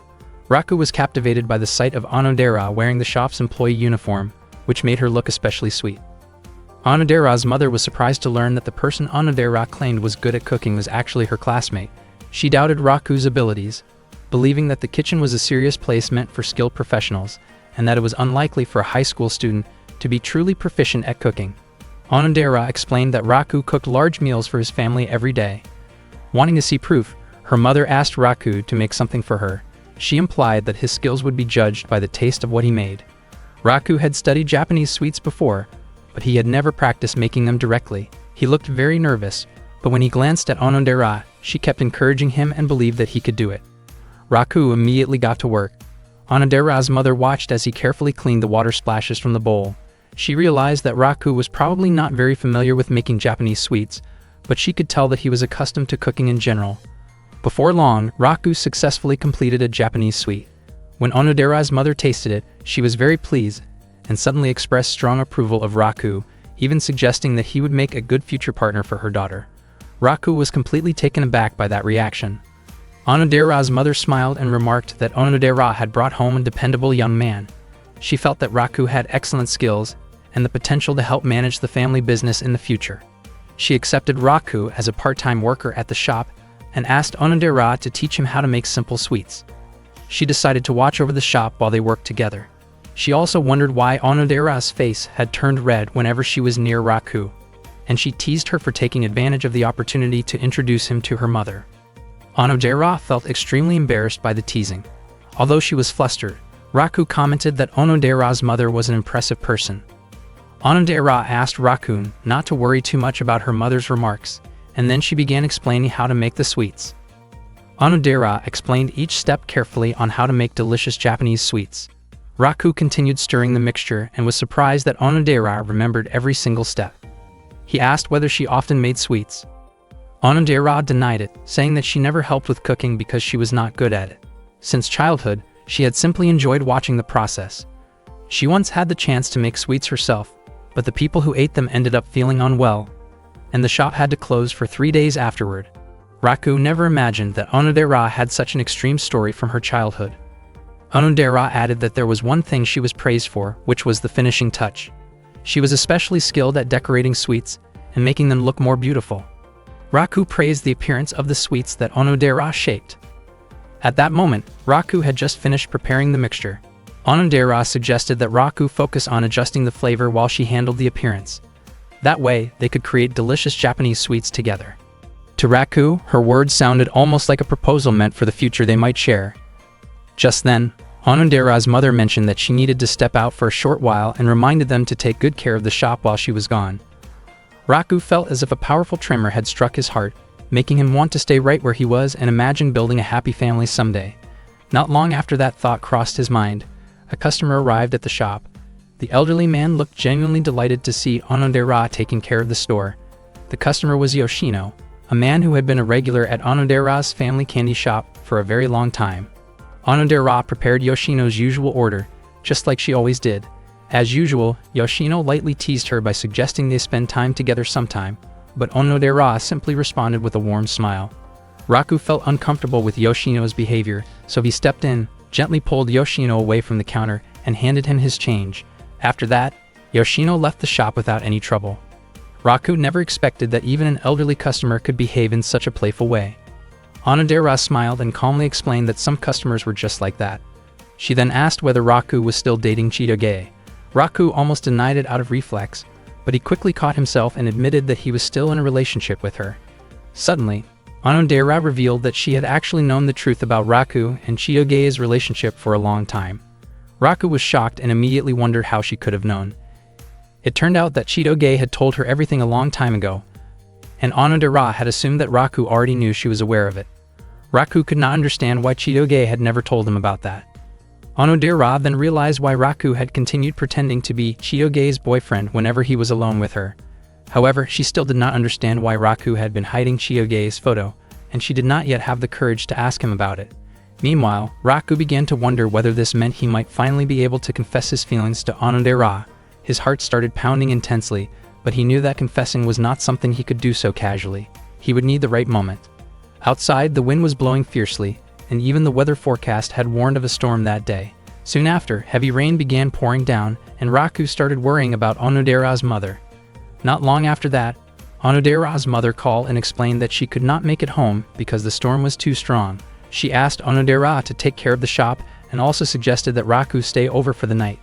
Raku was completely caught off guard by that suggestion and reacted with extreme surprise. He never imagined he would be allowed to stay at Onodera's house. He asked whether anyone else was home. Onodera explained that her father was away on business and could not return, while her younger sister was living in a dormitory. That was when Raku learned for the first time that Onodera had a younger sister. After thinking it over, Raku felt that staying over might not be necessary. He borrowed an umbrella and decided to head home, but the storm had grown far too dangerous. Realizing the situation was unsafe, he returned inside, feeling confused about how things had turned out this way. Raku wondered what Onodera might be feeling at that moment. She might have been nervous as well. Her face turned red, and she could not stop smiling. Her heart was beating faster than it had earlier when they were working together. Onodera tried to act normal and asked what they should do about dinner. Unexpectedly, Raku pointed out that she had been smiling non-stop. Onodera brushed it off by saying that she had just remembered a funny TV show. Still, she could not fully hide her reaction, and Raku became convinced that she was feeling nervous. Trying not to panic, Onodera suggested that they talk in her room. Raku was startled by the suggestion, and even Onodera herself seemed surprised that she had said something so bold. Raku asked whether she was really sure about letting him into her room. Looking flustered, Onodera said she needed to tidy it up first. She quickly rushed to her room to clean it as fast as she could. After that, she changed her clothes and came back out, making sure to hide the photo of Raku that had been sitting on her desk. Not long after that, Onodera's voice was heard inviting Raku to come in. Raku felt a little nervous because this was the first time he had ever entered a girl's bedroom. As soon as he opened the door, Onodera greeted him warmly. Raku took in the sight of Onodera's room, which felt cute, neat, and pleasantly scented. Onodera soon went downstairs to prepare some tea. While waiting, Raku looked around the room, from the bed to the study desk, that Onodera usually used.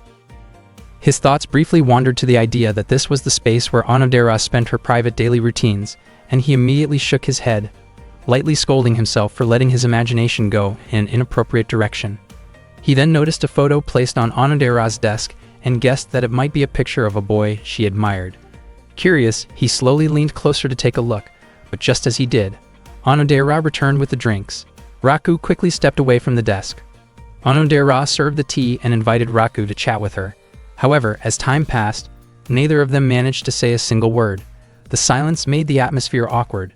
Suddenly, Onodera suggested playing a word chain game. Raku declined because he felt that they had not actually run out of things to talk about. According to Onodera, the situation itself was making them nervous, even though they normally talked to each other without any trouble. Raku did not want to confuse Onodera any further, and he felt that, as a guy, he should take the initiative. He asked whether Onodera still had their middle school yearbook, thinking it might become a good conversation starter. Onodera immediately brought out the middle school photo album, and the two of them began reminiscing about their time back then. Even though it had only been about half a year since they graduated from middle school, they genuinely missed those days. Onodera showed a photo of herself with Ruri from a first-year class game competition, explaining that it was when she first became friends with Ruri. Raku and Onodera talked about how they had been in the same class since second year, but only really started talking during their third year. Raku looked closely at the photos of Onodera from middle school and thought she looked incredibly sweet. Every photo of her felt charming to him, and he found himself easily spotting her in each picture. Raku then wondered why there were no photos of himself in the album. Onodera showed him several pictures where he appeared, and even though he looked younger and smaller in some of them, she had no trouble finding him. Onodera mentioned that Raku stood out and was quite popular during middle school. Raku denied it, and said that Onodera was actually the popular one. Onodera also added that Raku was a genuinely kind person. Suddenly, Onodera mentioned that she knew there had been a girl who liked Raku back in middle school. Raku was surprised and became curious about who that girl was. Onodera only smiled and kept it a secret. Raku wondered why she would not tell him and tried to persuade her, saying that he probably would not even meet that girl again. Onodera explained that she could not reveal it unless the girl herself allowed her to. Onodera then asked how long Raku had known Shu. Raku explained that he and Shu had been close ever since they were in kindergarten. Onodera was surprised to learn that their friendship went back that far. Raku looked at Onodera and realized how enjoyable it was to talk with her. He found himself wishing that they could keep talking like that forever. Onodera suddenly looked outside through the window and noticed that the rain had stopped. Raku felt disappointed that the storm was over because he still wanted to stay in Onodera's room. Even so, he decided to excuse himself, thinking it would not be appropriate for a guy to stay alone in a girl's house for too long. Deep down, Raku wished he could stay over and even hoped that Onodera might ask him to remain, but instead, she agreed that it was better for him to go home since the rain had ended. Raku felt regretful, but he had no other choice. Onodera walked Raku to the front of the house. Raku said his goodbyes and hurried off. He did not know when they would meet again, especially since it was summer vacation. After taking a few steps, Raku stopped and pointed out that they did not have each other's email addresses yet. Onodera smiled and suggested that they exchange them. Raku felt genuinely happy, and after they shared their email addresses, Onodera's face turned red.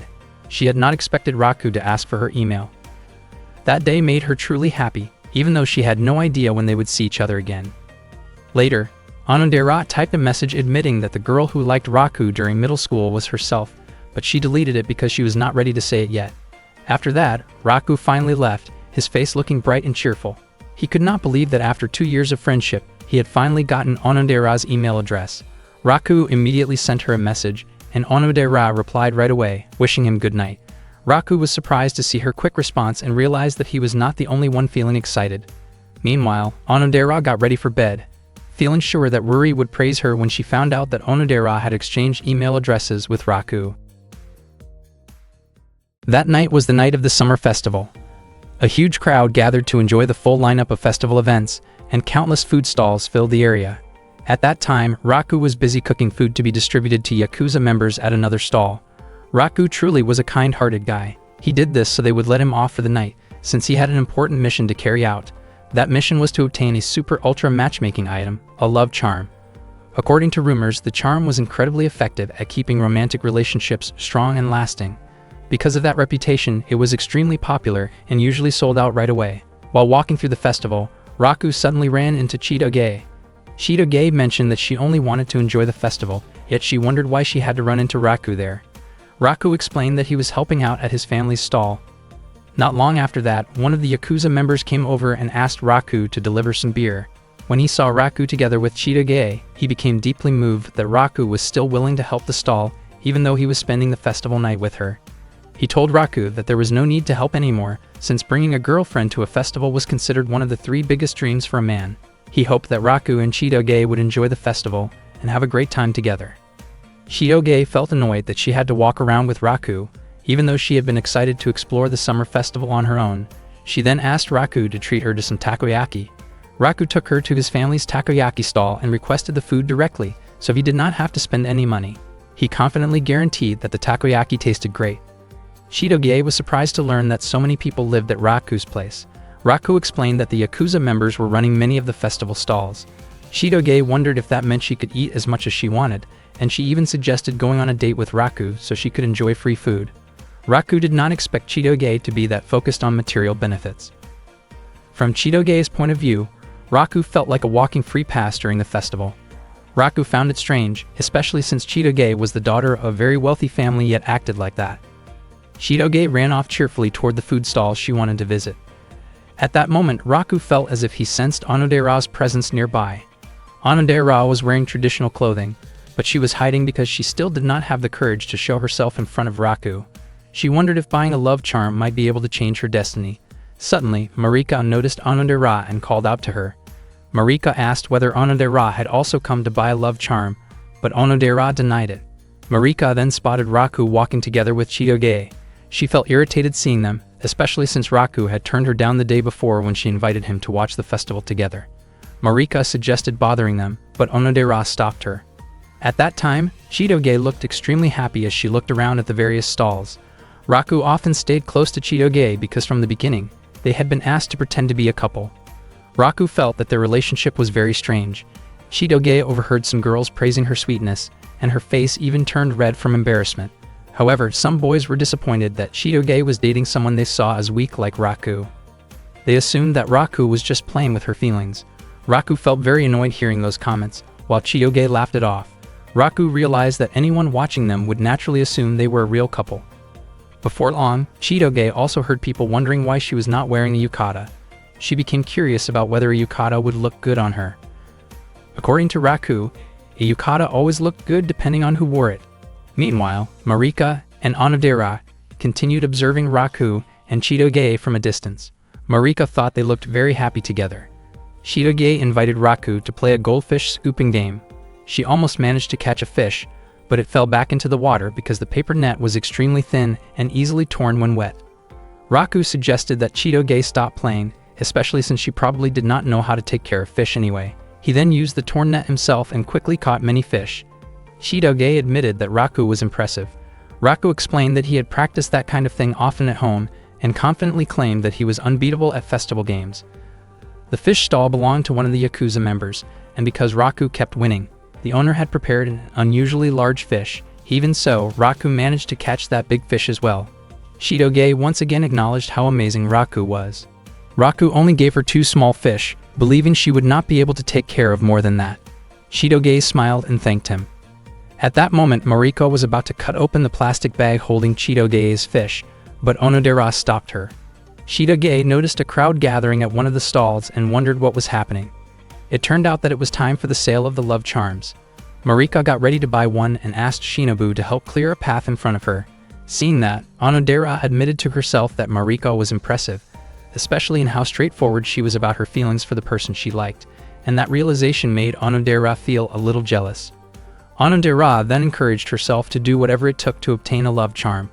Raku wanted to buy a love charm and asked Chitoge to wait nearby.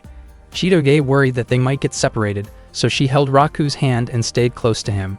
Raku felt confused about why he suddenly became nervous while holding Chitoge's hand. They kept pushing their way through the crowded area. Even though Raku had come to buy a love charm because he liked Onodera, he ended up going to buy it together with Chitoge instead. Raku reminded Chitoge not to let go of his hand. He kept trying, and in the end, he managed to get the charm. Chitoge then urged them to head back right away, but suddenly her hand slipped out of Raku's grasp. Raku looked around for her, and not long after that, he saw a hand reaching out. He thought it was Chitoge's hand, but when he grabbed it, he realized it was Onodera's hand instead. They stared at each other in surprise, and Raku could not believe that Chitoge had somehow turned into Onodera. At the same time, Chitoge managed to get out of the crowd and felt confused as she searched for Raku. Onodera wondered what Raku was doing there, and Raku asked her the same thing. Onodera noticed the love charm in Raku's hand and realized that he had come to buy it. Raku then wondered if Onodera had also come to buy a love charm. Onodera denied it and explained that she had simply been swept along by the crowd by accident. Raku quickly let go of Onodera's hand, clearly feeling nervous. Onodera thought back to how Raku had been with Chitoge earlier. Raku explained that Chitoge had indeed been with him, but they had suddenly gotten separated, and he began to worry about whether Chitoge was okay on her own. Chitoge kept calling out Raku's name, feeling irritated because Raku himself had asked her not to let go of his hand, yet they still ended up separated. She noticed that many of the girls at the festival were wearing yukata. Meanwhile, Raku suggested that he and Onodera move out of the crowd so it would be easier to look for Chitoge. Raku found it strange that after buying a love charm, he somehow ended up alone with Onodera. He even wondered if it might be the charm's influence. He felt guilty toward Chitoge, yet at the same time, he felt happy to be with Onodera. Moments later, he questioned why he felt guilty at all, since Chitoge technically had nothing to do with it. Onodera also felt happy, even though she had not bought a love charm, because she was able to spend time alone with Raku, and she wished that moment could last longer.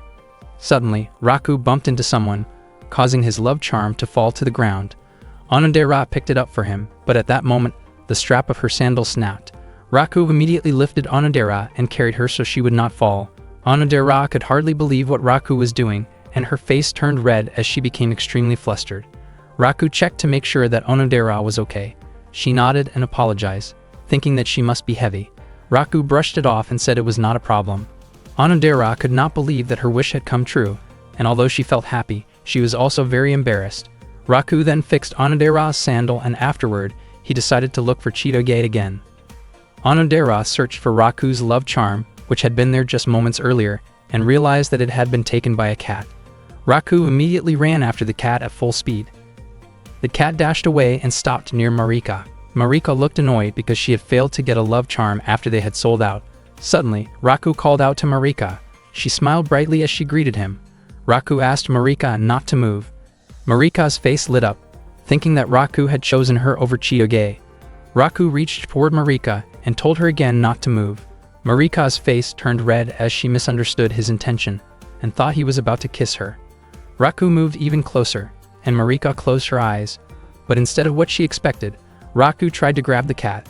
The cat quickly slipped away and ran off, with Raku continuing the chase. Marika was left completely confused about what had just happened. Meanwhile, Shukumi looked gloomy at the festival. She felt frustrated because she had failed to get a love charm even though she had waited in line. She played a shooting game, but unfortunately, she missed her target. Shukumi became irritated with the toy rifle, thinking that if she had been using a real one, she would have hit the target without a problem. Suddenly, the cat that had stolen Raku's love charm crashed into her, causing the charm to fall to the ground. The cat immediately ran away. Not long after that, Raku arrived and asked whether Shukumi had seen a striped cat. Shukumi pointed in the direction where the cat had just run. Raku thanked Shukumi and then quickly hit the target in the shooting game. He gave the prize to Shukumi as a token of his gratitude. After that, Raku went back to chasing after the cat once again. Shu was at the festival with his two friends when not long after, a cat carrying a love charm suddenly jumped onto him and dropped the charm right on his head. Shu was startled as he realized what had landed on him and stared at the love charm in surprise. As he looked around, his eyes caught sight of a girl wearing a yukata who appeared attractive. He tried to tease her, only to discover that the girl was actually Ruri. The moment Ruri recognized Shu's irritating expression, she immediately reacted and pushed him away in annoyance. The love charm was sent flying into the air and landed near someone else. Raku continued searching for his missing love charm. While he was still looking around, Chitoge suddenly called out to him and handed the charm back. Raku was instantly captivated by the sight of Chitoge wearing a yukata. Chitoge reminded him to take good care of the charm. Raku asked when she had changed her outfit, and Chitoge explained that she had asked Claude to bring the yukata to her. Raku found it strange that Chitoge had suddenly changed her appearance. Chitoge said that she simply wanted to try wearing a yukata at the festival. It was Chitoge's first time wearing one, and she felt that the obi around her waist was too tight, making it difficult for her to walk comfortably. She wondered why so many people enjoyed wearing yukata in the first place, and was unsure whether it suited her or not. Feeling a bit shy, Raku told her that she looked great in it. Hearing that made Chitoge think that she might want to wear a yukata again next year. After walking for a while, Chitoge noticed a sign explaining the meaning behind the love charm. She learned that in the past, when a man gave a love charm to a woman, it symbolized a marriage proposal. Chitoge laughed, convinced that Raku would never find someone to give such a charm to. Raku, still confused about why Chitoge had suddenly worn a yukata, began thinking that it felt strange for a guy to be the one holding onto a love charm, since items like that were usually kept by girls. He then handed the charm to Chitoge. Chitoge was clearly surprised when she received it, and Raku did not understand her reaction. Chitoge wondered why Raku had chosen her to receive the charm, while Raku noticed that she seemed unusually flustered and that her face had turned red. Chitoge asked if Raku truly meant what he was doing. Raku replied that he was serious about giving her the charm. This made Chitoge even more nervous, as she started to wonder if this meant Raku was proposing to her and if he had feelings for her. Meanwhile, Raku simply thought that maybe Chitoge really wanted the charm. Chitoge asked since when Raku had started looking at her that way, and Raku answered that he had intended to give it to her from the start. Chitoge assumed that Raku had fallen in love with her and immediately proposed, leaving her unsure how to handle something so sudden. At that moment, the obi on Chitoge's yukata loosened slightly. Raku moved to help her, but Chitoge became extremely embarrassed and asked him to step back. She explained that she was not dressed properly underneath because she had misunderstood how yukata were usually worn. Chitoge assumed that Raku might be imagining inappropriate things, but Raku quickly denied it. He then carefully helped fix the obi. Chitoge asked whether Raku had truly thought through why he gave her the charm. Raku did not understand what she meant at first, but when he noticed the sign explaining the meaning of the love charm, he finally realized the misunderstanding. He was so shocked that he almost caused Chitoge's yukata to come loose again. Raku immediately explained that he had no idea about the charm's meaning and that he had no strange intentions when giving it to her. Meanwhile, Onodera, Marika, and Shukumi were spending time together. Onodera wished she could spend more time with Chitoge. Marika was still confused about why Raku had acted so harshly toward her earlier, and Shukumi happily enjoyed the snacks Raku had won for her during the shooting game. That day, Raku went to the beach with his friends. Raku praised Shu for managing to find a place to stay close to the shoreline. It turned out that Shu was able to get the accommodation at a low price because someone he knew had canceled their vacation plans. Shu wanted to spend their summer break at the beach since their holiday was almost over. Ruri suspected that Shu's real motivation was simply to enjoy watching girls in swimsuits. Onodera felt happy that everyone could go on vacation together. It was Chitoge's first time visiting a beach in Japan, while the last beach she had visited was in North Carolina. Marika mentioned that the last beach she went to was in the Maldives. Raku felt confused by the way Chitoge and Marika talked, as it sounded like both of them were celebrities. Chitoge was extremely excited and could not wait to enjoy the beach. Chitoge and Ruri immediately ran toward the water. The girls showed off their cute swimsuits and looked genuinely happy as they enjoyed their beach vacation. Shu commented on Shukumi, noting that it was unusual for her to wear something so eye-catching. Shukumi explained that she originally wanted to wear her own swimsuit, but Chitoge had chosen one for her instead, which made her feel very embarrassed. According to Chitoge, the swimsuit suited Shukumi perfectly for the beach.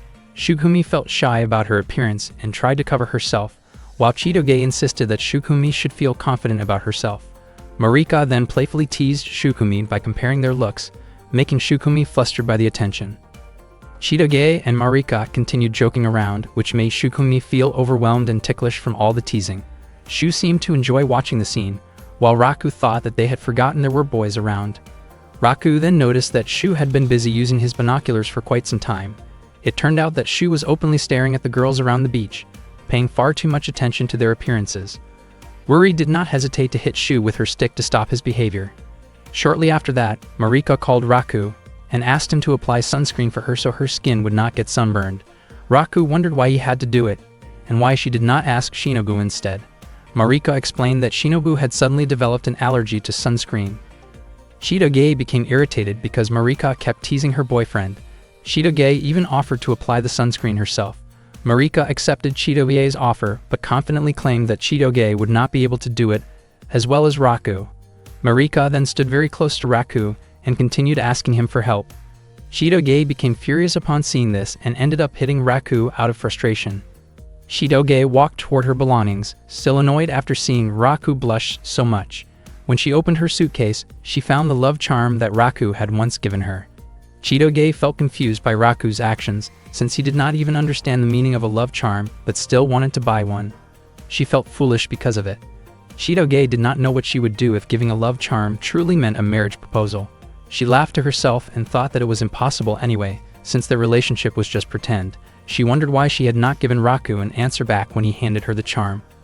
Later, Shu decided who would be responsible for buying ingredients for the barbecue that evening by drawing lots. Raku and Chitoge ended up being chosen. Marika looked clearly unhappy with the result. Chitoge questioned why she had to be paired with Raku again. Raku and Chitoge walked together while carrying the groceries. Chitoge realized that ever since she first came to Japan, she had always been by Raku's side because they were pretending to be a couple.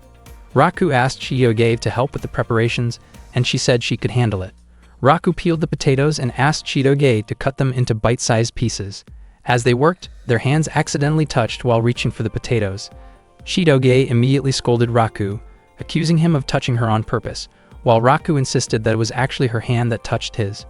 Chitoge continued blaming him, and Raku chose to give in. The same thing happened again, causing Chitoge to panic and scream. She did not understand why she felt so nervous just from holding hands with Raku, even though they often held hands like a real couple during their fake relationship. Accidentally, Chitoge's finger was cut by the knife. Raku asked to see it so he could put a bandage on the wound, but Chitoge simply put her finger in her mouth and said it was nothing serious. Raku gently took her hand and checked the injury himself, knowing that Chitoge would not want a scar left behind. Raku treated her wound carefully, and Chitoge's face turned bright red. She could not say anything and simply let Raku take care of her. That evening, Raku and his friends enjoyed a barbecue together. Shu praised Raku's cooking, saying it was very different from a typical barbecue. Raku explained that the key was choosing the right ingredients and properly preparing the seasoning. Marika complimented Raku's skills, while Onodera noticed that Chitoge had gone unusually quiet. That night, Onodera approached Raku, who was sitting alone by the edge of the beach. She wondered if something had happened between Raku and Chitoge, since she had noticed that Chitoge seemed unusually low on energy. Raku himself did not really understand what might be wrong. He then asked where everyone else was. Onodera explained that the ones who lost the money game had to clean up, and Chitoge was with them, helping tidy things up. Onodera honestly did not expect to feel so nostalgic. Back when they were in middle school, she had also gone to the beach with Raku. Raku remembered that, even back then, they hardly talked to each other. He asked whether Onodera still could not swim and whether going to the beach was actually fun for her. Onodera replied that the fun part of being at the beach was building sandcastles. She then asked whether Raku was having fun. Raku admitted that he wished he could stay and play a little longer. The two of them quietly gazed at the beautiful ocean. Onodera felt incredibly calm while talking with Raku. She truly liked the atmosphere they shared and wished she could spend more time alone with him. Deep down, she wanted that moment to last forever. Meanwhile, after Chitoge and the others finished cleaning up the supplies, Shu suggested heading back to the inn. He asked where Raku and Onodera were. Chitoge immediately ran off to look for them. From a distance, she spotted the two of them and called out in their direction. At that moment, Onodera had been nervously asking Raku whether it would be okay if they could become a little closer in that quiet moment together. Hearing this, Chitoge froze in shock and stopped in her tracks. Onodera herself was startled by what she had just said. She panicked, realizing that she had accidentally voiced the thought that crossed her mind without thinking it through. She could not believe she had been so careless and worried that Raku might find her strange or feel uncomfortable around her. Onodera grew anxious when Raku did not respond at all. Unexpectedly, it turned out that Raku had dozed off, likely because he had struggled to sleep the night before. He then asked if Onodera had said something to him. Onodera quickly brushed it off and said that she wanted to rejoin everyone else. All of a sudden, she ran away from Raku, leaving him completely confused. From afar, Chitoge was still trying to process what she thought she had heard earlier. She had not heard it clearly and convinced herself that Onodera had probably been talking about kimchi, not anything serious. Shortly after that, Raku asked Chitoge what she was doing there. Feeling extremely embarrassed, Chitoge immediately left the area. The next day, while Chitoge was lying in the sun, she reflected on how things had become awkward between her and Raku since that night. Just a few days earlier, they had been talking like usual. Around the same time, Ruri asked Onodera why she had not come back with Raku the previous night. Onodera could not bring herself to answer that question. Instead, she asked what was going on with Chitoge, since Chitoge looked unwell to her. Onodera even offered to listen if Chitoge wanted to talk and gently asked whether she had fought with Raku. Chitoge replied that she and Raku were used to arguing almost every day. She then shared a story about a friend who, whenever she got close to someone, felt her heart race and her chest tighten, making it hard for her to speak. Chitoge admitted that she had been feeling that way lately but did not understand why. Onodera guessed that the person Chitoge was talking about might be Shukumi. She suggested that it sounded like that person might be in love. Hearing this, Chitoge was taken aback. Her face turned red as she thought about the idea of love. She realized that it did make some sense, but she tried her best to push the thought away. Suddenly, Onodera laughed softly to herself, wondering if 10 years ago, they might have talked about similar things. Chitoge's father had once mentioned that Chitoge, Onodera, and Raku used to play together often. As Onodera slowly began to recall those shared memories, she felt a sense of longing every time she talked with Chitoge. Chitoge felt the same way. Out of the blue, Chitoge mentioned that next time she would bring kimchi for Onodera. Onodera looked confused when she heard that, unsure why Chitoge suddenly brought it up. Chitoge smiled happily after chatting with Onodera, while the rest of their friends were busy playing together. Chitoge found herself thinking about love. She wondered why Raku kept appearing in her thoughts, and she questioned whether having these feelings toward him meant that she was actually falling in love. Her face turned red as she tried to push those thoughts away. Even so, she could not understand why her heart always beat so fast whenever she was near Raku. That night, Shu invited everyone to light fireworks to celebrate the end of their summer vacation. Suddenly, Shukumi mentioned that she could not find Chitoge. Onodera was about to look for her, but Raku offered to do it himself. Raku followed footprints in the sand, and before long, he spotted Chitoge sitting alone, looking downcast while playing with fireworks. Chitoge did not want to be near Raku because she felt nervous all the time. If things continued like this, she felt she might not be able to keep pretending to be in a relationship with him. She tried to calm herself down and waited for the fireworks to burn out. All of a sudden, Raku showed up and asked why she was there. Chitoge was startled and said that she was just bored, but Raku did not immediately believe her because he knew she was not the kind of person who would wander off for no reason. Chitoge felt confused by how familiar Raku acted toward her, but Raku explained that he knew a lot about her because they spent so much time together, both at school and outside of it. Chitoge reflexively hit Raku lightly, leaving him confused about why she suddenly seemed offended. Raku then asked if something was bothering her. Chitoge said that it was nothing important, especially since they were only pretending to date, so there was no need for them to be that close. She also mentioned that she knew Raku disliked her. Raku was surprised by this sudden topic and explained that he did not hate her anymore, unlike when they first met. He then asked whether Chitoge still hated him. Chitoge admitted that she truly did hate him, but Raku did not feel pressured by that answer. Chitoge then wondered aloud whether things would go smoothly if they were really dating. Raku was confused about why she would ask something like that. Chitoge insisted that he answer her question. Raku felt that something was clearly wrong, since Chitoge was acting unlike her usual self, and that made him uneasy. Even though the person he liked was Onodera, he noticed that he felt nervous standing in front of Chitoge. He also found her expression strange and assumed she might be joking. Raku explained that it would never work if they actually dated, because Chitoge was not his ideal type. He thought she was rough around the edges, lacked manners, and was not sweet at all. He also believed they would argue every single day. Raku suggested that Chitoge should try to be more mature and feminine. Without realizing it, Chitoge snapped at him, then quickly apologized and walked away. From that incident until the end of summer, Raku and Chitoge did not speak to each other at all. When the new semester began, Raku still could not understand why Chitoge had been ignoring him since that day. He could not figure out why she had suddenly gotten angry with him, and just thinking about it irritated him. Onodera looked at Raku, and felt that he seemed gloomy, guessing that he might still be fighting with Chitoge. Raku could not guess what Chitoge was thinking, and his mind kept returning to what she had said to him at the beach. He wondered why she had suddenly apologized back then, since that was not like her at all. Before long, Chitoge arrived in the classroom and quietly took her seat.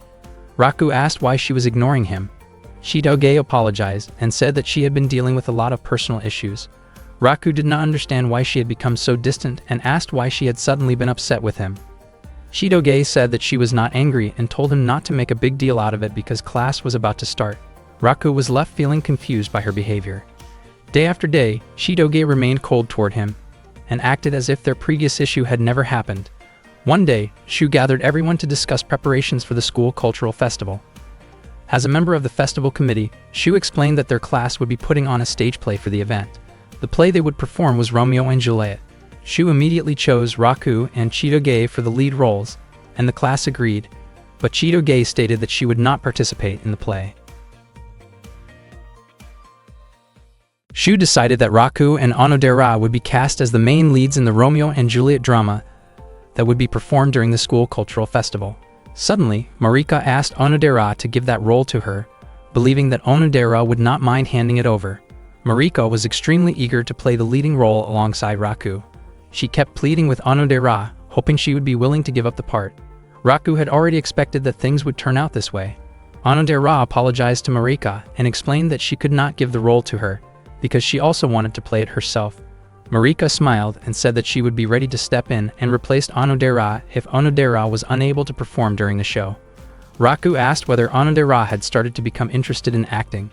Onodera admitted that she was a little curious about acting, and she smiled at Raku.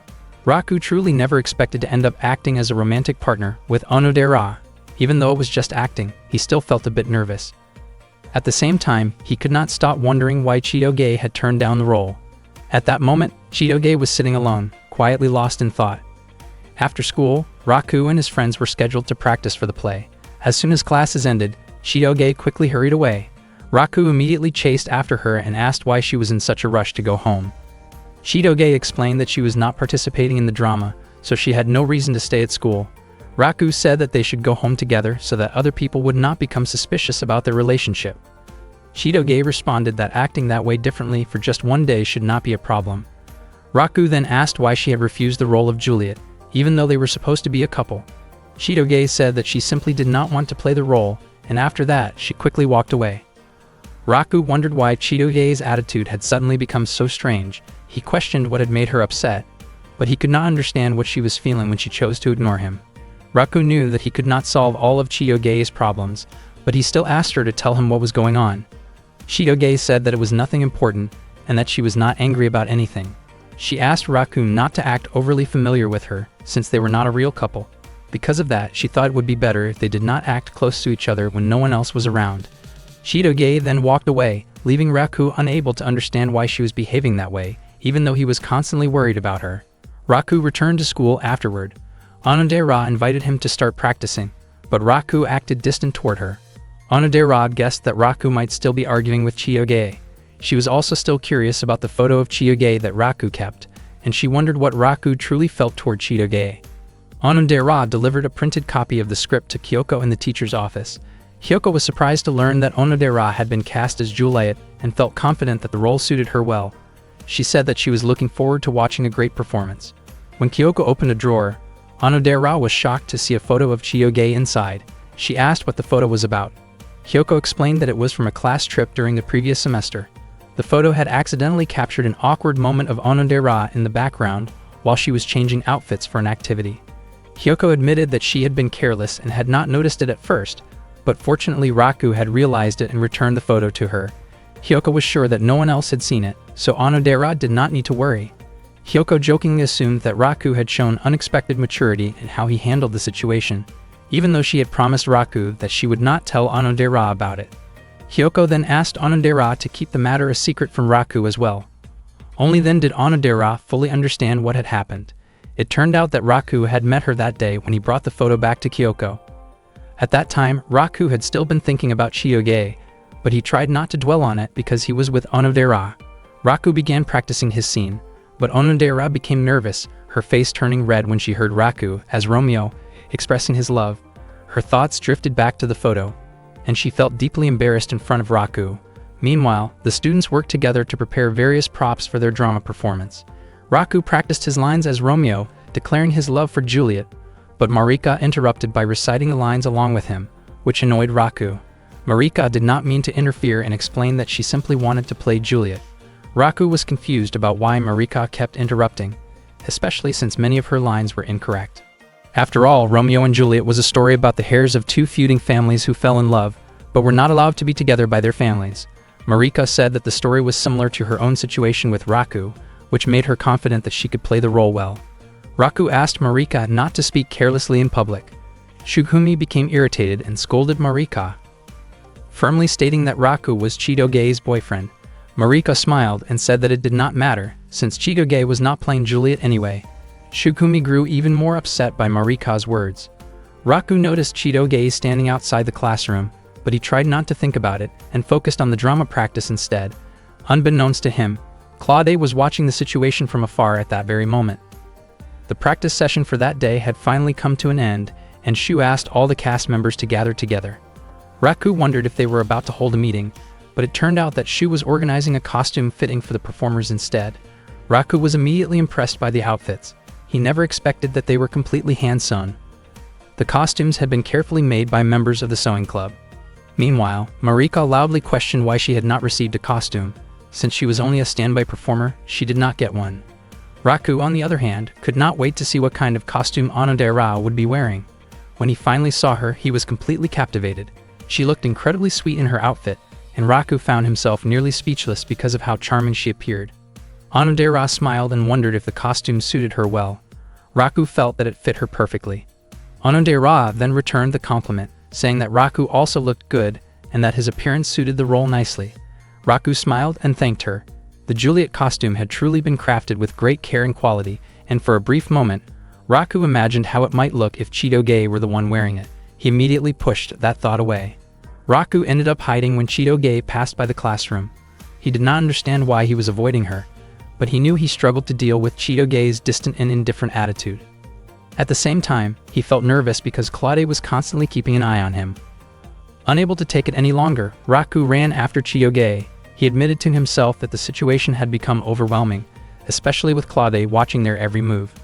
Raku wanted them to act closer in public again, since both the Yakuza members and their families were starting to worry about the lack of interaction between them. Unfortunately, Chitoge refused. She was exhausted from having to keep pretending to be Raku's girlfriend. Raku reminded her that what they were doing was not just for themselves, and that failing to keep up appearances could lead to serious consequences between their families. Chitoge firmly stood her ground, stating that she did not want to do something she truly disliked. Raku was confused by how uncaring Chitoge suddenly seemed. She admitted that she did not want to talk to him or deal with him at that moment. Raku then wondered if that was the reason she had rejected the role of Juliet.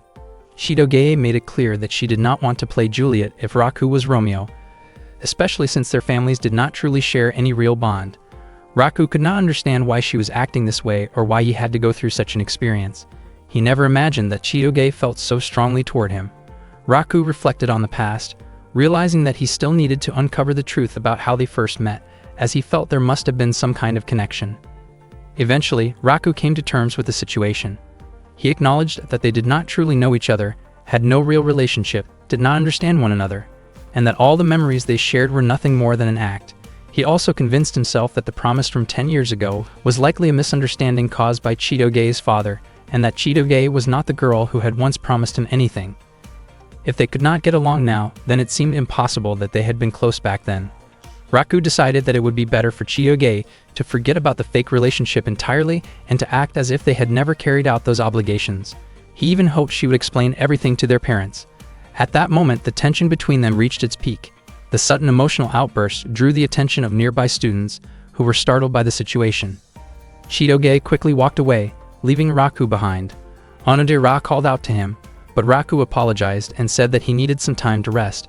Although Raku was used to Chitoge's rough behavior, what had just happened left him feeling deeply shaken. Meanwhile, Chitoge was filled with frustration.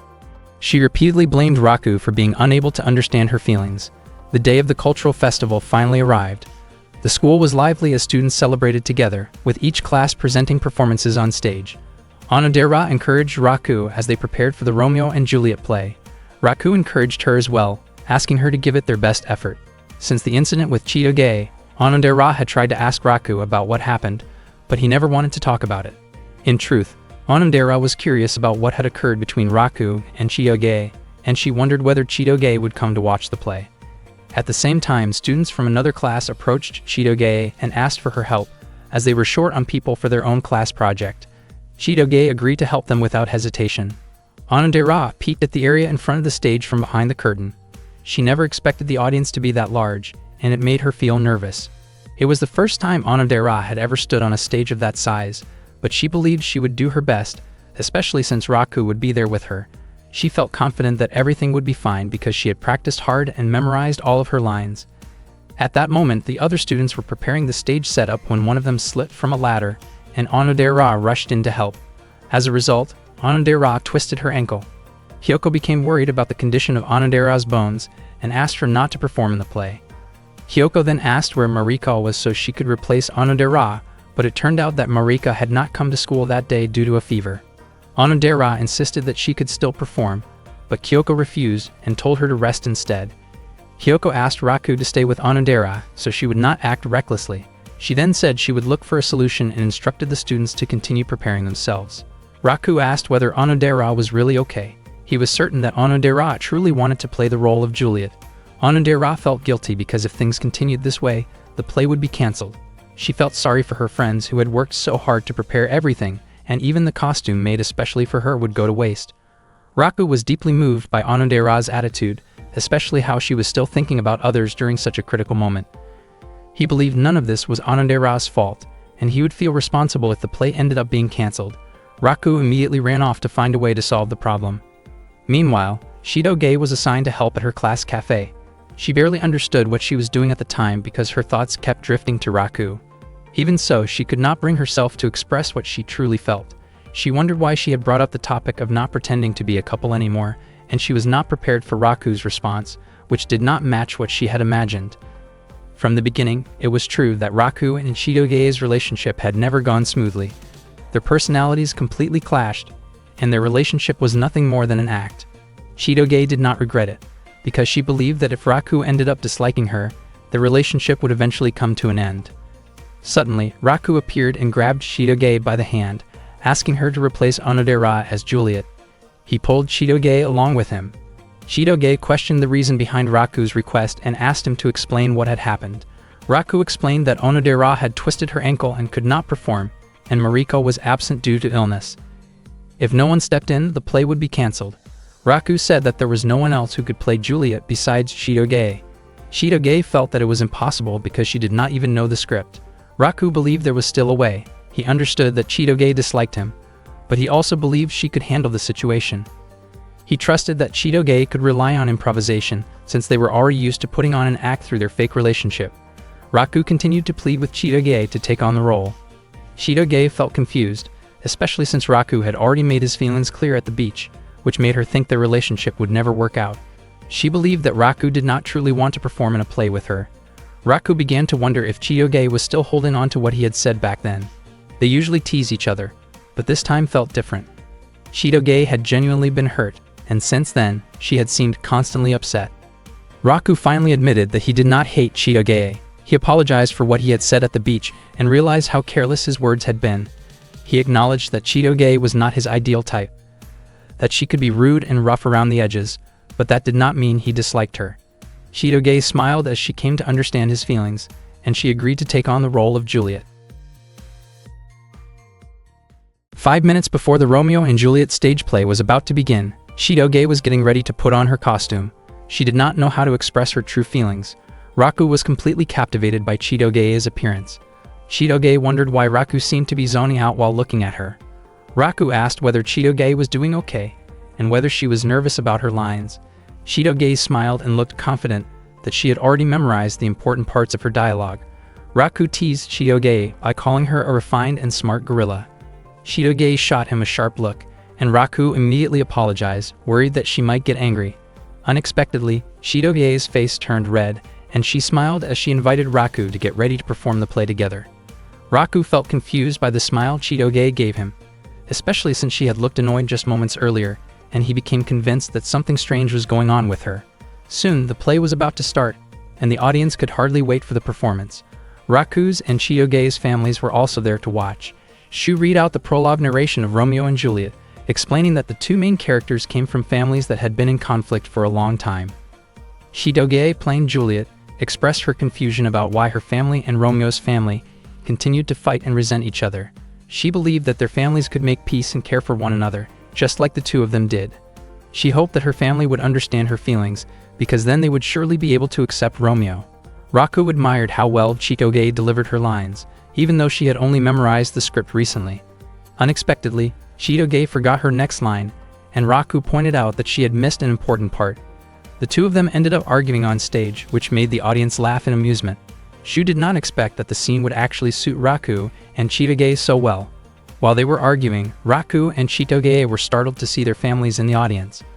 Wanting the performance to go smoothly, Raku tried to regain control and encouraged Chitoge to start again from the beginning. Chitoge looked cheerful and smiled brightly, but Raku reminded her that the way she spoke did not match Juliet's character. The audience immediately burst into laughter at their back and forth. Shu became increasingly enthusiastic as he managed the stage setup and continued reading the narration. In the next scene, Romeo attempted to sneak away to meet Juliet, but Shukumi, playing Raku's attendant, tried to stop him. Romeo remained firm in his decision because he knew Juliet was waiting for him on the balcony. Suddenly, Shu changed the storyline, turning it into a situation where the attendant also had feelings for Romeo, and even added that the attendant confessed those feelings. Both Shukumi and Raku were shocked to hear this. Shukumi was clearly upset because the narration Shu read was not part of the script they had practiced. However, seeing the large audience watching from the front of the stage, Shukumi chose to follow the new narration.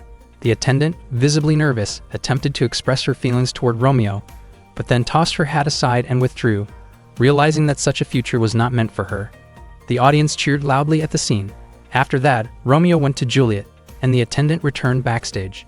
Raku felt deeply frustrated by Shu's antics.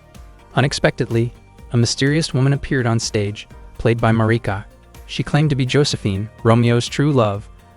The audience was clearly surprised by the sudden appearance of Josephine, and Shu added narration suggesting that Romeo had been involved in complicated relationships. Raku felt confused, especially since Marika had not come to school earlier due to a fever, yet she now stood on stage. The audience began to criticize Romeo, seeing him as someone unreliable. Romeo tried to explain that Josephine seemed to have misunderstood the situation. Josephine insisted that Romeo had forgotten something important, as he had once made a promise to her that she believed in deeply, only for it to end in disappointment. Shu continued to narrate in a way that cornered Romeo further, and Raku grew irritated because Shu kept changing the storyline on a whim. The audience also grew upset and expressed their frustration toward Romeo in an unkind manner. Romeo then explained that Josephine had continued to complicate matters, and he stated that a future together was not possible due to circumstances that made their relationship inappropriate. Josephine was shocked that Romeo could respond so calmly and cleverly to the unexpected storyline. Shu became even more excited by how Romeo adapted to the plot. Josephine insisted that love could overcome any obstacle and pressed Romeo to choose her. Meanwhile, Juliet, played by Chitoge, was confused by the strange exchange between Josephine and Romeo. Shu explained through narration that Josephine was a younger sister figure who cared deeply for her older brother. Raku, as Romeo, did not run out of ideas. He gently held Josephine's hand and conveyed that the path he had chosen would be filled with conflict between the two families, and because of that, he did not want to involve Josephine, who was physically fragile and gentle. Josephine's face turned red, surprised that Romeo had been considerate of her well-being. Josephine admitted that she truly cared for Romeo, but her weak condition caused her to step down from the stage. In the end, Raku successfully resolved the situation with Josephine. Romeo then ran toward Juliet's location, but his path was suddenly blocked by Claude, who claimed to be playing the role of Juliet's older brother named Friedrich. Friedrich stated that he had heard rumors about Romeo being a man who only wanted to break women's hearts by being unfaithful. Romeo firmly denied the accusation. Friedrich refused to let Juliet go with Romeo and challenged him, insisting on confronting him directly. Romeo kept running as Friedrich chased him recklessly. Seeing the chaos unfold, Juliet warned Friedrich to stop doing something so dangerous, but Friedrich told her not to interfere, claiming that Romeo was a dangerous man. Friedrich fully embraced his role as an overprotective older brother. He mocked Romeo for looking frightened and constantly avoiding him. Romeo grew frustrated because Friedrich was the only one using a real weapon. Friedrich's sword nearly struck Romeo's eye, and Friedrich declared that Romeo's struggle was over. Despite that, Romeo refused to give up and quickly grabbed several bricks, throwing them toward Friedrich. Unfortunately, none of the bricks managed to hit him. Suddenly, a section of the castle wall collapsed and fell on both of them. Shu became even more excited and dramatically commented that the intense clash between Friedrich and Romeo had caused the castle wall to crumble. Everyone stood frozen, eagerly waiting to see what would happen next. Juliet was deeply worried about Romeo, but to everyone's surprise, Romeo emerged from the rubble. Shu announced that the duel had been won by Romeo, and the crowd burst into cheers to support him. Juliet felt deeply moved seeing how hard Romeo continued to fight. Romeo stepped forward toward Juliet, and Juliet's face flushed as she watched his determination. Chitoge admitted that Raku, despite being foolish, was willing to go through so much for her, even ending up badly hurt. At the same time, she acknowledged her own foolishness for being afraid all this time to admit her feelings toward Raku. In the next scene, Romeo climbed up to the balcony where Juliet stood. Juliet questioned why Romeo was willing to do all of this when their love was blocked by their families. She was deeply touched by Romeo's devotion, as he was willing to abandon his name and family for her sake. Juliet then asked Romeo to take her with him completely. Romeo asked Juliet to become his lover and reached out his hand to her. Juliet accepted his feelings and held his hand, expressing that she loved him as well. Chitoge realized that she had truly fallen in love with Raku. The Romeo and Juliet drama concluded with their love finally coming together. The audience cheered joyfully at the happy ending. All the cast members and crew involved in the performance received enthusiastic applause from the crowd. After the play ended, Chitoge approached Raku and gave him a cold drink. Raku commented that Chitoge was once again acting however she pleased. Chitoge thought that it should be fine if she suddenly acted like a sweet girl. Raku suggested that she should try improving the way she spoke first. The drama was a huge success, and Raku even praised Chitoge for being able to perform so well without practice. According to him, it seemed like she had almost memorized the entire script, while he himself struggled greatly to remember his lines. Chitoge looked happy after receiving Raku's praise. She felt that the drama resembled their own situation, since their families were enemies and both of them were heirs who had become a couple. The real difference, however, was that unlike the drama, they were not truly lovers. Chitoge apologized for acting strangely over the past few days. She also expressed regret for her past behavior, including being harsh, speaking rudely, and hurting Raku emotionally. From that moment on, Chitoge said she had returned to her usual self. She promised to act like she used to, arguing with Raku every day and continuing their fake relationship. She then asked whether Raku was willing to forgive her. Raku was surprised and became visibly nervous. He thought their arguments were normal since they were only a fake couple. Chitoge reminded him that he had said before that he did not hate her. They ended up debating something trivial again, leaving Raku confused about whether Chitoge actually wanted him to hate her or not. Chitoge smiled brightly and said that she definitely disliked him. Her cheerful expression only made Raku more nervous. While they still had free time, Chitoge said that she would allow Raku to accompany her to watch the festival. Raku could not understand her behavior at all, especially since Chitoge kept looking at him. He noticed that she seemed far more cheerful than before. As Raku and Chitoge walked together toward the festival, other students greeted them warmly. Raku thought that Chitoge might have been feeling hurt all along because she believed that he truly hated her. Shu invited everyone to raise a toast together to celebrate the success of their drama. They were overjoyed because their class had become the talk of the school. They enjoyed a small party together while sharing snacks. The students praised Chitoge for delivering such an amazing performance despite not having practiced beforehand. Shu was convinced that Raku and Chitoge had reached some kind of conclusion in their relationship, and he asked whether they had made up. Raku replied that he and Chitoge were on good terms again. Shu mentioned that Chitoge's slap from the previous week had shocked everyone and made them think that Raku and Chitoge had broken up. He jokingly told others that Raku was a masochist, which clearly went too far. Raku looked irritated by Shu's excessive teasing. Shu then asked about Marika's whereabouts. It turned out that Marika was resting in the student infirmary after her body suddenly gave out, overwhelmed by happiness from performing in the drama alongside Raku. Meanwhile, Ruri never expected Onodera to twist her ankle right before the drama performance. Ruri could not wrap her head around it, especially since it was Onodera's chance to get closer to Raku. She quickly went to get a crepe for Onodera to help her feel better. Not long after that, Shukumi arrived and angrily confronted Shu for changing the storyline on his own. Shu apologized and explained that he only wanted to add a little flair to make the story more interesting. Shukumi was extremely upset and continued to scold Shu intensely, making her frustration very clear. Shortly afterward, Ruri asked Raku to deliver the crepe to Onodera. Raku was confused about why Ruri wanted him to be the one to do it. Ruri explained that she wanted to go buy some yakisoba, then firmly urged Raku to go see Onodera right away. Onodera was very surprised when she saw Raku coming to her. Raku handed her the crepe and asked about the condition of her ankle. Onodera said that she was feeling fine and then asked whether Raku and Chitoge had made up. She thanked Raku for bringing Chitoge onto the stage earlier, because without that, she would have carried guilt in her heart forever. Raku thought that it was not Onodera's fault at all. especially since she was not the only one who truly wanted to play Juliet. Onodera admitted that she really did want the role, because that moment would become the most precious memory for her. Hearing that made Raku feel deeply moved, and he began thinking seriously about how he could make her wish come true. Raku then told Onodera that if she truly wanted to play Juliet, he would make it happen. Raku took Onodera to a quiet place where no one else would be watching, so they could rehearse freely without interruptions. Onodera looked extremely shy, while Raku felt nervous himself. They soon began going through the dialogue together. Onodera's eyes sparkled as she watched Raku start the scene.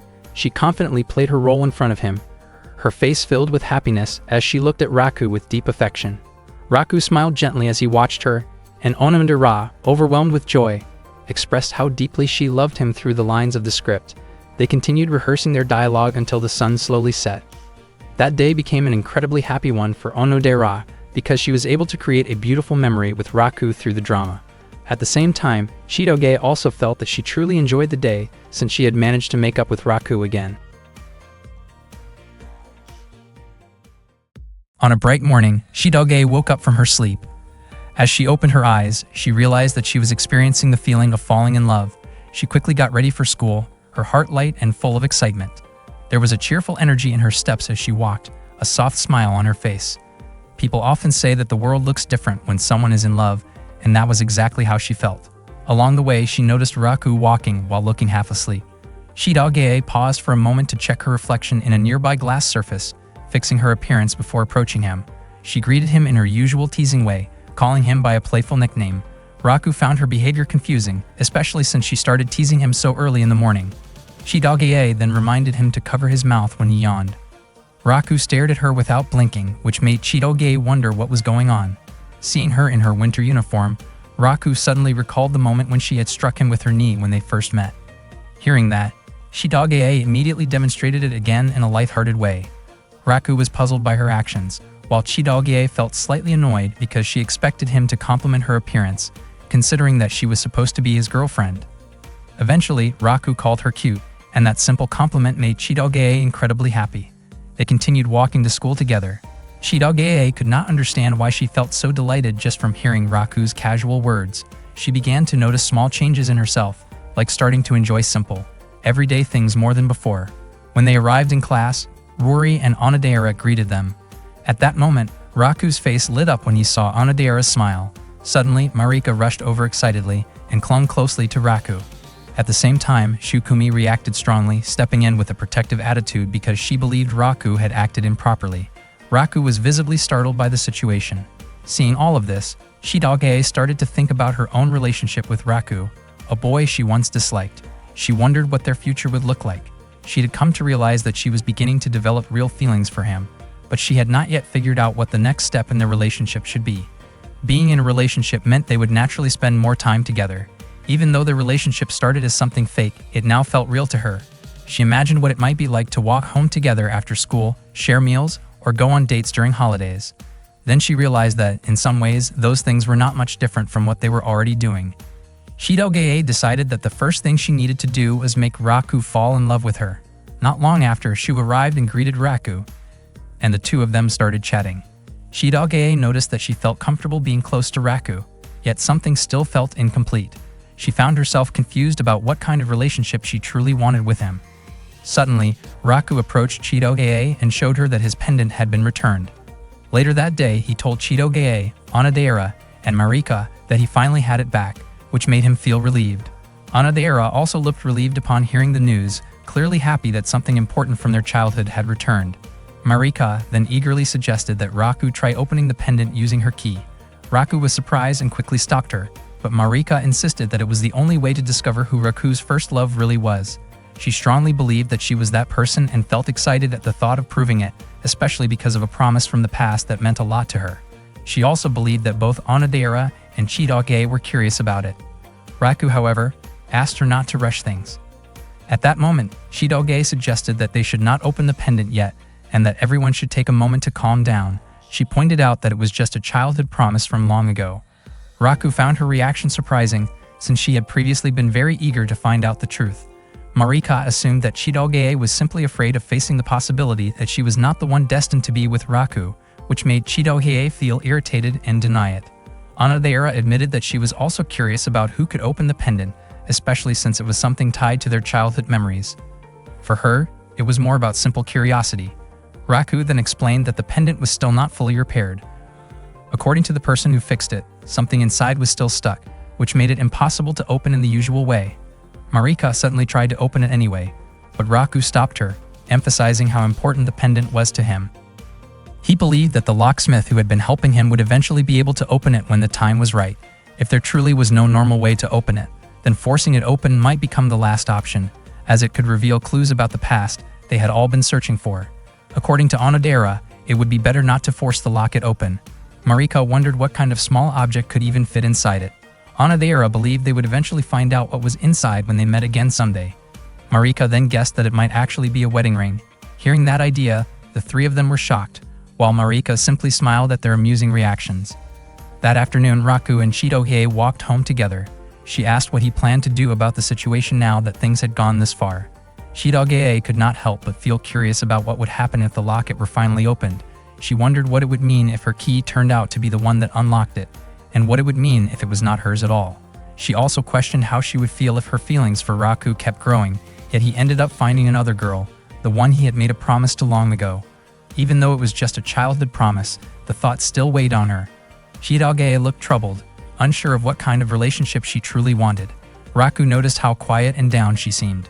Meanwhile, Chitoge felt that Raku would never realize her feelings if she kept everything to herself. Raku found it strange that Chitoge was acting differently that day. Just by looking at her, he could tell something was off. Hearing that made Chitoge blush, and she started wondering if Raku was beginning to notice her feelings, or if her expressions were simply too easy to read. For a moment, she convinced herself that there was no way he had figured it out, and that he would probably say something silly instead. Even so, her heart raced as she waited to hear what he would say. In the end, Raku casually assumed that she was just hungry. Chitoge felt completely silent after hearing that. Raku felt confident in his guess, thinking he understood her well. To him, whenever Chitoge looked troubled like that, it meant she was starving, especially since she had barely eaten during break earlier. He even suspected she might be dieting. Hearing that, Chitoge snapped and hit him in frustration. Soon after, she laughed it off, feeling like she did not need to overthink such complicated things.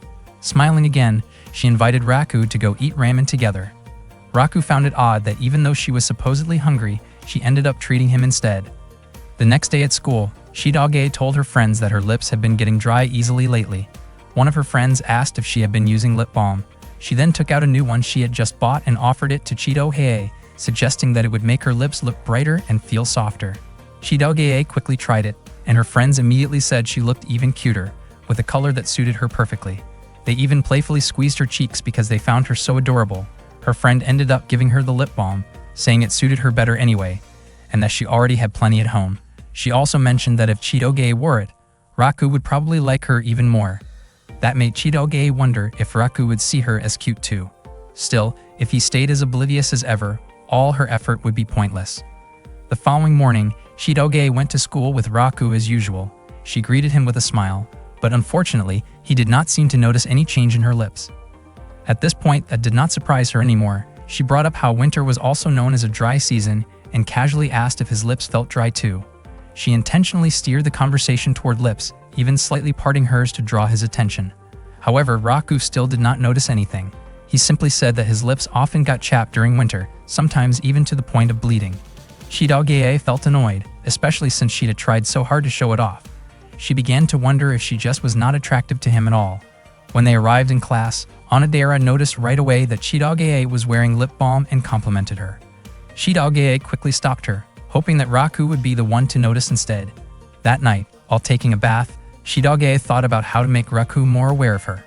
At the same time, she doubted whether someone as clueless as him would ever notice. She decided to use a high-quality shampoo that night. The next morning, she went to school with Raku again. After greeting him, she leaned closer and let her hair sway in front of him on purpose. She was curious about how he would react after she used a shampoo that cost over 5,000 yen, far more expensive than what she usually used. She was sure he would notice because the scent was so nice. Unexpectedly, Raku just sneezed and commented that the weather felt colder than usual. Chitoge felt extremely frustrated, as if her effort had been completely brushed off by that sneeze. She could not believe how oblivious he was. Still, she realized she needed to stay calm. After all, even girls might not always notice things like lip balm or shampoo. Her task now was to make those changes more noticeable to Raku and present herself in a way that would catch his attention more clearly. At that time, Shidageye had just painted her nails and felt confident that Raku would notice right away. In class, she deliberately returned an assignment she had borrowed from him while subtly showing off her fingers. Raku looked at her for a moment, and Shidageye grew curious about what he thought. However, instead of reacting to her nails, he focused on the paper. That caught Shidageye off guard. She pressed his face lightly with her finger, leaving him confused and a little uncomfortable, unsure of what she was trying to do. Shidageye asked for his opinion, but Raku still did not understand. She grew frustrated, wondering if he was just being clueless or if he actually noticed and chose to stay quiet. Either way, she found it incredibly annoying. The next day, everyone noticed Shidageye's new look, especially the ribbon she had changed. She felt certain that such a noticeable change should not escape Raku's attention. Onodera mentioned that the ribbon made Shidageye look different and even cuter, but Shidageye quickly covered Onodera's mouth, clearly flustered. Not long after, Raku arrived in class. Shidageye asked why he was late, and he casually explained that he had overslept. He sat down and started talking about homework as usual. Shidageye could not understand why he kept ignoring the obvious change, so she finally asked if he noticed anything different about her. Raku responded by saying she looked healthier, which left Shidageye speechless. She mentioned that her body still felt sore from studying all night, then stretched and leaned closer to him, hoping he would notice her ribbon. Still, Raku said nothing about her appearance. Shidageye could not believe how oblivious he seemed. When lunchtime came, Shidageye ate with Raku, but still could not get over the fact that he had not noticed her ribbon. Suddenly, Raku commented on her lunch, pointing out that it was not Kobe beef like usual. Instead, she had brought Iberico ham, which he noted was rich in vitamins. Shidageye was stunned that he paid attention to the food instead. She started to wonder if what she did really mattered less than something like meat. Even so, she still hoped Raku would notice her effort. On their way home after school, Shidageye said she wanted to test Raku as her boyfriend. She asked him to point out what had been different about her lately. Even as she asked, she questioned why she expected him to figure it out. Raku, confused, asked if she had really changed at all, which only made Shidageye more irritated. He tried to think about it carefully, but unexpectedly guessed that her weight had increased. Hearing that, Shidageye reacted by hitting him in frustration. Raku quickly apologized and continued guessing. He wondered if she had cut her hair, worn mascara, or maybe grown taller, but all of those guesses were wrong. Then he asked if she was referring to the lip balm she had used 3 days ago. To Shidageye's surprise, Raku had actually noticed everything, from her lip balm to her shampoo and even her nails. She asked why he never said anything about it. Raku simply replied by asking why he needed to. From his perspective, guys usually would not point it out if they already thought it looked good. Hearing that made Shidageye blush. She explained that things like that were important to girls, and if Raku wanted to be popular with them, he needed to be more aware of those details. She then asked if the changes suited her. Feeling a bit shy, Raku admitted that she looked more beautiful than usual. Shidageye smiled happily at the compliment and asked what he thought about her new ribbon. Raku looked surprised, realizing only then that she had changed it. A girl named Paula is an assassin. She sees Japan as a peaceful but somewhat boring country, and she comes there to meet Shukumi, whom she calls the Black Tiger. One day after school, Raku runs into Shukumi and passes along a message from Shidageye. She tells him that Shukumi can head home first because she has been asked by a teacher to stay at school and finish her homework after forgetting to bring it. Hearing that, Shukumi thinks it might be best to ask Claude to keep an eye on Shidageye at school. Raku thanks Shukumi because the problem she taught him actually showed up on a test, making it easy for him to solve. Shukumi feels genuinely happy hearing that, but she tries to hide it. Raku finds it strange that she does not respond to his thanks. Out of nowhere, a bullet lands right in front of Raku. Thankfully, Shukumi reacts quickly and protects him. She immediately returns fire. Paula easily dodges Shukumi's attack and starts closing the distance. Shukumi is surprised to see Paula there. Paula moves in and attacks, while Shukumi does her best to hold her off. Paula expresses how much she has missed Shukumi after not seeing her for a year. Shukumi is confused about why Paula is there, and Paula admits she has a lot she wants to talk about. They continue exchanging shots, both showing incredible and evenly matched skill. Raku starts to panic since they are fighting at school.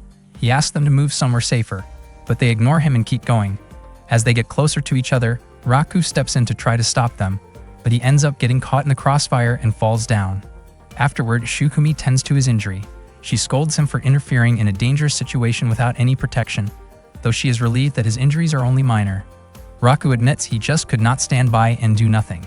Shukumi tries to put a bandage on him, but he refuses. She explains that she does not want to feel indebted to him. At the time, they are in an apartment that Shukumi rents. She usually stays at Chidoge's place, but she still needs a private space for her assignments. Paula questions what is really going on with Shukumi. Even though Paula came with hostile intent, Shukumi instead brings her to the apartment and offers her a drink. Shukumi points out that Paula was the one who said she wanted to talk, which only makes Paula more frustrated since that was not what she meant. Raku is confused about the title Black Tiger that Paula keeps mentioning. Paula explains that Black Tiger was Shukumi's nickname in the underworld back when she was in America. She earned that name because, 7 years ago, she worked with incredible speed and precision, quickly surpassing Paula and rising to the top in her field at a young age. Paula herself is a high-level assassin known as White Fang from Beehive. Shukumi mentions that Paula used to be her colleague, though Paula clearly dislikes hearing her name spoken by Shukumi. Shukumi feels relieved to see that Paula is doing well after such a long time apart. She even invites Paula to cook together, trying to lighten the mood. Paula immediately shuts that down, telling her not to act friendly because she did not come for something casual. She came to settle things with Shukumi. In the past, Paula looked up to Shukumi, but now she feels disappointed. She has been quietly observing Shukumi and notices that her presence and intensity have faded. From Paula's perspective, Shukumi has let everything slip away. She is frustrated because Shukumi now seems like an ordinary girl living a calm life. Shukumi realizes that the presence she has been sensing lately was actually Paula. She explains that she is currently on a mission to protect Chidoge. Paula questions whether that is really all she is doing. She feels that Shukumi is no longer as sharp as before, comparing her to a tiger without fangs. Paula suspects that Shukumi may have failed at something in the past and become hesitant in dangerous situations. She even wonders if Shukumi has grown too comfortable with a peaceful life or possibly changed because of her connection with Raku, which Raku quickly denies. In the end, Paula cannot accept how much Shukumi has changed. To her, it feels meaningless that Shukumi once surpassed her. Shukumi, on the other hand, is confused by how obsessed Paula seems to be with her, and she believes Paula would be better off aiming to surpass someone even stronger. Paula wondered whether Shukumi might have forgotten about the very first time they worked together as a team. Back when they first met, Paula had complimented Shukumi for looking handsome, but Shukumi had mistakenly assumed Paula was a guy because of her flat chest. Paula had been confused and upset about that comment, especially since, in her eyes, Shukumi actually looked more like a guy. Remembering those words still made Paula feel down. Even though Paula and Shukumi were often assigned missions together, Shukumi always seemed to get the better roles. Paula could not just forgive her that easily, because she had made up her mind that one day she would prove herself and surpass Shukumi.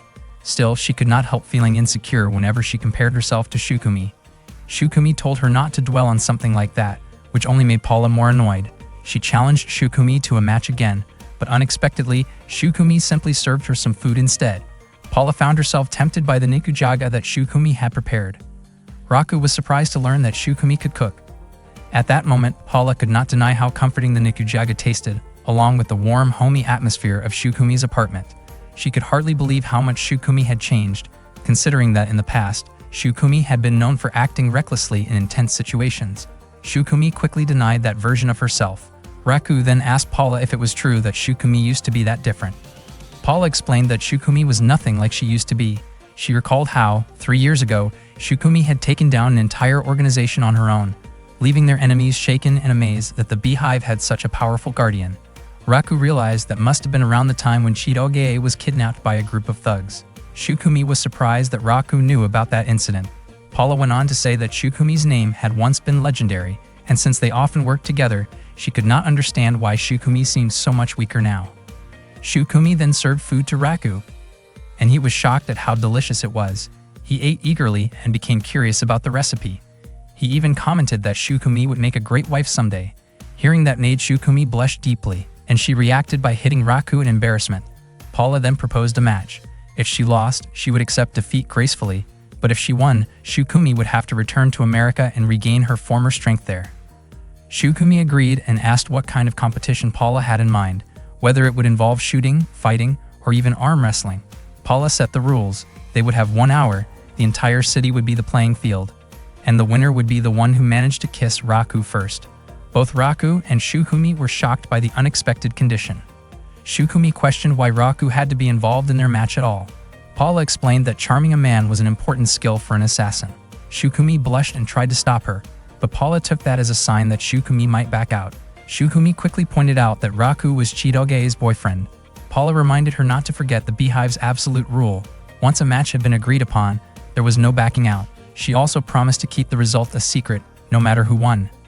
Paula believed that Raku's relationship might not be that serious anyway. She admitted to herself that she probably could not win in a straightforward fight, which was why she chose this type of challenge, especially after noticing how flustered Shukumi had been around Raku. Paula was confident she could win. Meanwhile, Shukumi found herself blushing at the thought of what winning would involve. She felt conflicted, knowing she could not go through with it, but also realizing that refusing would mean returning to America and leaving Chitoge behind. Raku became visibly nervous when Shukumi looked at him like that. Suddenly, Paula grabbed Raku and tried to get close to him, but Shukumi instantly fired a shot to stop her. She was surprised by her own reaction, as if her body had moved on its own, unwilling to let Paula get any closer. Every time Paula approached Raku, Shukumi's shots would immediately block her path. Raku panicked, feeling like this competition might actually put him in serious danger. He started running as fast as he could to get away from both of them and stay safe. Paula chased after him, while Shukumi continued to fire from above. Realizing that simply dodging would not solve anything, Shukumi landed in front of Raku to cut him off, determined to end the match quickly. As they faced each other, both of them turned red with embarrassment.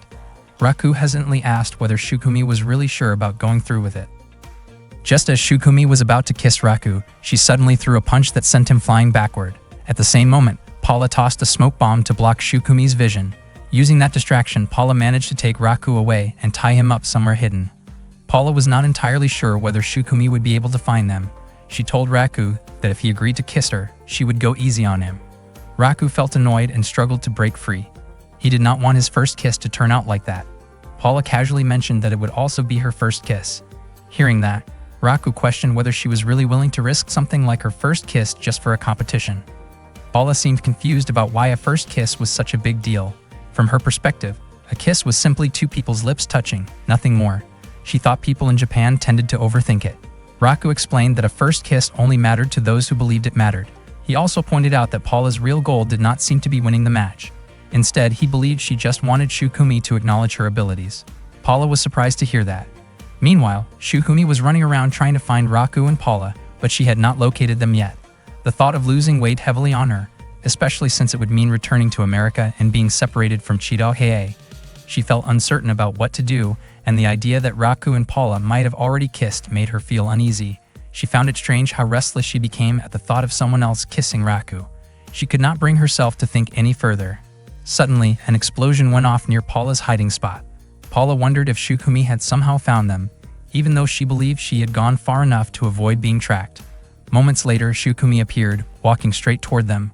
Raku felt relieved and called out, asking her to help him. Both of them were caught off guard because Shukumi looked different than usual. Paula realized that Shukumi had entered her serious mode, the version of her that Paula admired the most. She even referred to her as the Black Tiger, radiating an intense and intimidating presence.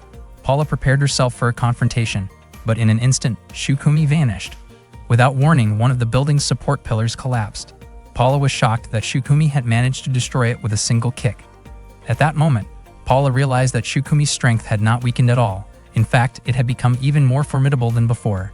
Shukumi warned Paula not to get in her way, and Paula could not help but feel overwhelmed. Shukumi then approached Raku and gently touched his cheek. She slowly leaned closer, as if she was about to kiss him. Raku's face turned red as he anticipated what might happen next. However, at the last second, Shukumi simply used her fingers to mimic a kiss. After that, she told Paula that she had already kissed Raku, declaring herself the winner of the match. Paula protested, saying that what Shukumi did not count as a real kiss. However, Shukumi pointed out that their original agreement only stated that they had to kiss Raku, without specifying how it had to be done. She then asked Paula if she still wanted to challenge that decision. Feeling intimidated, Paula immediately backed down and apologized. Paula dropped to her knees in front of Shukumi. Shukumi then hugged her and praised her skills, acknowledging that Paula's kidnapping strategy and her ability to track her down were impressive. She admitted that Paula had grown stronger, and that made her genuinely happy. Hearing that, Paula's face turned red with emotion. She started crying openly and complained about how Shukumi had suddenly disappeared before. Shukumi apologized, explaining that Iwashita had urgently called her at the time, and Paula herself had also been on a mission. After that, keeping her promise, Paula said her goodbyes and prepared to return home. She expressed her hope that Shukumi would visit America someday.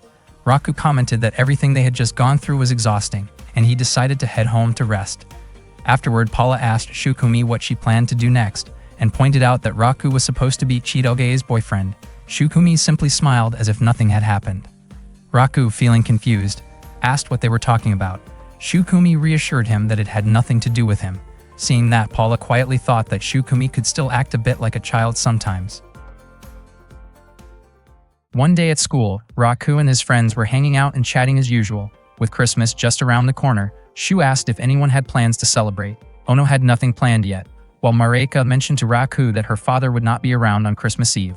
Raku said that he would be spending Christmas Eve with Chitoge. Hearing that, Shu suggested throwing a Christmas party together so everyone could enjoy it. Rory agreed as long as Shu was not the one organizing it. Raku then asked Chitoge what they were going to do, since it was obvious they had to be together on Christmas Eve. Chitoge suddenly looked nervous just thinking about it. On their way home, Raku asked what was making her so uneasy. Chitoge explained that her mother was coming home. She said that every Christmas Eve, her mother would return, and they would spend time together as a family, which made it impossible for her to join any Christmas party. Raku wondered why Chitoge seemed to dislike Christmas Eve so much, and he also asked where her mother lived. Chitoge explained that her mother traveled all over the world. She was a highly successful CEO who was extremely busy. Her mother owned companies across the globe, generating billions of dollars in profit, and her schedule was booked up to 10 years in advance. Even the Nikkei stock market was said to be influenced by her mood. Raku commented that Chitoge's mother sounded like a top-tier elite. What made her even more remarkable, according to Chitoge, was how intimidating she could be when she was angry. They stopped by a playground, and Raku pointed out that her mother must still care deeply about her if she made time to come home for Christmas. Even so, Chitoge admitted that she was not very close to her mother. Her mother had been very young when she gave birth to her and had stayed busy with work ever since. Chitoge only saw her a few times a year, and honestly, she did not really know what it felt like to have a mother. She even wondered why she was telling Raku all of this in the first place. Suddenly, Chitoge received a message from her father, saying that her mother would be arriving the next day. He also asked her to bring Raku along because he wanted to introduce him to her. Hearing that made Raku feel a bit nervous. The next day, Raku went to Chitoge's house. He saw chefs busily preparing dishes to welcome her mother, who was known as Madame Flower. Her real name was Hana Kurosaki. Raku showed up wearing a formal suit just as Chitoge had requested. He could not understand why everything had to be so formal for a simple welcome. Chitoge warned him that if he acted strangely, things could go very badly for him. That only made Raku wonder just how intimidating her mother really was. Chitoge planned to introduce Raku as her boyfriend. Raku also noticed that Chitoge always wore a ribbon with every outfit. He thought she might choose a different one this time, but she explained that while she had many ribbons, the red one was special because it was a gift from her mother. Not long after, Chitoge's father, Adelt, approached Raku and asked how he was doing. Adelt said that this was a great opportunity since he had never introduced Raku to Hana before. Suddenly, Adelt tried to excuse himself, saying he had a stomachache and asking Chitoge to handle everything. Chitoge quickly stopped him and insisted he stay. Raku found it strange that both of them seemed so nervous about meeting Hana. Before long, the car carrying Chitoge's mother arrived. All the staff lined up to welcome her. Hana stepped out of the car and walked past them with a commanding presence. Raku realized that she was incredibly beautiful and had a powerful aura. She even looked so youthful that she could easily be mistaken for Chitoge's older sister. Adelt expressed how much he had missed Hana, and they greeted each other warmly. He mentioned that she must have been working very hard and asked how long she would be staying in Japan. It turned out she would only be there until Christmas Eve, giving Adelt just a short window of time to talk about personal matters with her. From Raku's perspective, Chitoge's mother seemed kind, though clearly extremely busy. Adelt offered to let her rest and said he would prepare something for her, but she declined, saying she still had work to do. She then asked whether Adelt remembered a request she had made 2 months and 15 days ago, which involved finalizing a deal with a stockbroker from the Roman company. Adelt admitted that the matter still required a lot of handling. Hana calmly clarified that she only wanted to know whether the deal had been completed or not. Adelt looked uneasy and admitted that he had not finished it yet. Hearing that, Hana instructed her staff to have Adelt remain in his office until the matter was resolved, emphasizing firmly that he needed to complete his responsibility before Christmas. Raku never expected that Chitoge's mother would be that intimidating. Even someone like Adelt, who was known as a mafia boss, seemed genuinely shaken in her presence. Not long after, Hana approached Chitoge and asked how things were going at school. Chitoge explained that during the recent promotion exams, she had ranked 5th in her class. Hearing that, Hana immediately sensed that something was off. Hana reminded her that Chito-jae had graduated from a highly respected middle school in America and had even finished at the top of her class there. She questioned why Chito-jae was only ranked 5th now, even though she was attending a well-regarded school in Japan. Chito-jae looked extremely nervous and quickly promised that she would work much harder moving forward. Raku was shocked to see Chito-jae that frightened. It made him realize just how overwhelming Hana's presence was, with an aura that felt incredibly intense and commanding. After that, Hana turned her attention to the young man standing beside Chito-jae. With a shaky voice, Chito-jae introduced Raku as her boyfriend. Raku looked visibly nervous as he greeted Hana, then promised that he would be sincere in his relationship with Chito-jae. Hana advised him to take good care of Chito-jae. She made it clear that if he ever broke his promise, there would be serious consequences. Raku couldn't help but feel just how intimidating Chito-jae's mother truly was. Hana then reflected on how quickly time had passed, as Chito-jae now had a boyfriend. She also noticed that Chito-jae was still wearing the ribbon she had given her, even though it looked worn out despite having received newer ones. Hana encouraged her to take better care of her appearance so she could continue to look charming and confident. After that, Hana excused herself to take care of work matters, mentioning that she would talk with Chito-jae again on Christmas Eve. Raku admitted that Chito-jae's mother was like a storm, powerful and overwhelming. Not long after, one of Hana's subordinates reported that her current secretary had collapsed again. Hana wondered how many people had fainted that month just because of a 70-hour work schedule. When she asked how many replacements were left, it turned out that all of them were in the hospital. Because of that, Hana decided to assign Raku as her temporary secretary until Christmas. Both Raku and Chito-jae were stunned by the decision. Chito-jae asked if her mother was serious, and Hana confirmed that she was. She explained that she had no intention of wasting time relaxing with her daughter, and that this was also a good opportunity to test whether Raku was truly worthy of being Chito-jae's partner. Raku felt hesitant, but Hana warned him that if he refused, he would be sent on an unpleasant assignment around Tokyo Harbor the next day. Hearing that, Raku became even more anxious. Hana added that if he proved himself worthy, she would allow them to stay in the ultra suite of a top-class hotel. That offer left both Raku and Chito-jae completely surprised. In the end, Raku had no choice but to go along with Hana. Haru, who was present at the time, recalled that Raku was the same boy she had seen 10 years ago, which made her curious about how much he had grown since then. Hana then arranged for Raku to have a more mature appearance. Raku wondered if it was really okay for him to take on the role of her secretary. Hana told him not to worry, emphasizing that the most important thing was for him to follow her instructions. Haru then asked Raku to read a large number of books she had prepared, explaining that a proper secretary should be able to observe situations carefully and manage daily schedules efficiently. Raku was stunned by how packed Hana's schedule was. It was the first time he had ever seen something so detailed. During one of her online meetings, Hana even spoke in 5 different languages, leaving Raku deeply impressed by her abilities. Later, Hana asked Raku about the schedule for the day. Before long, they arrived at a very tall building. Hana told Raku to follow her inside. There she met 2 men who bowed deeply, asking for her help. Raku was shocked to see company executives showing that level of respect toward Hana. At one point, Hana responded to the situation with firm authority, making it clear that she expected complete accountability. Raku instinctively addressed her as mother, but Hana corrected him, saying it was too soon for that and that he should simply call her by her name. Unsure of what to do next, Raku asked for instructions. Hana then gave him his first task, to buy her a cola, and she gave him 3 hours to complete it. Raku headed downstairs to buy a cola from the vending machine, thinking the task he had been given would be easy. Out of nowhere, Hana called him and told him to buy a doll that was only sold at Tokyo Disneyland for the daughter of one of her clients from Canada. On top of that, she also asked him to purchase every limited edition Chanel bag available in Japan.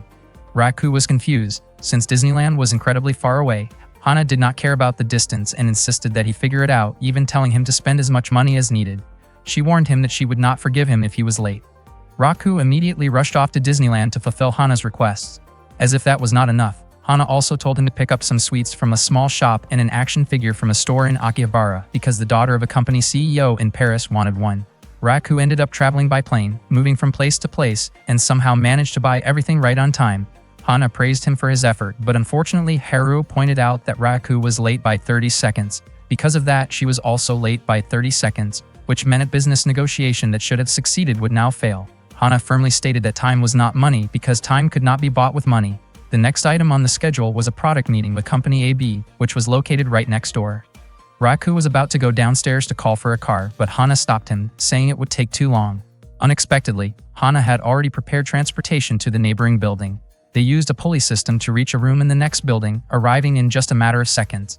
People were already waiting at the meeting table, and Hana immediately began the important discussion.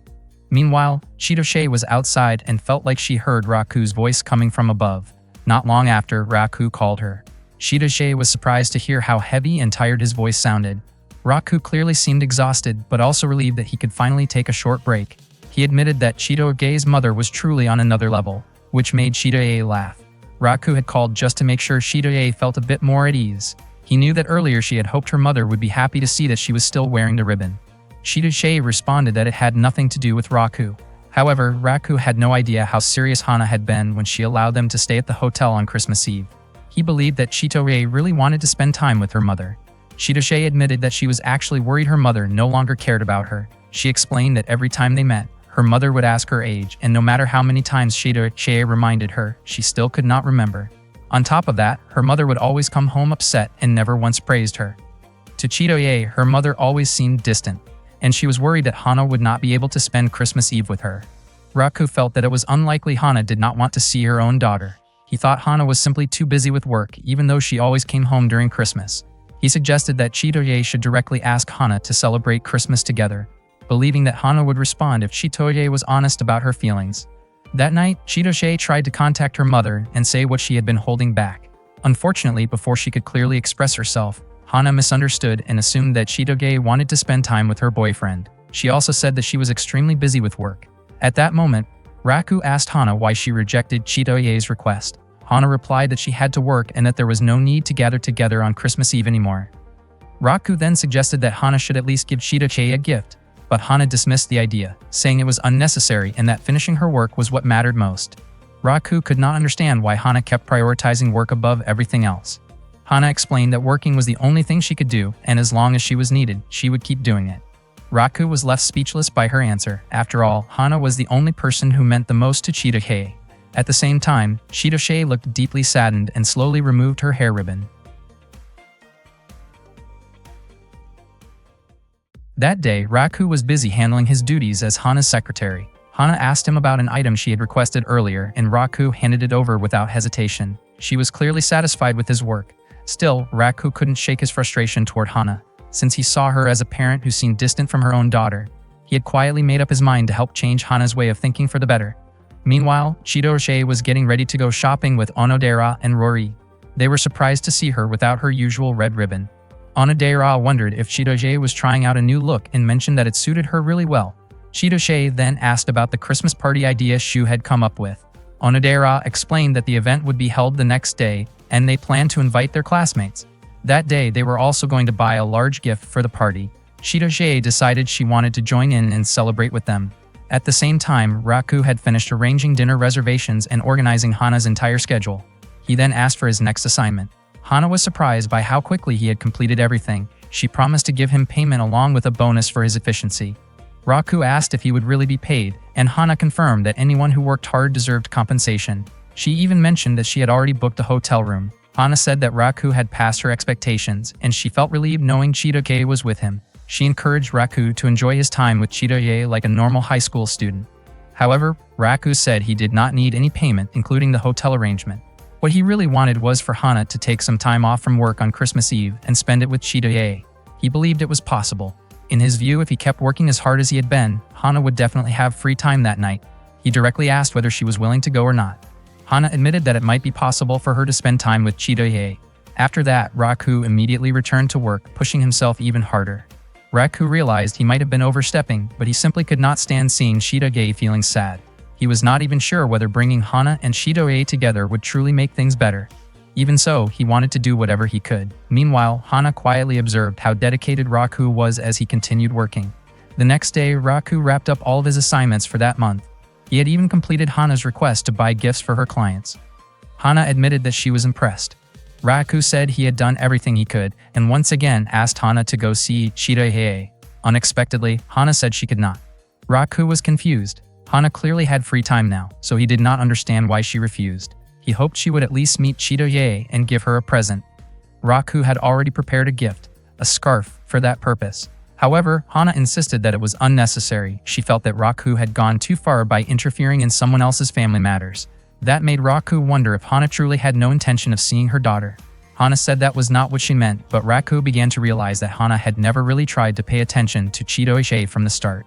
Haru pointed out that Raku had managed Hana's schedule so well that she now had time to focus on other things. Raku was almost frustrated, but then he was caught off guard when Hana revealed that she had actually prepared Christmas gifts for Chitoge.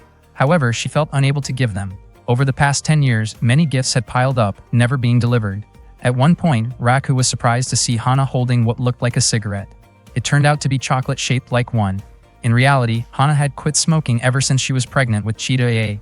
Raku admitted that he had always thought Hana did not care about her daughter, which surprised her. She asked why he would think that. Raku explained that Haru often asked about Chitoge's age whenever they met, which made him assume Hana might have forgotten. Hana firmly said that she remembered Chitoge's age and even wondered why Chitoge still wore the ribbon Haru had given her 10 years ago. She seemed a bit hesitant as she tried to say that there were many other things Chitoge could have worn at her age. Hana then described Chitoge as an amazing and talented girl. She repeated her belief that those who have talent carry the responsibility to use it well. She was certain that Chitoge had great potential, and if she truly applied herself, she could surpass both Hana and Adelt. Hana also acknowledged that Chitoge's beauty resembled her own.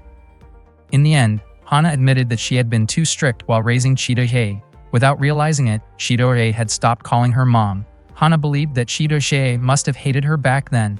Raku then asked if that was the reason Hana allowed Chitoge to go to a hotel with him. Hana replied that she thought it would make Chitoge happy. After that, Raku finally understood the situation. Without thinking, he slapped Hana and called her foolish. Hana was shocked and immediately scolded him. Raku firmly said that everything Hana had assumed was completely wrong. He explained that Chitoge did not hate her at all. In fact, she always needed her mother, and what she looked forward to the most was spending Christmas Eve together with her. Even when they were apart, she still called her mom with affection. Raku begged Hana to go see Chitoge while there was still time. Hana replied that she had to return to the United States that day. Raku quickly asked how much time she had left. Hana said her flight would depart in 3 hours. Raku then asked her to wait at the luxury hotel while he went to pick up Chitoge. Without wasting another second, Raku rushed toward Chitoge's house. Raku could not help but feel puzzled. He had always seen Hana as someone extremely capable at work, yet he could not understand why she seemed so careless when it came to something this important. That night, Chitoge was at a Christmas Eve party with her friends. They were happily watching the snowfall, creating a beautiful white Christmas. Shu commented that it truly felt like a perfect holiday, and everything seemed to be going well. Onodera wondered where Raku was, and Shu confidently said that he would show up soon. At that moment, Chitoge recalled a warm conversation she once had with her mother when she asked for a ribbon. Her mother had told her to take good care of it.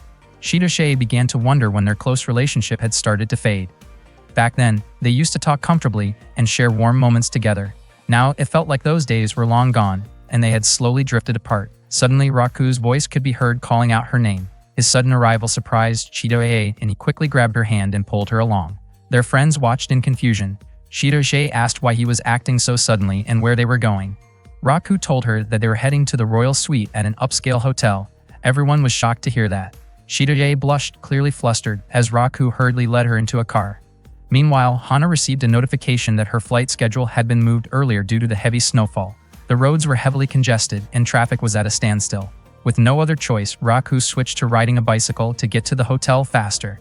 Chitoge protested about going to a hotel with him, but Raku insisted that her mother was there, so she needed to trust him and come along. Chitoge was confused about why her mother would be there. Raku explained that Hana had made a lot of mistakes, but deep down, she truly cared about her daughter. Chitoge found that hard to believe, but Raku asked her to trust him just this once. Unfortunately, when they arrived at the hotel, Raku was shocked to find that Hana was no longer there. He soon learned that her flight had been moved up because of the worsening snow. Without hesitation, Raku urged Chitoge to head to the airport with him. At the same time, Hana's subordinates were urging her to prepare immediately. They reminded her that missing the meeting would cost the company billions of yen. Raku pedaled as fast as he could, even crashing into a barrier at the airport in his rush. Sadly, by the time they arrived, the plane had already taken off. Raku quickly called Hana and begged her to cancel the meeting. Hana said she could not do that, but she thanked Raku because at least now she understood Chitoge's true feelings. Raku urged her to think about what truly mattered and asked her to reconsider her priorities. He then handed the phone to Chitoge so she could hear her mother's response directly. Chitoge called out to her mother, her voice filled with deep emotion. Then suddenly the plane turned around and began heading back toward the airport. Startled, Raku and Chitoge instinctively moved to a safer spot. Hana stepped off the plane and walked toward Chitoge. Slowly approaching her daughter, she asked if Chidori still loved her. Chidori tearfully expressed that she loved her mother very much, even though her mother often seemed intimidating, rarely visited, got upset easily, and did not always show her care in ways she could understand. Through her tears, she admitted that her love had never changed. Hearing that, Hana was deeply moved. She stepped forward and embraced her beloved daughter. The two of them held each other tightly, crying together under the falling snow. Raku watched quietly, knowing all along that they truly cared about each other. Hana apologized sincerely to Chidori. Raku then handed Hana the hotel key so they could spend the rest of Christmas Eve together comfortably and talk as much as they needed. He chose to leave and take care of other matters at the office. Hana commented that what Raku had done was incredibly admirable. Raku, not expecting the compliment, was left surprised by her words. That night, Hana and Chidori spent time together celebrating Christmas, while Raku stayed busy taking care of his work. It was a genuinely happy moment for both of them, enjoying a kind of togetherness they had not felt in a long time. Hana gave Chidori a Christmas gift, a brand new hair ribbon. She felt relieved, knowing that Chidori had taken good care of it. Chidori thanked her, but she chose to keep using her old ribbon instead because it held so many important memories from her life. Hana believed that Raku would be happy to hear that, especially since it was actually him who inspired Chidori to start wearing a ribbon 10 years ago during the summer. Back then, one of the characters in Chidori's sketchbook wore a ribbon, and Raku casually mentioned that Chidori would probably look good wearing something like that. After hearing that, she rushed home and asked for a ribbon right away. Learning that story for the first time made Chidori blush. Hana then suggested that she should go see Raku, since he was the reason Hana and Chidori were able to have such a long and meaningful conversation that night. After that, Chidori went to Raku's office and found him completely exhausted, fast asleep on a bench. She gently rested his head on her lap and quietly looked at his face. In that moment, Chidori expressed her gratitude to him for everything he had done to help her. The next day, Raku and Chidori accompanied Hana to the airport. Hana thanked Raku and admitted that she felt deeply indebted to him. She had never expected that he would go so far as to help her with her business matters. She was also surprised to realize that she had met him before, the same boy who used to play with Chidori 10 years ago. Raku asked if Hana had been there back then as well. She explained that she had only stayed for a few days, but she clearly remembered him. Raku then asked if she knew anything about his locket, but unfortunately, Hana did not have any information about it. Before leaving, Hana quietly told Raku that she knew the truth, that he and Chidori were only pretending to be in a relationship. That revelation shocked him. It turned out she had noticed it from the very beginning. Raku felt embarrassed and a bit foolish for trying so hard to hide the truth. Seeing how caring he was toward Chidori made Hana wonder if his feelings were really just an act. After saying her goodbyes, Hana reminded Raku to take good care of Chidori. Not long after, Shu called Raku and asked him to come back to the party. It seemed that Shu and the others had misunderstood the situation about Raku and Chidori staying at a hotel. Marika, Shokumi, and Onodera started asking what had really happened between them. Even though Raku and Chidori tried to explain the truth, no one seemed fully convinced, and the Christmas party quickly became chaotic. Meanwhile, on the plane, Hana suddenly remembered something. The locket Raku had asked about earlier. It had actually appeared in Chidori's sketchbook before. She smiled to herself, thinking that she would explain everything the next time she met him. However, she still was not sure when she would be able to return to Japan and see Raku and Chidori again. That day was the announcement of the semester exam results, and Raku and his friends quickly headed over to check the notice board.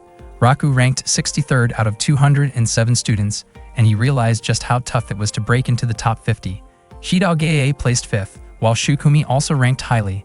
Raku admitted that both Chidori and Shukumi were basically geniuses. Not long after, Onodera showed up and asked about Raku's ranking.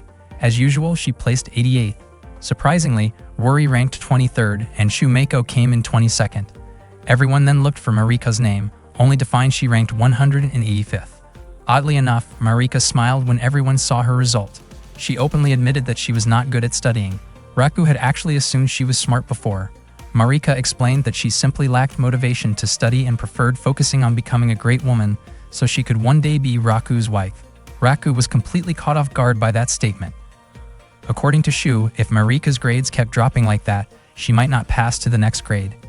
Their teacher had even warned her earlier that if her next math test score fell below 40, she would have to attend remedial classes. Because of that, Marika asked Raku to help her study after school. Chidori objected, pointing out that Marika could study on her own. Marika insisted that her grades would not improve without help from someone else. Hearing that, Chidori offered to tutor Marika herself, especially since she ranked 5th. However, Marika doubted that Chidogye was the type of person who could teach others. She kept persuading Raku to help her study, mentioning that her father was not home so they could study freely until morning. Raku said he did not mind helping her, but he refused to stay overnight. Marika reminded him that the math test would take place the next day. That afternoon, Raku and Chidogye went to Marika's house to study. Marika was confused about why Chidogye came along. Chidogye explained that she was just there as a friend to help Marika prepare for the test. Marika reluctantly accepted it, though she referred to Chidogye as an unwanted distraction, which clearly annoyed her. Raku, on the other hand, felt relieved that Chidogye was there with him. They began studying right away. Chidogye said she would help if Marika struggled with any questions. Marika responded that she never asked Chidogye to teach her. Suddenly, she leaned closer to Raku and said there was a problem she did not understand. Seeing that, Chidogye quickly pulled Marika away from him.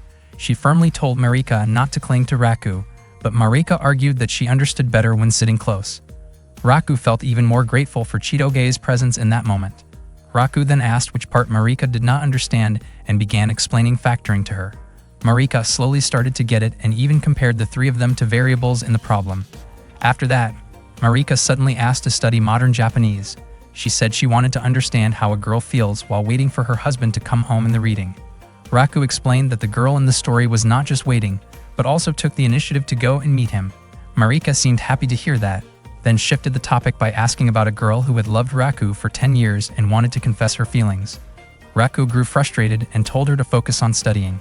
At one point, Raku struggled to explain a problem, and Chidogye questioned how he could teach Marika if he did not fully understand it himself. She stepped in to go over the problem with him, but Marika gave her a sharp look, which caught Chidogye off guard. Chidogye asked Marika not to interrupt while she and Raku were working through it. Marika wondered out loud whether Chidogye was more bothered by the studying or by having her time alone with Raku interrupted. She made it clear that she would not hesitate to step in if she felt ignored. Chidogye questioned whether Marika was actually serious about studying and reminded her that without effort, she would not get good results. Marika responded that if she was bad at something, she would probably always be bad at it. Raku found that hard to believe and wondered how she even got accepted into their school. He even joked that maybe she had bribed her way in. Marika explained that she had studied all night before the entrance exam and luckily passed. Raku pointed out that she was not incapable of studying, just unmotivated. He believed that if she put in even a little effort, she could do well. Hearing that, Marika was touched. Raku reassured and encouraged her, adding that it would be a serious problem if she ended up repeating a grade. Marika's face lit up at that, and she asked if Raku would feel lonely without her. His comment had clearly motivated her, though Raku quickly clarified that she had misunderstood what he meant. Marika admitted that while Raku was helping her study, it brought back memories from 10 years ago when they had spent time together. Chidogye wondered if it was really true that Raku had once taught her back then. Of course, Raku could not remember anything from that time, since he had only been in kindergarten. Marika explained that Raku had taught her many things, including how to enjoy herself even when she was alone. Back then, he used to talk about music and friends, and those memories made her feel incredibly nostalgic. That night, Raku suddenly woke up. He had fallen asleep while studying with them, and both Marika and Chidogye had also dozed off.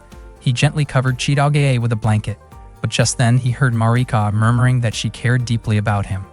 Raku was surprised and could not understand why someone like Marika would feel that way about him. He realized that even though she could be a little unusual at times, she was kind, beautiful, and well-known. In his mind, someone like Marika could easily win over any other guy.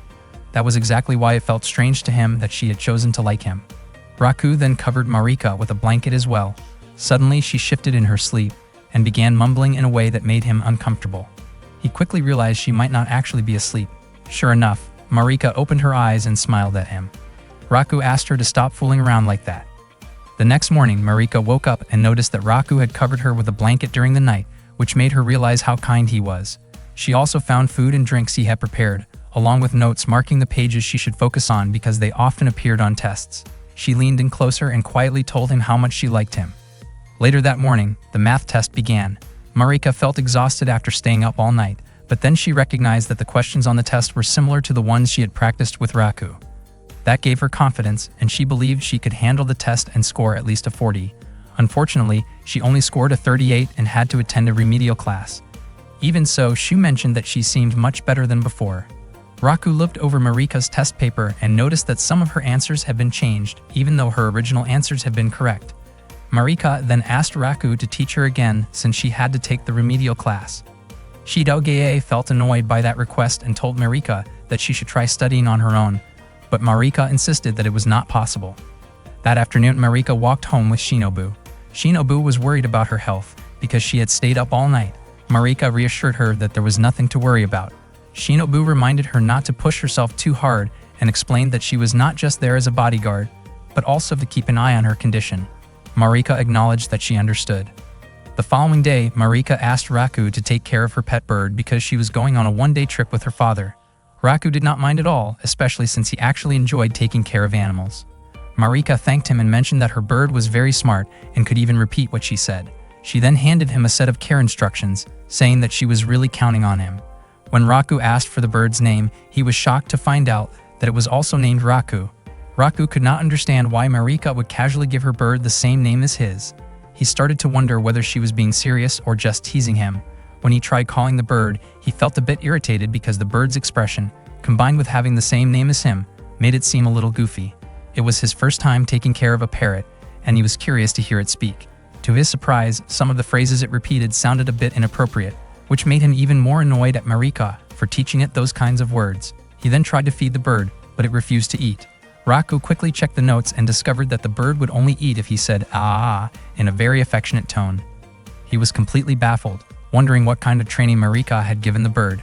However, when he followed the instructions and fed it that way, the bird finally opened its mouth and ate.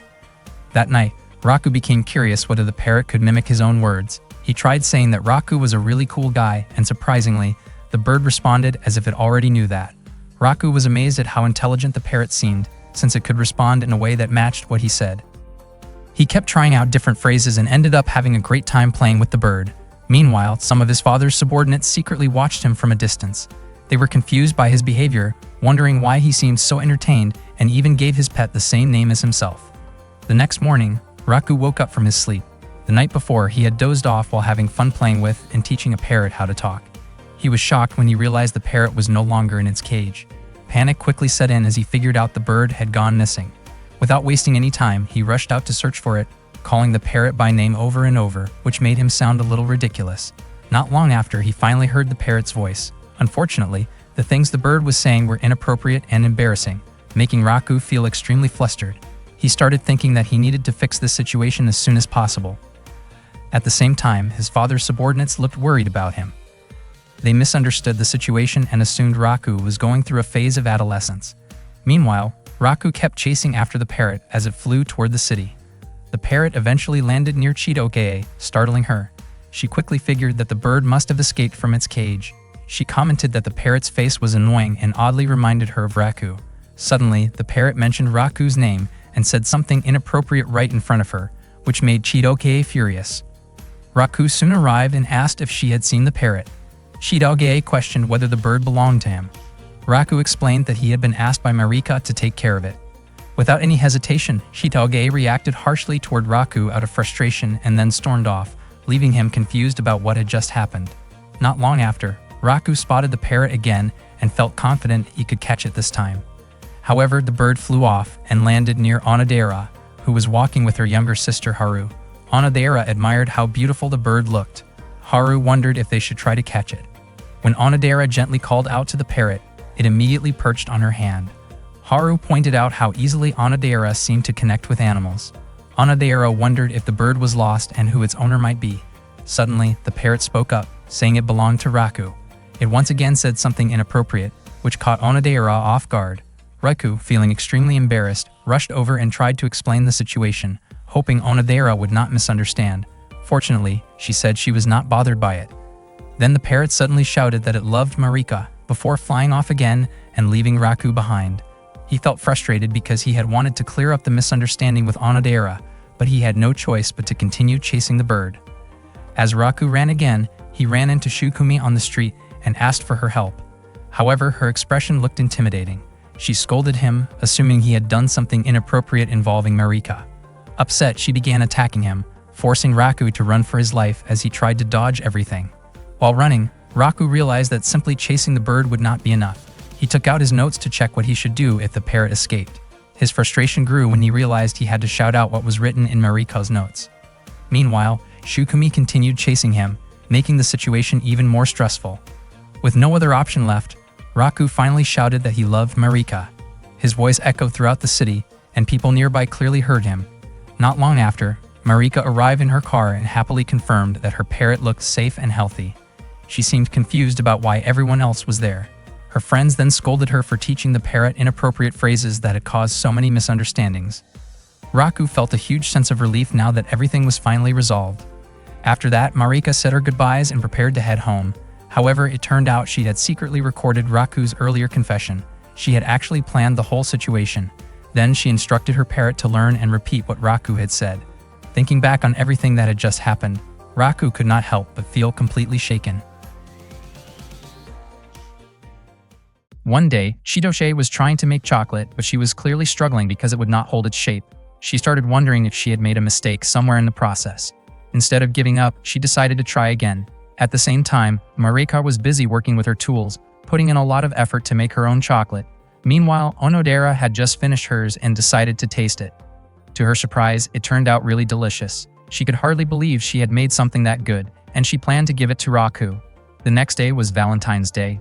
Raku told himself not to expect any chocolate from girls. That morning, when he arrived at school and opened his shoe locker, Shu suddenly asked if he was hoping to get any chocolate. Raku denied it, saying there was no way anything would be in his locker anyway. Shu just smiled and said he hoped his friend would get some. When Raku got to the classroom, he went straight to his seat and checked his desk drawer, quietly hoping to find something inside. But there was nothing there. He had never received chocolate on Valentine's Day before. He started wondering if Chitorie might give him some, especially since they were supposed to be dating. He also thought about whether Onodera might give him chocolate. Still, he tried to push those thoughts away.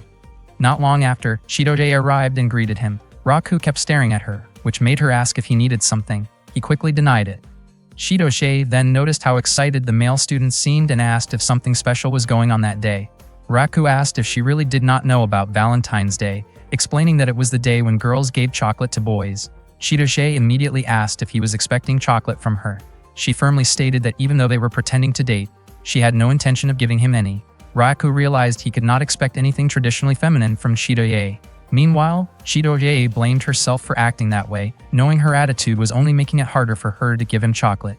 Soon after, Onodera came into the classroom and greeted both of them. She tried to start a casual conversation about the weather with Raku, but it quickly fell flat. She felt awkward and did not know what to say next, while Raku thought she was acting like her usual self.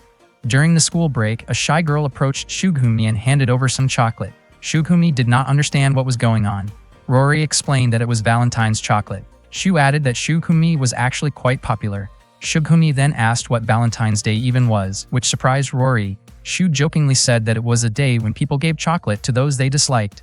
Shugumi became confused, since she could not recall doing anything that would make the girl hate her. Shu then added, just to tease, that something good might happen if Shokome gave chocolate to Raku.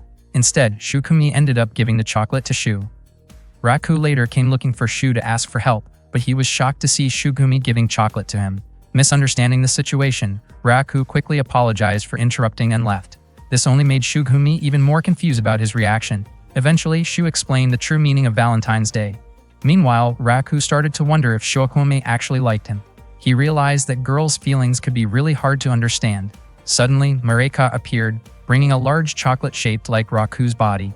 The sight of it startled him so much that he ran away, while Marika chased after him enthusiastically. As they ran past Onodera, she thought Marika was amazing for being so honest about her feelings. Gathering her courage, Onodera decided to chase after Raku as well. Unfortunately, she tripped while running toward him. Embarrassed, she quickly got up and ran away. The chocolate Onodera had made was completely ruined and could no longer be given to Raku, even though it had turned out so well. Feeling sad, she ate the broken chocolate herself.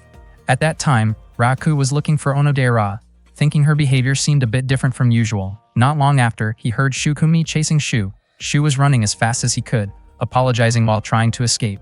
Shugumi was clearly upset about being tricked. She was surprised when she noticed Raku approaching.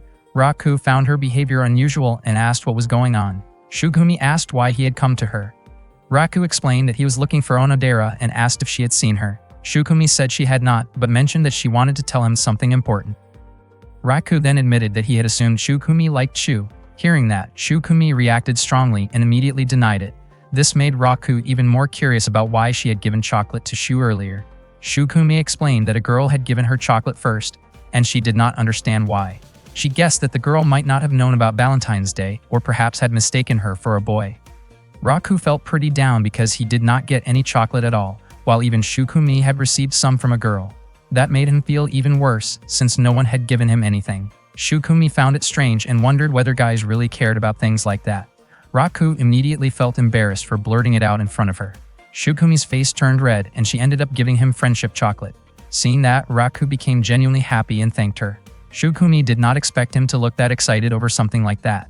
Raku said the chocolate felt truly perfect, since he had never received chocolate from a girl in his entire life.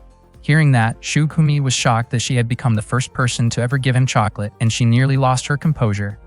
Raku looked thrilled and promised that he would return the favor on White Day. Before leaving, he mentioned that Shukumi should not give away chocolate she received from someone else like earlier because the person who gave it must have gathered a lot of courage to express their feelings, so it deserved to be kept carefully. After Raku left, Shukumi found herself wondering if he would treasure the chocolate she had given him. At that moment, Raku suddenly realized that he had actually run away from Marika's chocolate. Yet he had just lectured Shukumi. He admitted to himself that he ran off purely on instinct. He was sure Marika had put in a lot of time and effort to make that chocolate, and he wanted to apologize to her. Soon after, Raku was shocked to see Marika's handmade chocolate had fallen apart. He immediately blamed himself, thinking it must have happened because he ran away. However, Marika suddenly apologized instead, saying she had accidentally ruined it because she got too excited. She promised to make it again and bring it another day. She then asked if Raku would accept it when that time came. Raku felt incredibly guilty. He wanted to apologize to Marika, who had gone through so much effort to make something so special for someone like him. Without hesitation, he picked up the broken pieces of chocolate and started eating them. Marika tried to stop him, saying he should not eat something that had gotten dirty. Still, Raku insisted, saying that if he did not do it, he would not be able to forgive himself. Marika said she understood how he felt, but she worried that he might get a stomachache if he kept eating it. Even so, Raku continued. Hearing that, Marika smiled softly and made a request as a kind of compromise. She asked Raku to forget about the whole chocolate incident. Despite that, Raku kept eating.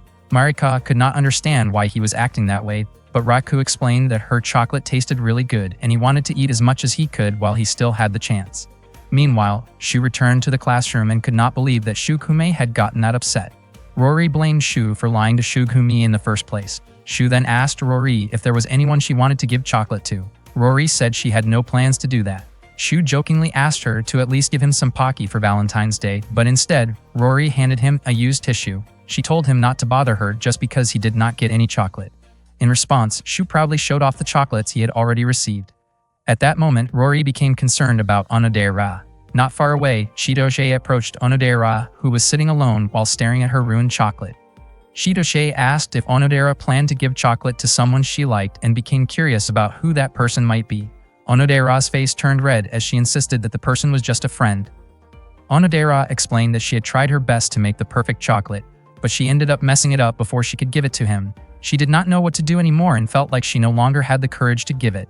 Shitoshe then tried a piece of the chocolate and found it surprisingly delicious. She admitted that she probably could not make chocolate that good herself. Onodera felt happy after hearing the compliment and then asked if Shitoshe planned to give chocolate to someone. Shitoshe admitted that the thought had crossed her mind, but she did not think she could go through with it. When Onodera asked if it was for someone she liked, Shitoshe nodded. Onodera then guessed that the person might be Raku. That caught Shitoshe off guard and her face instantly turned red. Onodera started to worry that she might have said something inappropriate. However, Shitoshe quickly denied it, saying it was not Raku at all. She explained that their relationship was just pretend, and besides, in her opinion, someone as uncool as Raku did not deserve chocolate. Even so, Shitoshe felt confused about why she had just lied to Onodera. She knew she would feel embarrassed if she suddenly admitted that she liked Raku. Meanwhile, Onodera found it a bit strange. Even though Shitoshe and Raku were only pretending to date, it still seemed like they understood each other really well. Shitoshe asked Onodera if there was someone she liked. Onodera admitted that there was, and she had originally planned to give that person some chocolate, but she had already given up on the idea. Shitoshe apologized for eating the chocolate earlier, but Onodera explained that it was not the reason.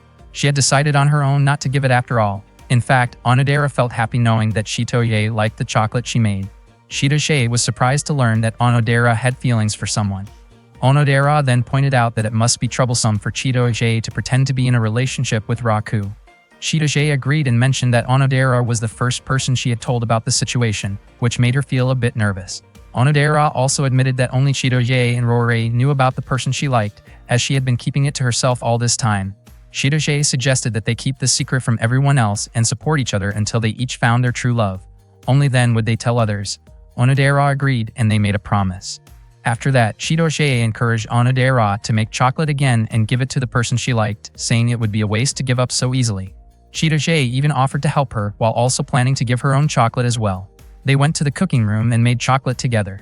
They enjoyed their time cooking so much that they did not realize it had already become late afternoon. Onodera told Chitoge to go ahead and leave first because she was worried that the person Chitoge wanted to give chocolate to might go home.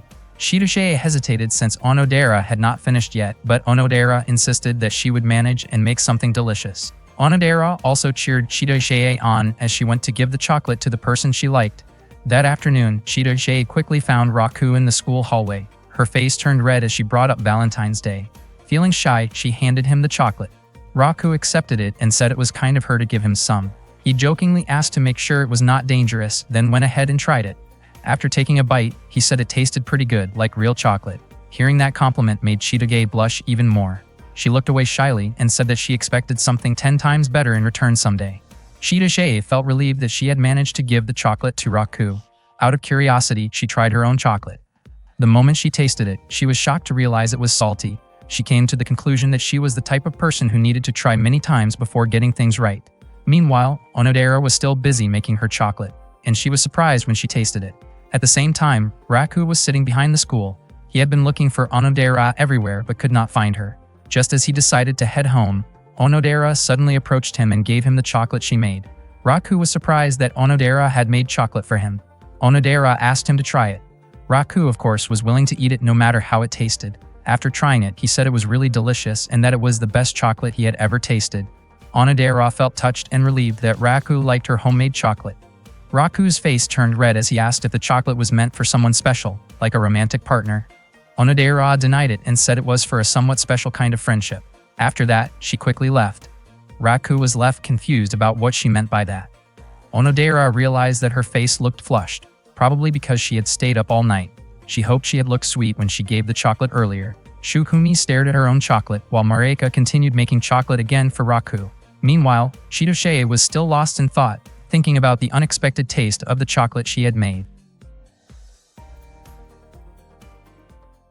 Spring is usually associated with warm breezes and cherry blossoms blooming in April. A girl named Haru had just started her high school life. She was incredibly happy to be accepted into a co-ed high school near her home, and she could not wait to begin this new chapter. She felt curious and excited about what high school life would be like. On her first day, she was greeted by clear blue skies and beautiful cherry blossoms, which made her even more cheerful. She had always dreamed of experiencing a sweet and memorable romance during high school. However, that hopeful image quickly faded. That very morning, Haru was suddenly surrounded by a group of intimidating boys who started bothering her. She felt extremely scared and froze, unable to do anything, silently wishing that someone would come help her. Back in middle school, she had attended an all-girls school, so she was not used to interacting with boys at all. When one of them suddenly tapped her shoulder, she panicked and screamed, her body going weak as if she might faint. Not long after, Raku showed up and confronted them. The boys seemed ready to challenge him, but Haru, already overwhelmed, could barely process what was happening. She vaguely realized that someone had come to help her, but she lost consciousness soon after. Just as the boys were about to escalate the situation, one of Raku's family associates arrived to return something Raku had left behind. Seeing this, the boys immediately backed off and ran away, clearly intimidated. Raku was surprised to see Haru unconscious. He did not know her, but he could not just leave her there. Noticing that she was wearing the same school uniform as him, he carried her to the student infirmary. After a while, Haru woke up and quickly made her way to Class 1A. There, she told her classmate Suzu about what had happened. She described meeting someone like a prince who suddenly appeared, helped her, and carried her to the infirmary. She felt convinced that the encounter was meant to be, and she happily said that the boy was very kind. Suzu realized that this explained why Haru had left her behind that morning even though she had been waiting. Haru apologized sincerely for that. Suzu then asked whether Haru really believed she would meet that prince again, especially since she did not remember his face or name.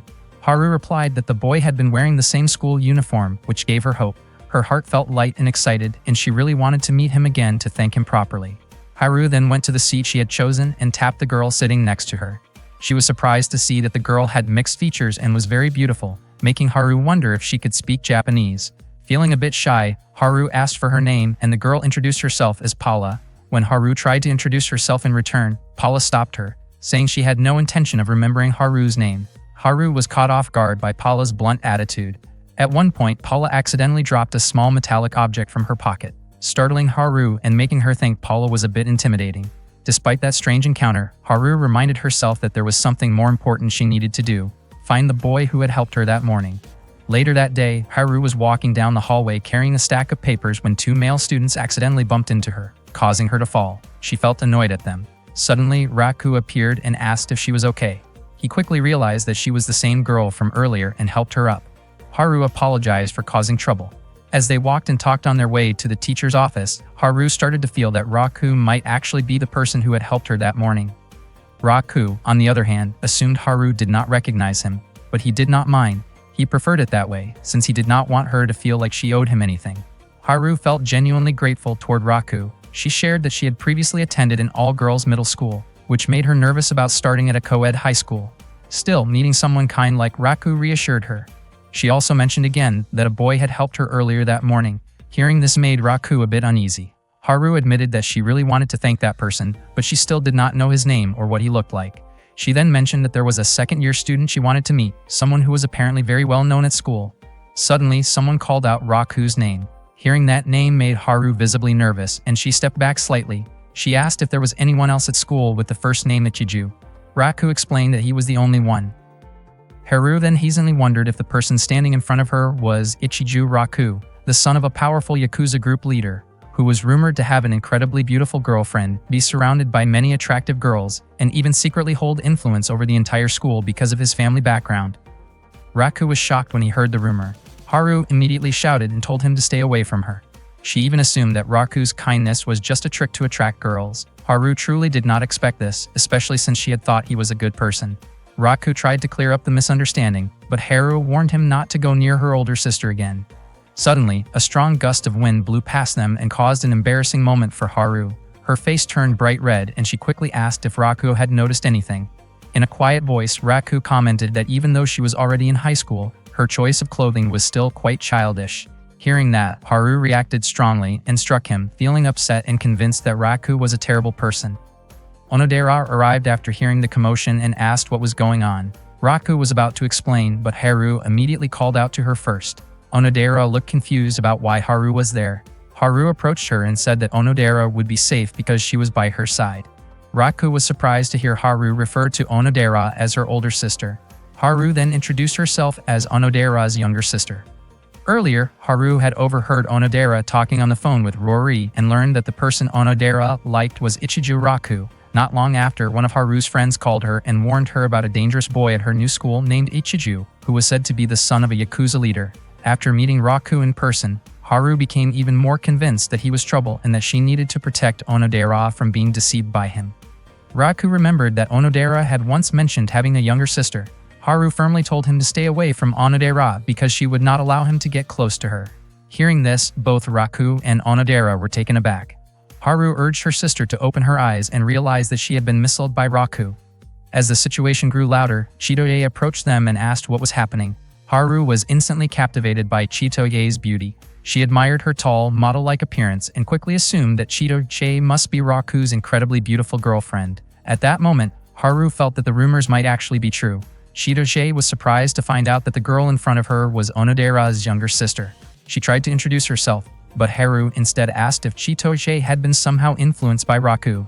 In Haru's opinion, someone as beautiful, stylish, and admired as Chitoye did not belong with someone like Raku, whom she saw as dull and unimpressive. It seemed strange to her that Chitoye could be interested in him. Raku was stunned by her words, while Onodera quickly asked Haru to apologize. Raku then looked to Chitoye, hoping she would say something. Out of nowhere, Chitoye hugged Haru and gently said that she seemed like a kind and sweet girl. Not long after, Marika appeared and hugged Raku, inviting him to enjoy a cup of tea with her.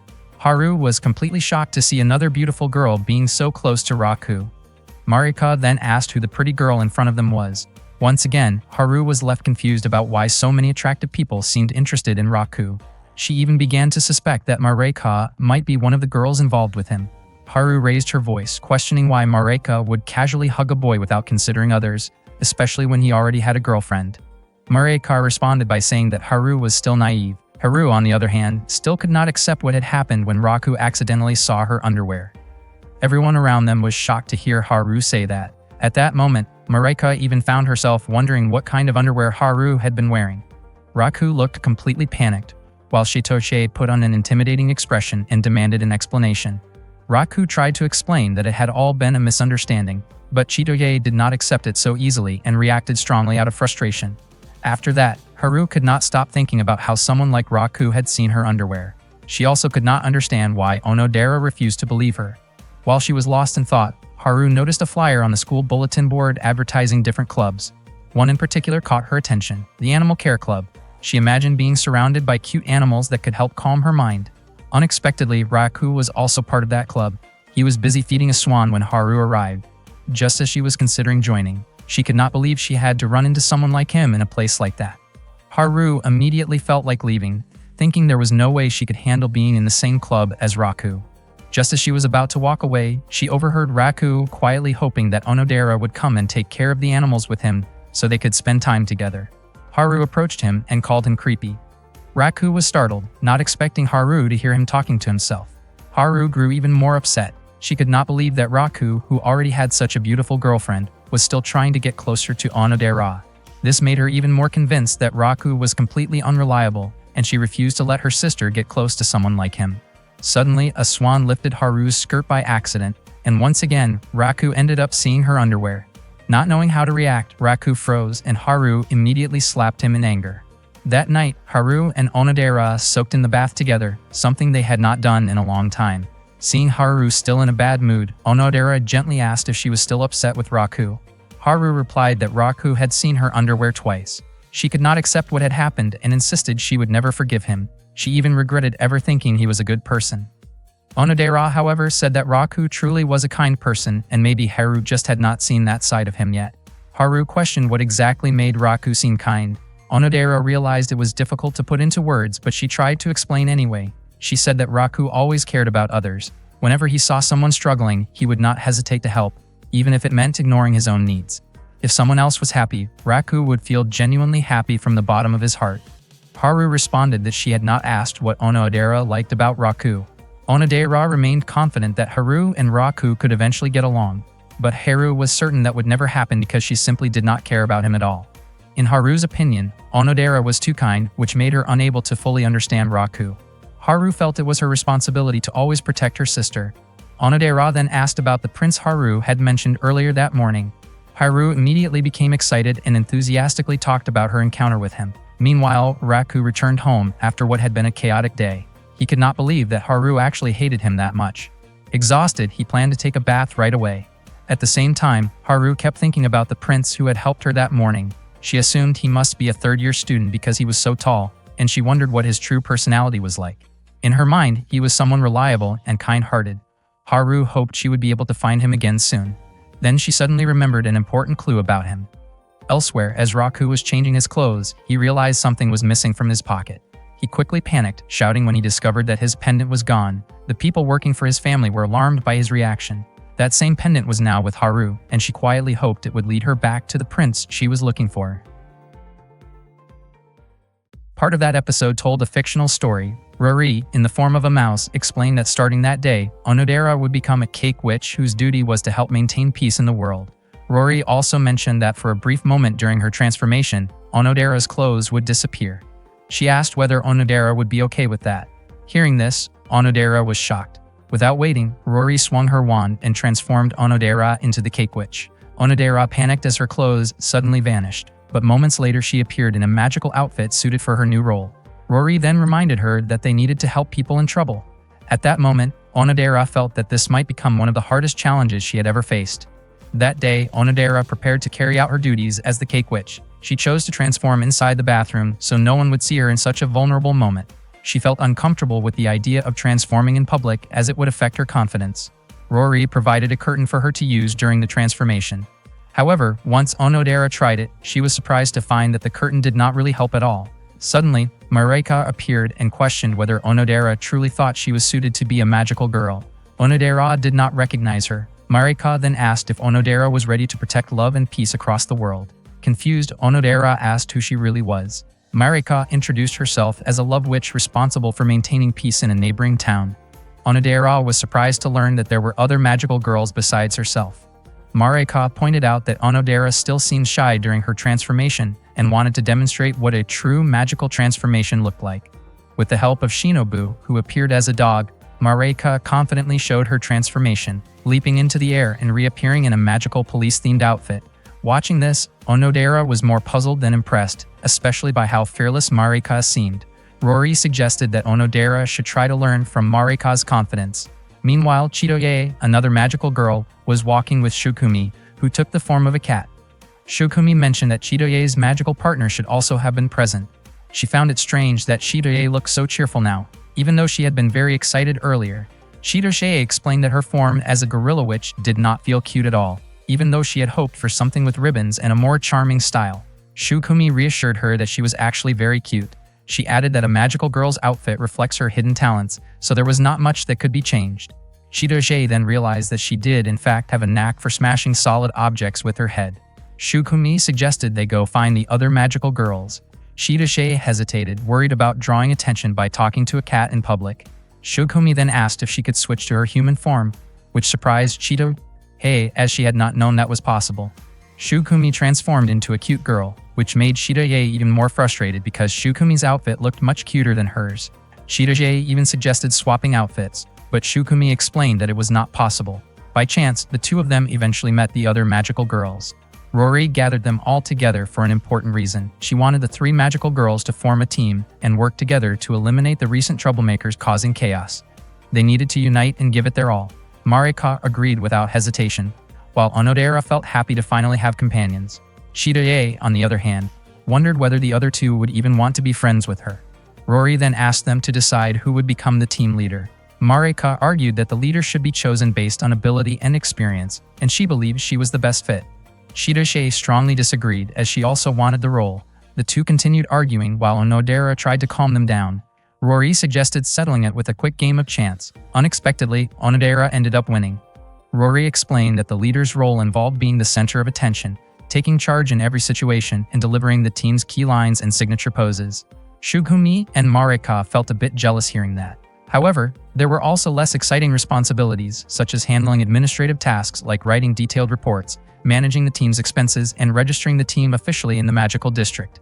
After hearing all that, Chitoye and Marika felt relieved that they were not chosen as the leader.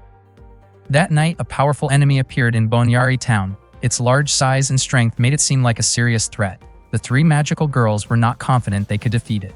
Rory explained that they needed to combine their powers into a final move.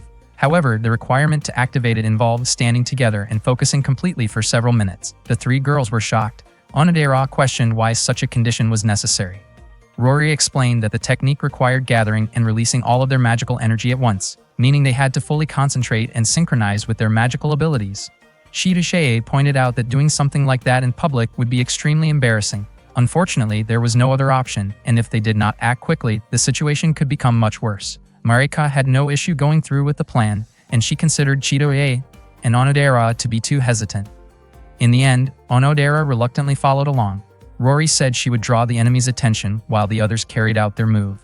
Onodera warned her that it was dangerous, but Rory calmly explained that she was capable of handling a fight on her own. She believed her powerful defensive magic could withstand even extreme attacks, and her offensive magic was strong enough to wipe out massive threats. Hearing that, Onodera could not help but wonder if Rory actually needed their help at all. Long story short, the three of them managed to defeat the enemy. They realized just how powerful their combined ultimate move really was. Afterward, Marika urged Onodera and Chitoye to leave quickly, but suddenly Shu appeared, taking on the persona of Dr. Meiku. He was revealed to be the one who had released the forces of evil, as well as a rogue scientist with ambitions tied to chaos and domination.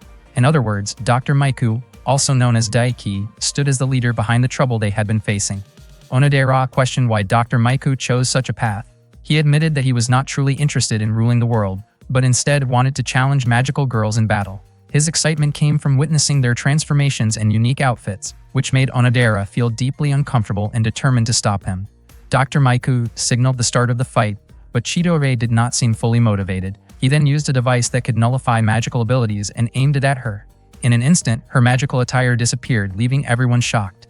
He explained that his device could bypass magical defenses. Chidori grew frustrated and called him out for his inappropriate behavior. Marika quickly counterattacked using her magical restraints, but the attack backfired. Rory then suggested that they return to their normal forms, realizing they would not win in their current state.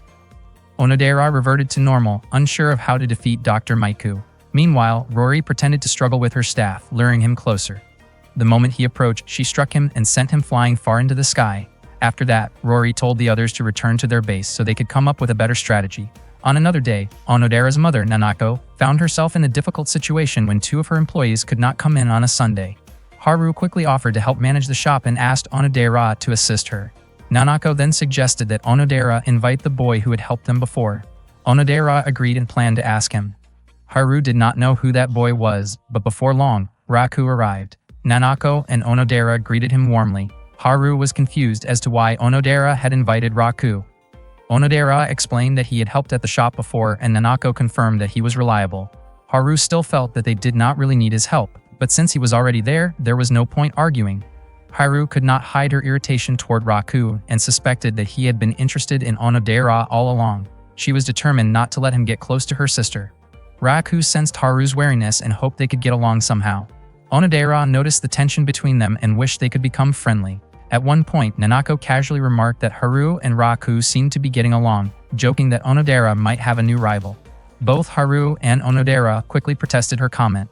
Soon after, they got to work, starting with preparing anzu. When Onodera asked Raku to pass her a teaspoon, Haru quickly stepped in and handed it over herself, making sure there was no unnecessary contact. Raku felt that Haru had misunderstood him, but Haru firmly brought up past incidents that made her distrust him. Raku felt embarrassed, especially since the topic came up in front of Onodera, who did not know how to respond. Not long after, Onodera stepped out to deliver something. Raku looked a bit uneasy, while Onodera believed that everything that had happened before was just a misunderstanding. She felt that if Raku and Haru talked things out calmly, they could eventually get along. Raku was surprised that Onodera left, since he had hoped to spend the day with her.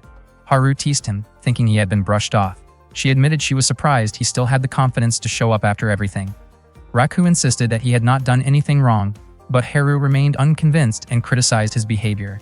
Haru then made it clear that she did not want Raku getting close to Onodera, especially since he already had a very beautiful girlfriend. She viewed his actions as careless and warned him not to hurt Onodera's feelings.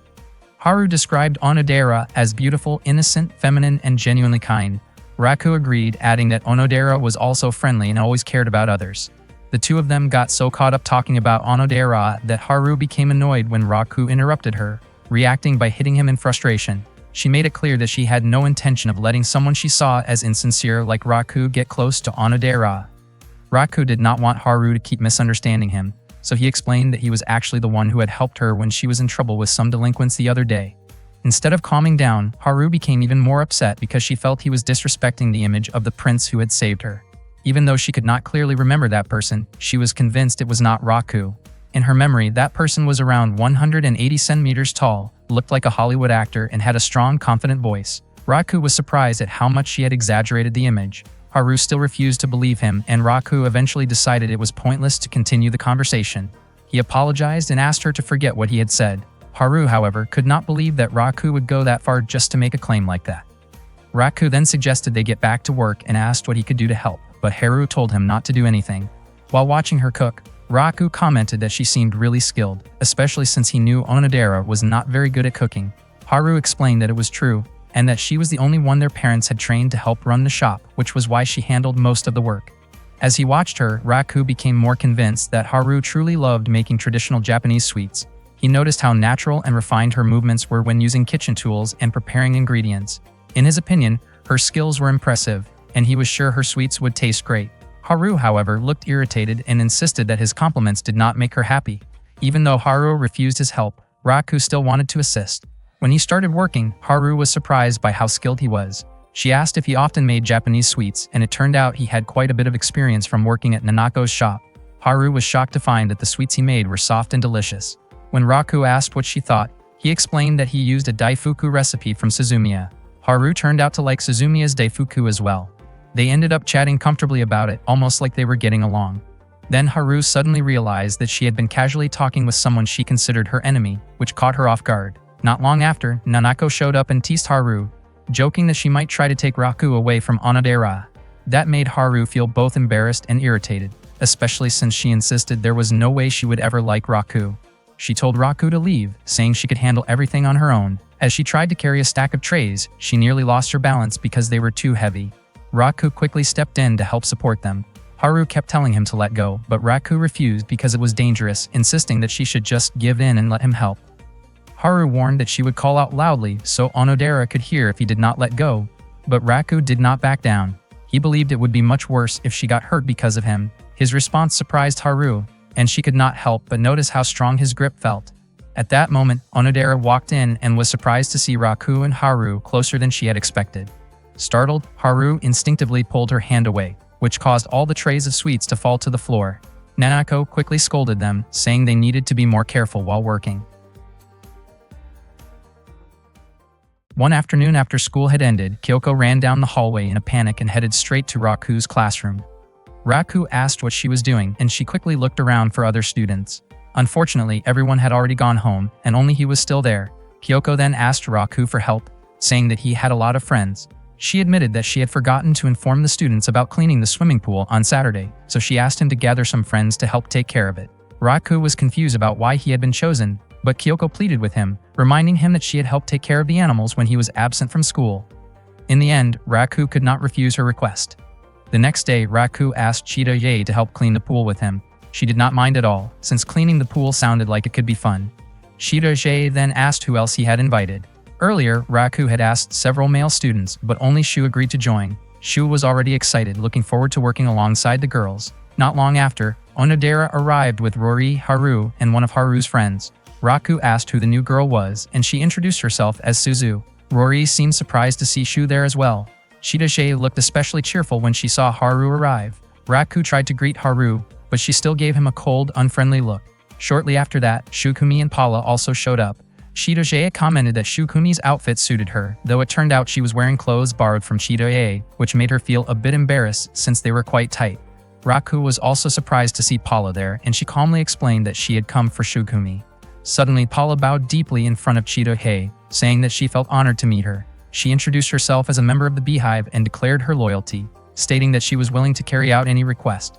Chitoye looked surprised by Paula's intense attitude. Shukumi then suggested that they check the available cleaning equipment. Not long after, Marika arrived in a very lively manner and rushed toward Raku, but Chitoye quickly stopped her before she could get too close. Once everyone had gathered, Raku encouraged them to do their best, reminding them that the pool could be used again once it was clean.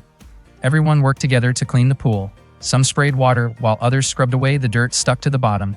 Chitoye seemed especially happy, playfully spraying water around, even directing it toward Onodera. They all enjoyed working together. At one point, Shukumi slipped while trying to step into the pool, which made everyone laugh. Shu was thrilled seeing all the fun moments and wanted to record them, but Raku stopped him, warning that it might cause trouble if the others got upset. They continued working hard, and eventually the cleaning was finished. The pool was refilled with clean water, and afterward, they all sat down to enjoy the lunch that Onodera had prepared. Chitoye really liked the food and asked if Haru had made it. Haru explained that Onodera had arranged everything. She admitted that she had originally planned to make something simple, but after Onodera organized it, the lunch looked much more impressive. Haru then called out to Paula and invited her to join them, but Paula ignored her. Shukumi decided to bring some food over to Paula instead. At that moment, Paula was sitting quietly on a tree branch, lost in thought when Haru climbed up to join her. Paula seemed confused about why Haru had followed her and even brought food, but she still refused to accept it. Haru ended up eating the food herself, commenting that it tasted really good, which made Paula wonder why Haru was going so far just to talk to her.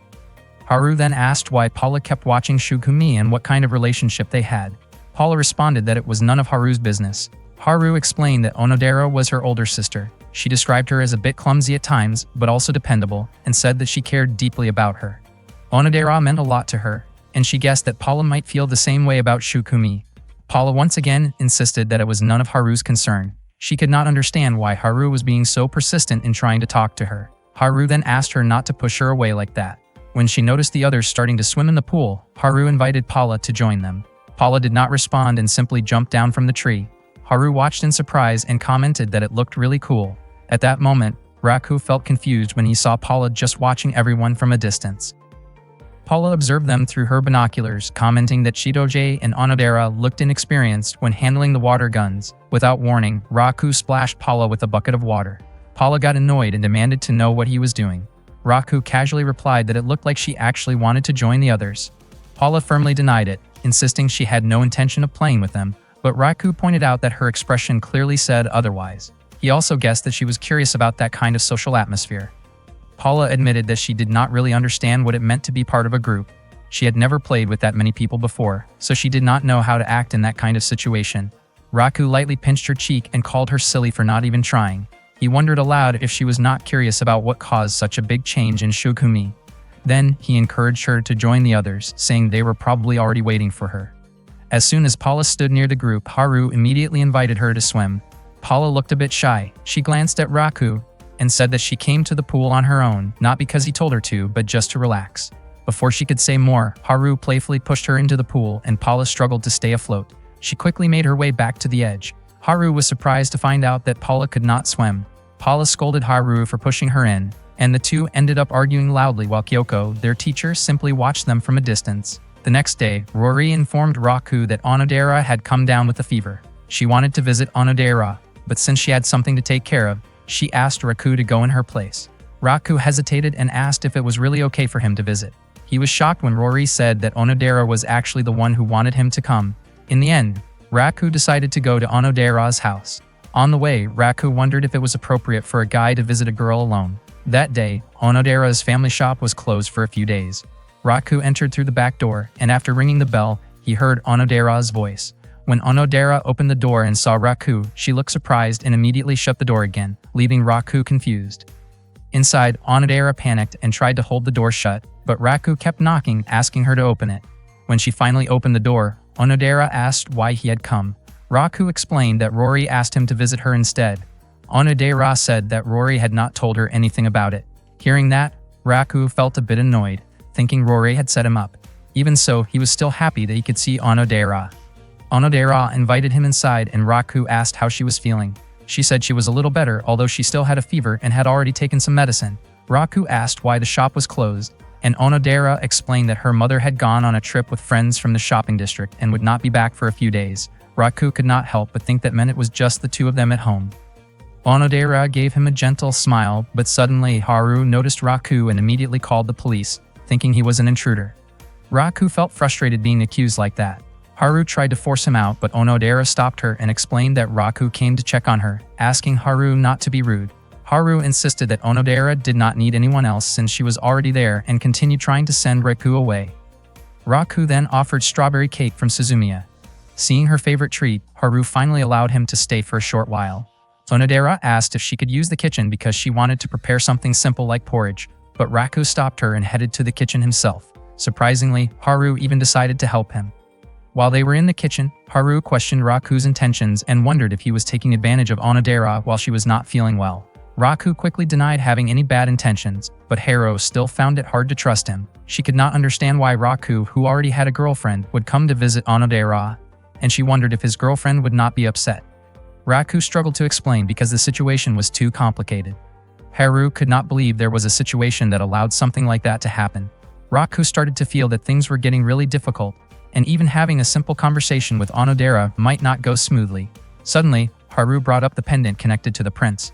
She made it clear that she would never give it to Raku because she intended to give it directly to the prince herself. Haru felt like she could not let her guard down, especially while Onodera was sick. Not long after, Haru brought the porridge to Onodera, but to her surprise, Onodera was cleaning her room. Haru quickly told her to get back into bed and rest since she was still sick. Raku, on the other hand, was surprised that he had the chance to enter that room again. Haru asked Onodera to eat the porridge she had just made right away, then gently fed her spoon by spoon. It seemed like Haru was doing it on purpose, just to tease Raku a little. She mentioned that Onodera's fever seemed to be going down and that she would probably recover soon. Haru reminded her to drink plenty of water and get enough rest. She also told Onodera to call her if she needed anything. After that, Haru urged Raku to leave Onodera's room with her. Onodera felt a bit confused, since her body still felt quite warm. Haru insisted that Raku did not need to help anymore and told him to just go home. Suddenly, Raku reached out and touched Haru's neck, which startled her and made her shout in surprise, accusing him of acting inappropriately. Raku quickly explained that Haru might have caught Onodera's fever. Haru denied it at first, claiming she felt completely fine, but when her temperature was checked, it turned out she was actually running a fairly high fever. Raku told Haru that she should get some rest immediately, but she refused because she was worried about Onodera. He explained that he did not have anything else to do and that he could take care of Onodera for her. Even so, Haru still hesitated to let him handle it. Raku then spoke firmly, saying that Onodera would definitely feel guilty if Haru ended up collapsing from exhaustion. He also reassured her that he had no bad intentions toward Onodera and would not do anything inappropriate. Hearing that, Haru finally gave in, though reluctantly. Raku could not help but think that Haru was a lot like Onodera, always pushing herself too hard for the sake of others.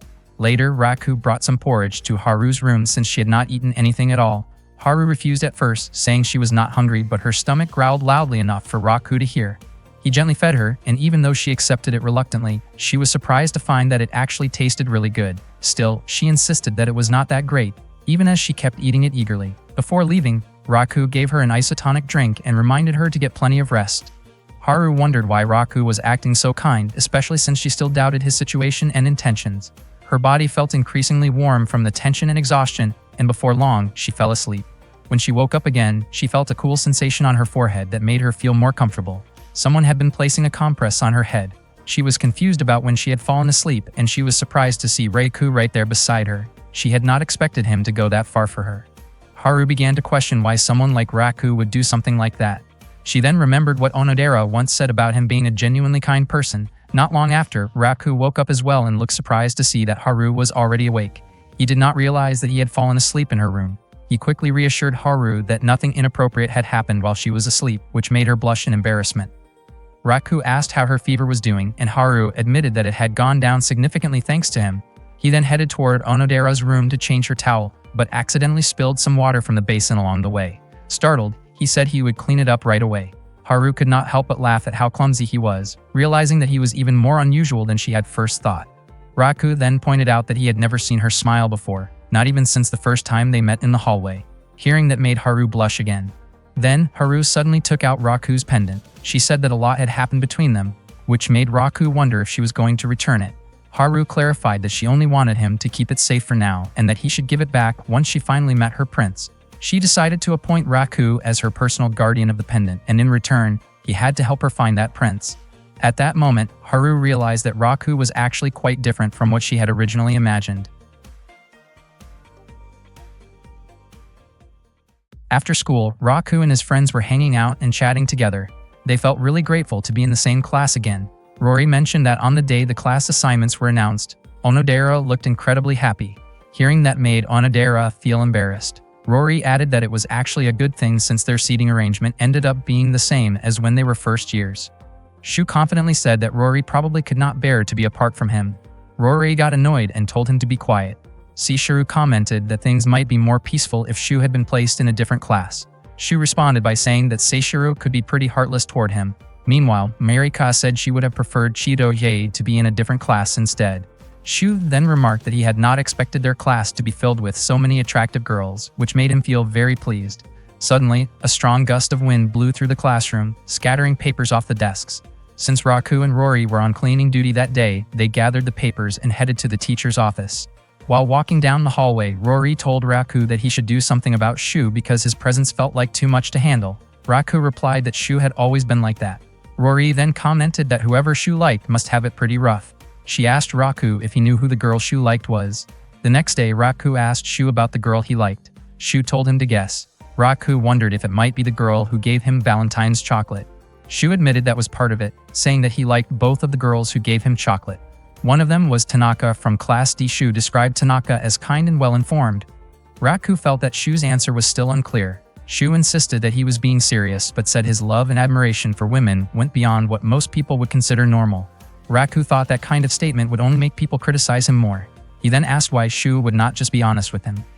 Shu explained that he had his own way of dealing with his feelings. He described the person he liked as someone far out of his reach, like a flower he could never touch. After saying that he had already given enough hints, Shu walked away, telling Raku to keep trying his best as well. Not long after, Shu ran into Seishiro and tried to approach her playfully. but she immediately knocked him away, sending him stumbling back. Seishiru then walked over to Raku and asked why Shu always acted so irritating. Raku looked at Seishiru thoughtfully, which made her feel a little uneasy. He kept thinking about Shu's hint about an unreachable flower. Raku then asked if anyone had ever told her that she resembled a flower. Seishiru was surprised and confused by the question. Raku continued by asking how she would feel if someone liked her. Hearing that made Seishiru blush, especially when Raku compared her to a flower that was hard to reach. Raku then asked what she thought about someone whose feelings could not be returned. He quickly apologized for asking something so strange, especially since Seishiru had never experienced first love. Seishiru answered that if she were certain her feelings would not be returned, she would keep them hidden. She would not tell anyone and would continue to hide those feelings until they eventually faded away. Raku thought her answer sounded very mature, like someone with a lot of life experience. He praised her and said that if she really wanted to, she could probably win over any guy she chose. Hearing that surprised Seishiru, and she immediately struck Raku in response. At that moment, Raku realized that the person Shu was referring to was probably not Seishiru. Later that afternoon, Rory was walking through the hallway, still feeling annoyed by Shu's behavior. She started to think that there might be something Shu had not told Raku about the girl he liked. Rory found it strange that she had become curious about it herself. At the same time, Shu was delivering textbooks to the teacher's office.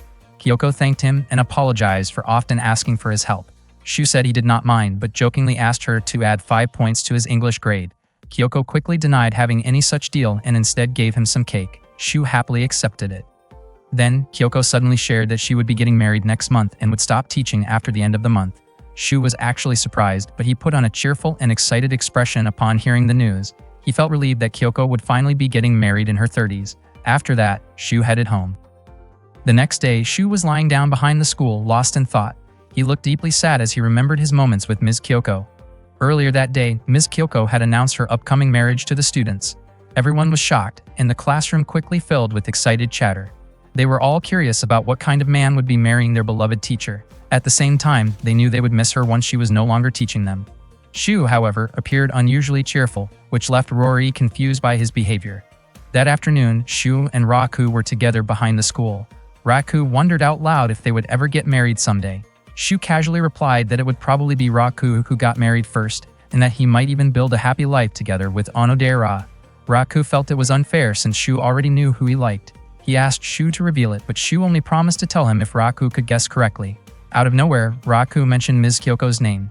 He figured that Shu had always been close to her, and would feel lonely not seeing her anymore. Shu admitted it with a smile, saying that Ms. Kyoko was kind and loved by many people, so a lot of them would surely miss her when she left. Still, Raku could tell that Shu was not being honest, and that something was bothering him. Back when they were in 6th grade, Shu's mother had been hospitalized, and the expression on his face now looked exactly the same as it did back then. Shu was surprised that Raku noticed. Raku then asked when Shu had started liking Ms. Kyoko. Shu explained that it began the moment they entered high school, describing it as love at first sight. When Raku asked whether he planned to confess his feelings, Shu said it would be impossible since Ms. Kyoko was about to get married. He believed that confessing would only burden her. He did not want to act selfishly and instead chose to keep those feelings as a precious memory in his heart. Raku understood what Shu meant. He admitted that if he were in Shu's position, he would probably say goodbye without confessing. That thought made Raku realize that he might need to confess his own feelings to Onodera. He could not imagine her marrying someone else, but at the same time, if she truly loved someone else and wanted to be happy, he knew he would not stand in her way. Later, Raku approached Seishiru to ask for advice about loving someone he could not have. He wondered what she would do if she had one last chance to confess to someone who was about to get married. Seishiru was startled and briefly thought that Chidoshe might be getting married to someone else. Raku quickly denied it, saying it was just a hypothetical question. Seishiru answered that she probably would not confess because it would only cause trouble. Raku questioned whether she was truly certain about that, and whether she could carry that burden. Seishiru replied that it was not about whether she could handle it or not, but rather that there would be nothing left to do except accept it and move forward. Raku praised her for thinking so realistically, even though she had never experienced it herself. Embarrassed, Seishiru said she was simply doing what she believed was right. Raku realized that if Shu confessed now, it would not be the right time. Meanwhile, the girls in class were still curious about Ms. Kyoko's fiancé. She reassured them by saying that he was just an ordinary person, which somehow made everyone feel at ease. Suddenly, Shu showed up and suggested organizing a farewell party. Raku could not understand how Shu managed to laugh so freely while hiding his sadness. The next day, Raku met Shu again behind the school and reminded him that it would be Ms. Kyoko's last day teaching their class. He told Shu that he had always supported him when it came to love, so this time, he wanted to return the favor. Raku admitted that all he could do was support whatever decision Shu made. He even planned to treat Shu to a meal after Ms. Kyoko left. On her final day, Saishiru met Raku in the hallway to revisit his question from before. She admitted that her previous answer had missed the point and wanted to correct it. She explained that it was not about whether she could endure it, but rather a forced choice she might have to accept. That did not mean she truly wanted it, nor that she would be able to handle it easily. She might not even be strong enough, and she did not fully understand it herself. Still, she believed that was what love was supposed to be like. Raku was genuinely impressed by her answer. He thanked her, gave her a light pat on the shoulder, and then walked away. Not long after, Shidoche showed up and asked what Seishiru had been talking about with Raku earlier. Seishiru explained that she and Raku had only been discussing a metaphor about love. Raku then ran off to find Shu. Around that time, Ms. Kyoko said her goodbyes to the students. When Raku found Shu, he said it looked like Shu was struggling. Raku told him that the choice he made was the right one, even calling it a mature decision. Still, Raku believed Shu should do what he truly wanted and promised he would support him no matter what. Even if Shu chose to stay quiet, Raku said he would stand by him, quietly supporting him from the side. Shu was confused about why Raku would go that far for him. He felt like he had already experienced heartbreak and that there was nothing he could do once love had ended. Shu insisted that he had no regrets at all. However, Raku pointed out that no one had noticed Shu's lie except him. Shu then recalled when Ms. Kyoko had called him the most mature among them and told him to enjoy his youth. At that moment, Shu asked Raku to give him a push. Without hesitation, Raku kicked Shu forward and told him to hurry and catch up with Ms. Kyoko before her taxi left. Shu immediately ran as fast as he could. Soon after, heavy rain began to fall. Raku was not sure whether what he had done was something big or not. Meanwhile, Rory was carrying a stack of books that Shu was supposed to handle as part of his duties. Suddenly, Shu rushed past her at full speed. Rory tried to call out to him, but he had already run by so quickly that she wondered if it was really him. Just as Ms. Kyoko's taxi was about to leave, Shu called out to her. He managed to express everything he had been holding back. Ms. Kyoko smiled warmly and said that Shu had truly made the most of his youth and that she believed he would grow into a good man someday. After that, she said her final goodbye and left. Raku later approached Shu and asked if he had overstepped by getting involved. Shu denied it and instead asked Raku to treat him to takoyaki, just like he had promised. The two of them ended up eating together. Shu thanked Raku and admitted that even though what he did was not really his style, he did not mind it at all. Shu then turned the question back on Raku. He pointed out that Raku had pushed him to be honest with Ms. Kyoko, yet Raku himself had not done anything about Onodera, the girl he liked. Raku was caught off guard and said that things were complicated. Shu warned him not to end up with regrets by continuing to act the same way. He even said that if Raku's choice eventually led to regret, he would not let him hear the end of it. Raku realized just how amazing Shu was. He also understood that confessing his feelings to Onodera would not be easy. Suddenly, Onodera called out to him and asked where he had gone earlier that day. She admitted that she had been really worried about him. Raku replied that he had some things to take care of. Onodera simply smiled in response. Feeling a bit shy, Raku asked if she wanted to walk home with him. Onodera's face turned red as she wondered why he was suddenly asking. Raku said he just wanted to go home together with her. Onodera smiled and accepted his invitation. At that moment, Raku felt certain that someday, he would be able to tell Onodera how he truly felt. One day, Onodera tried some sweets made by her mom and Haru, and they tasted amazing, very much like something you would expect in the fall. Nanako asked what she thought about their homemade treats. Onodera said they probably could have been a bit sweeter. She also felt like it was a little too early to be making fall-themed sweets since summer had just started. Nanako replied that if they did not make them now, they might miss the chance later. Haru found it strange that Onodera was not good at cooking, even though she had the best taste among them. Onodera herself did not really understand why. Haru then teased her, saying it looked like she had gained some weight from tasting too many sweets. Onodera did not seem too bothered by it at first, even joking about it. Still, deep down, she realized her weight had been going up because she kept eating sweets, and recently she had not even checked her weight. Eventually, Onodera decided to step on the scale. As soon as she saw the number, she was shocked. Even though she knew what had caused the weight gain, she did not expect it to increase that much. She had not really noticed the changes in her body, but she was sure other people probably could. At that moment, she started thinking that maybe it was time to go on a diet. The next day in class, Onodera asked Rory if she looked like she had gained weight. Rory immediately poked at her stomach and said she looked the same as usual, but she also added that Onodera should probably pay a bit more attention to her weight. That comment made Onodera even more convinced that she had gained weight without realizing it. She began thinking about skipping breakfast and maybe starting some exercise. Not long after, Raku walked into the classroom and greeted her. Onodera did not want him to find out about her weight gain, so she felt like she had to do something quickly. She knew she had to stay away from sweets and resist the temptation of food. Suddenly, her stomach growled loudly. Raku asked what that sound was. Onodera felt embarrassed and tried to pretend she did not know. She had skipped breakfast that day, but she did not expect her stomach to make such a loud noise. Raku then asked if she was okay because she looked really tired. Her stomach growled again, making her even more embarrassed, but she tried to stay strong and push through it. While walking down the school hallway, Onodera was suddenly approached by Chitoge and Shugumi. Chitoge excitedly mentioned that she could not wait for their plan. Onodera seemed confused and did not remember what Chitoge was talking about. Chitoge reminded her that they had planned to go eat as many cakes as they wanted. Hearing that made Onodera freeze for a moment. She remembered seeing a cake shop on TV recently that looked really good. She actually wanted to go with Chitoge, but she had already made up her mind to stick to her diet, so she apologized and said she had something urgent to take care of that day. Chitoge looked disappointed. At that moment, Shokumi reminded Chitoge that she had already eaten a lot of cake. Chitoge casually explained that she was just comparing cakes from different shops. Hearing that, Onodera could not help but look Chitoge up and down in disbelief. Chitoge wondered why Onodera was acting like that. Onodera was amazed at how Chitoge could eat so many sweets and still maintain her figure. As time passed, Onodera felt even hungrier, but lunchtime was still far away. She also did not want her stomach to growl again in class. In the end, she decided to eat her lunch early in a quiet corner of the school. Not long after, Raku found her and asked why she was eating in a place like that. Onodera felt really embarrassed about being caught eating early. Raku, on the other hand, started to feel like something was off. He wondered if she might be feeling unwell or dealing with something. Soon after, the bell rang and the students quickly left their classrooms for physical education class. Onodera felt motivated, thinking that exercising might help her lose weight. That day, the girls' activity was swimming. Onodera tried to pump herself up, believing that swimming would help her slim down. Rory found it unusual to see her so enthusiastic. She invited Onodera to practice together and said she would watch over her while swimming. Unexpectedly, Onodera ended up struggling in the pool during practice.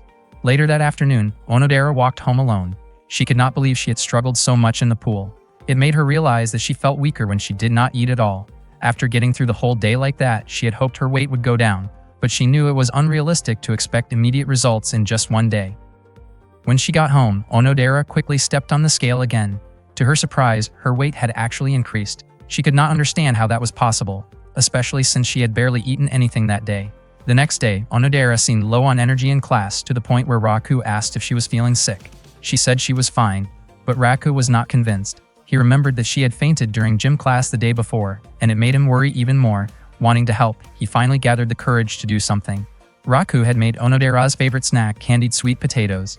She was surprised and really wanted to try them. For a moment, she even wondered if he had made them just for her. She actually wanted to refuse because she was on a diet, but she could not bring herself to do it after seeing the effort he had put in. She thought about taking just one bite, but suddenly changed her mind and told him she was not hungry. Then she quickly walked away. This only made Raku more certain that something was wrong, especially since she had refused her favorite food. Meanwhile, Onodera stood behind the school building, thinking about the snack. She really wanted to eat it and was sure it tasted delicious. She felt foolish, knowing that Raku had made it especially for her. She also felt like she had hurt him because of her own selfishness, and she wanted to apologize. Out of nowhere, Raku showed up and handed her a bottle of tea. He apologized for getting too involved, but explained that he had noticed she had not been eating much lately, which was why he made her favorite food. He gently asked if something was bothering her and said he was willing to listen if she wanted to talk. Onodera had not expected him to care so much. She felt guilty and did not know what to do. She thanked him for being concerned and accepted the drink.